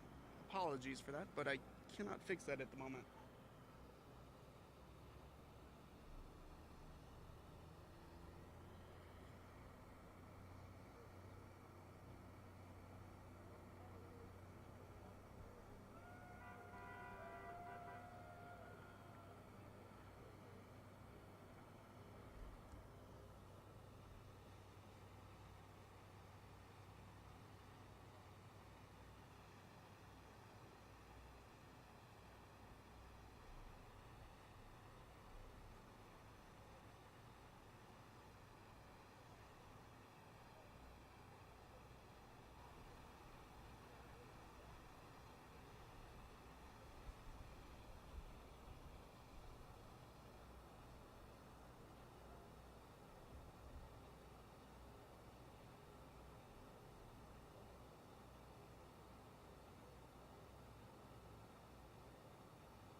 This episode of Storytellers is brought to you by these fine companies. Yeah, the monkey story it's all true. I mean, it was no flim flam, no nothing there.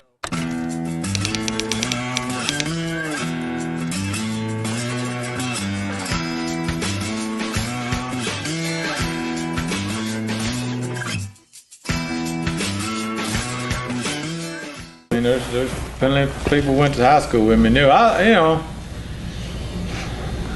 Maybe they should call me a bully now a little bit. I'm getting old enough to realize not. I try to talk it out anymore, and I still ain't. Anybody knows me, I still probably would fight you to flip of a hat, and I shouldn't. I know I'm not probably a fighter no more. I shouldn't be a lover. But anyway. Well, Nancy says you're pretty good now. Yeah. But anyway, in high school, I was athlete of the year my senior year. I was voted most valuable player in my football team, and blah blah blah. But with the little fair around here in town, they had a little fair come around here in the fairground in the baseball field here in King for years. We'd go, and it got to about the last, I guess my junior year, maybe even my sophomore year. 2 years there, we went to it. And they had this little chimpanzee, I guess it was, or monkey. He's about that tall. He wasn't standing straight up. He wasn't 3 foot tall. And you put you in this cage. It had rebar in it. Looked like a jail cell, but it was a trailer, enclosed trailer. And people stood on each side of it and watched you fight this monkey. And if you could beat the monkey, then I think you got $25. You had to pay $5 to go in, and you could win $25. We watched it a couple of years there, as I was coming through high school. About everybody get in there then, I thought they was old. They was 25, 28 years old back then. And a lot of them were just drunk. They were just some redneck shit like I grew up to be. But they were drunk and a skunk when they get in that cage. I said, guys, if they wouldn't get in there drunk, I know some of them guys are mean and crap.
How's that doing about keeping that off there, guys?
coming up here, guys. I want to say thank you again to everybody who came out and hung out all weekend with us. Been a wonderful 3 days.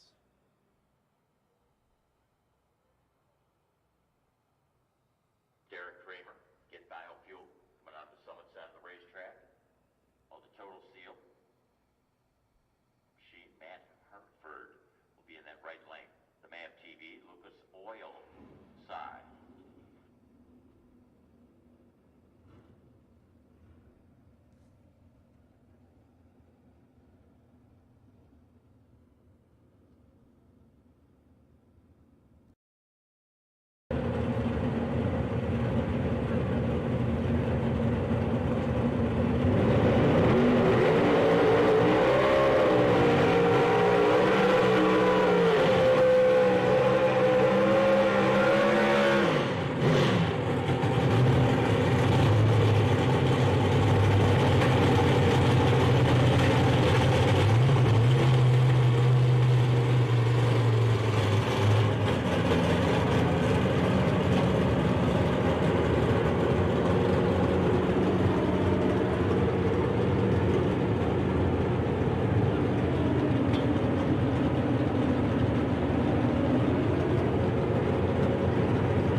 Nothing to do with car alarms, unfortunately.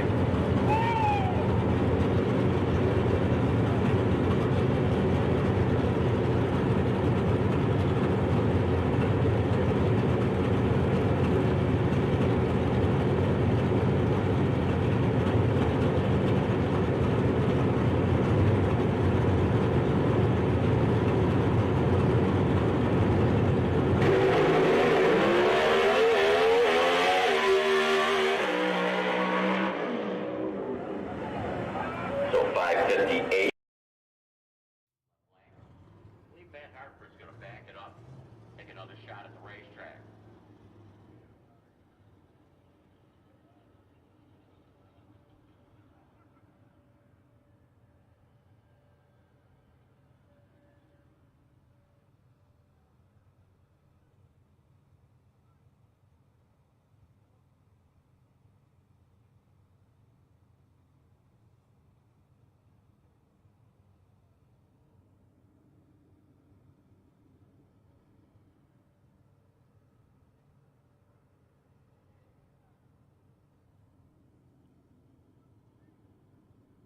So after this pass, I'm going to cut audio for just a little bit.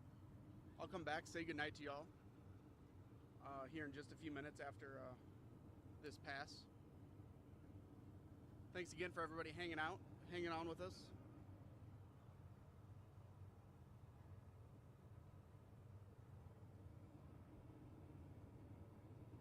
Yeah, that's been the real reason why I've gone to changed up the mic situation.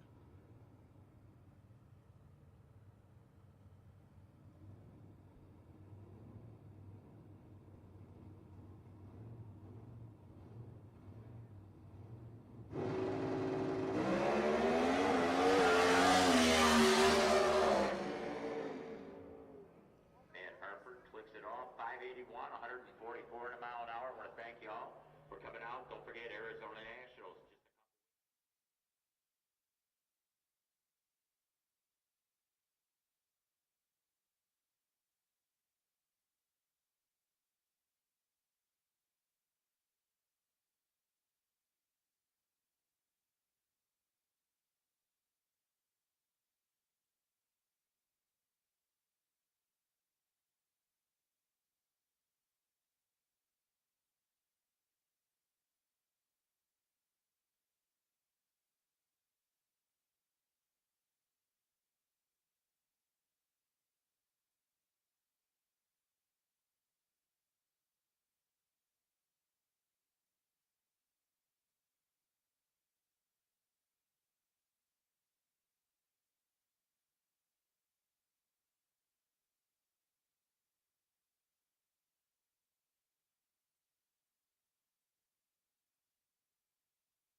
For anybody still hanging out, waiting for me to say goodbye, I will be back in just a second.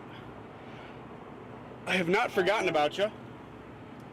Just working on starting to get stuff ready to shut down here. But I'll be right back.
Alrighty, guys. Hope everybody had a wonderful time. Thank you all for tuning in all weekend. We've got a beautiful Arizona sunset behind me.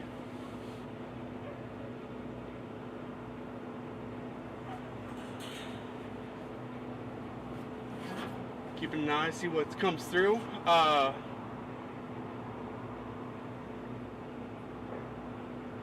As far as do I hear race cars at night? No. I've been at this for too long. It's just kind of normal.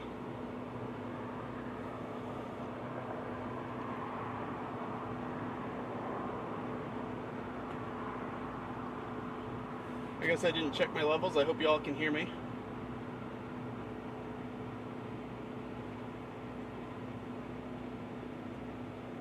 For anybody looking for more cars, we are done for the weekend. But I saw a couple questions come in for me right at the end of the night and thought I would leave this up.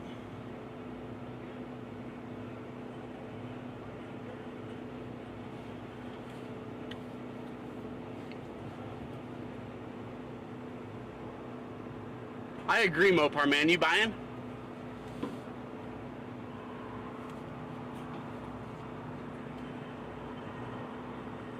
Gotta agree with Bill Miller here. You won't find anybody a more genuine person in the sport than Clay Milliken, and absolutely great guy in general, not just the sport. Shared a flight with him coming out here. As Bobby let everybody know, this was my first live stream. This was my first time doing video work for Top Fuel Cars. I know we got off to a rocky start, but feel pretty good that we finished out strong.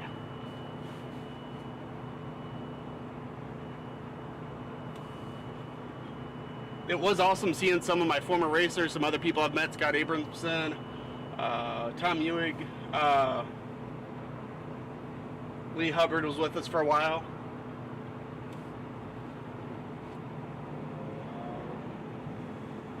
So I'm going to go for about 2 minutes here. My computer's showing 7:23, 7:25. I'm shutting this down. I'm loading everything up. I'm getting out of here. I might pick up a few things along the way here.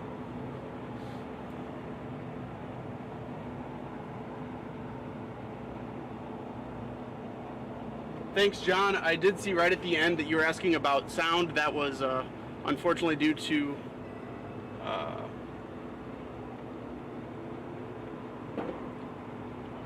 we had some patrons using some language that did not need to hit the air, so I had to make some changes on the fly.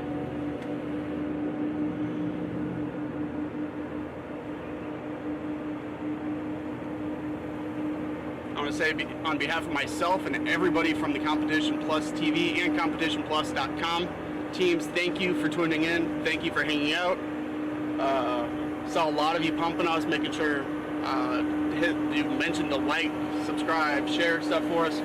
Greatly appreciated. All that stuff makes a huge difference in the streaming landscape.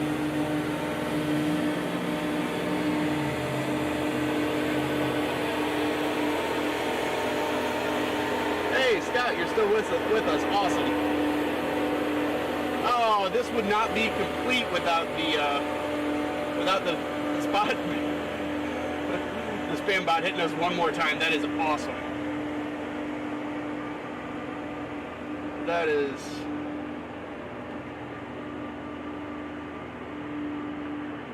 One second here, working on it.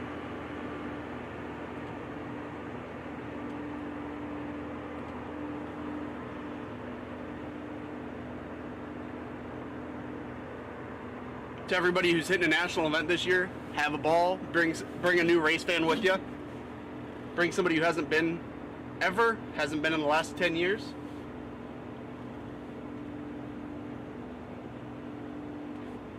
'88 Pro Street, I agree with you. I hope so too.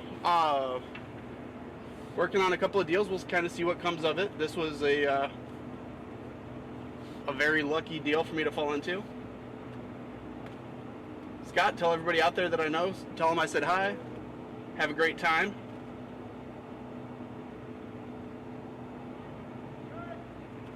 Let Bobby know that you all enjoyed this, that you want to do it again, that you want to do it more often.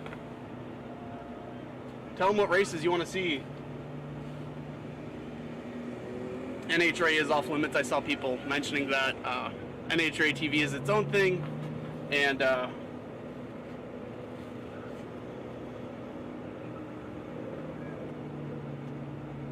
I don't know, but I'm going to guess March Meet is going to have its own coverage. I don't know if that's through which program, though. Still appreciate all the great words coming in. For those of you, I'm sure there's people out there wondering what I'm looking at. My computer is down here on this chair. Up here in the grandstands, you kind of make what you have work, and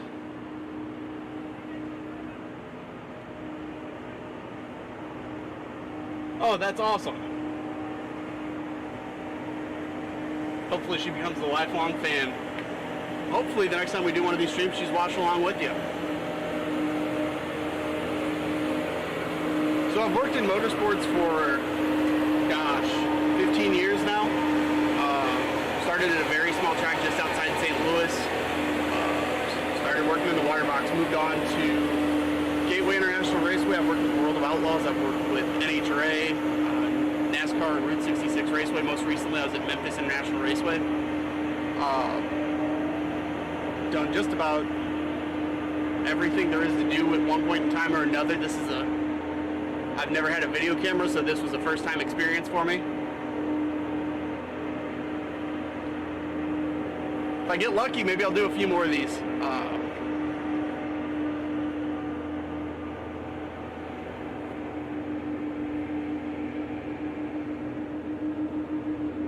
if he's still with us, I also clean up Tony Smith's oil downs.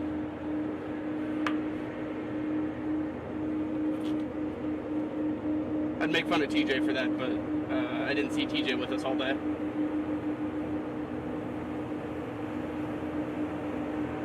Just do the races that aren't restricted. There's a couple of those.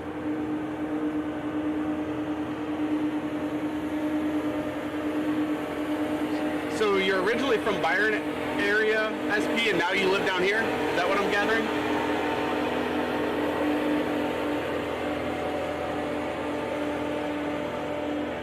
Thank you, Mopar Man.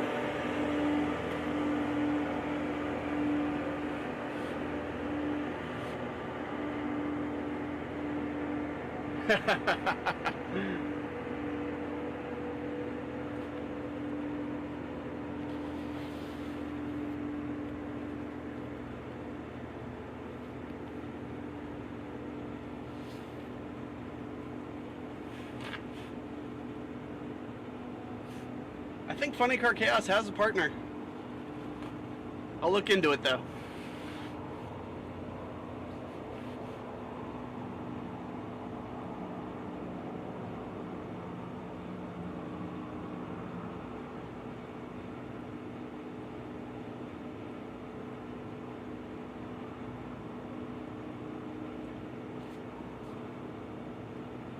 Thank you, Andy. Like I said, hoping to get some SP. That's awesome. I actually live just south of DeKalb now.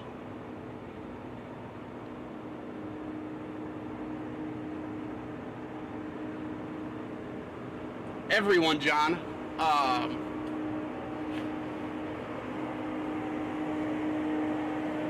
Put the word out. You're looking for more live streams. Let people know. Track operators, series operators.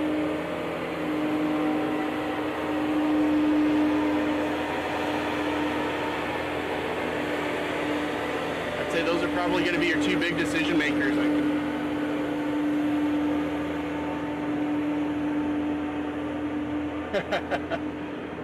Matt, I will not be in Pomona. I'm headed back to Chicago tomorrow. Bobby and I believe most of the team who will be in Pomona are staying out here until then.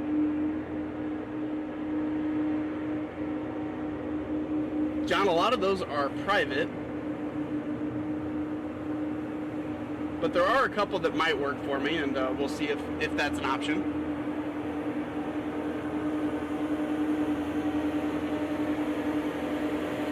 '88 Pro Street, go to the, I think there's a contact page on competitionplus.com and send that an email.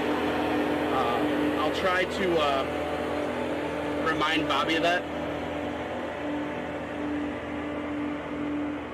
whenever I see him here in just a moment.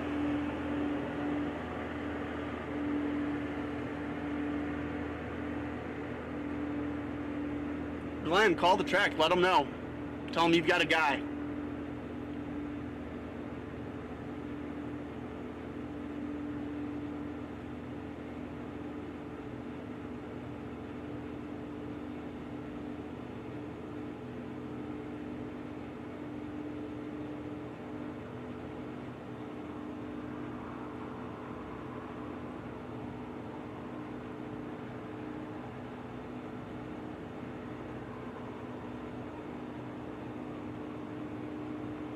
Alrighty, well, I see a lot of you guys signing off.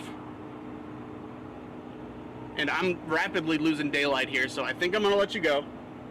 I wish I'd brought a little face light for me so you can actually see me right now, since there's not a whole lot of light coming off the track. But thank you all for tuning in. You all are awesome. Thank you for your patience on Thursday. And I'll hit it one more time. If you haven't, hit the like button on this video. Subscribe to Competition Plus. If you just enjoyed watching cars go down the track and you've got friends who you think might, share it on social media for us.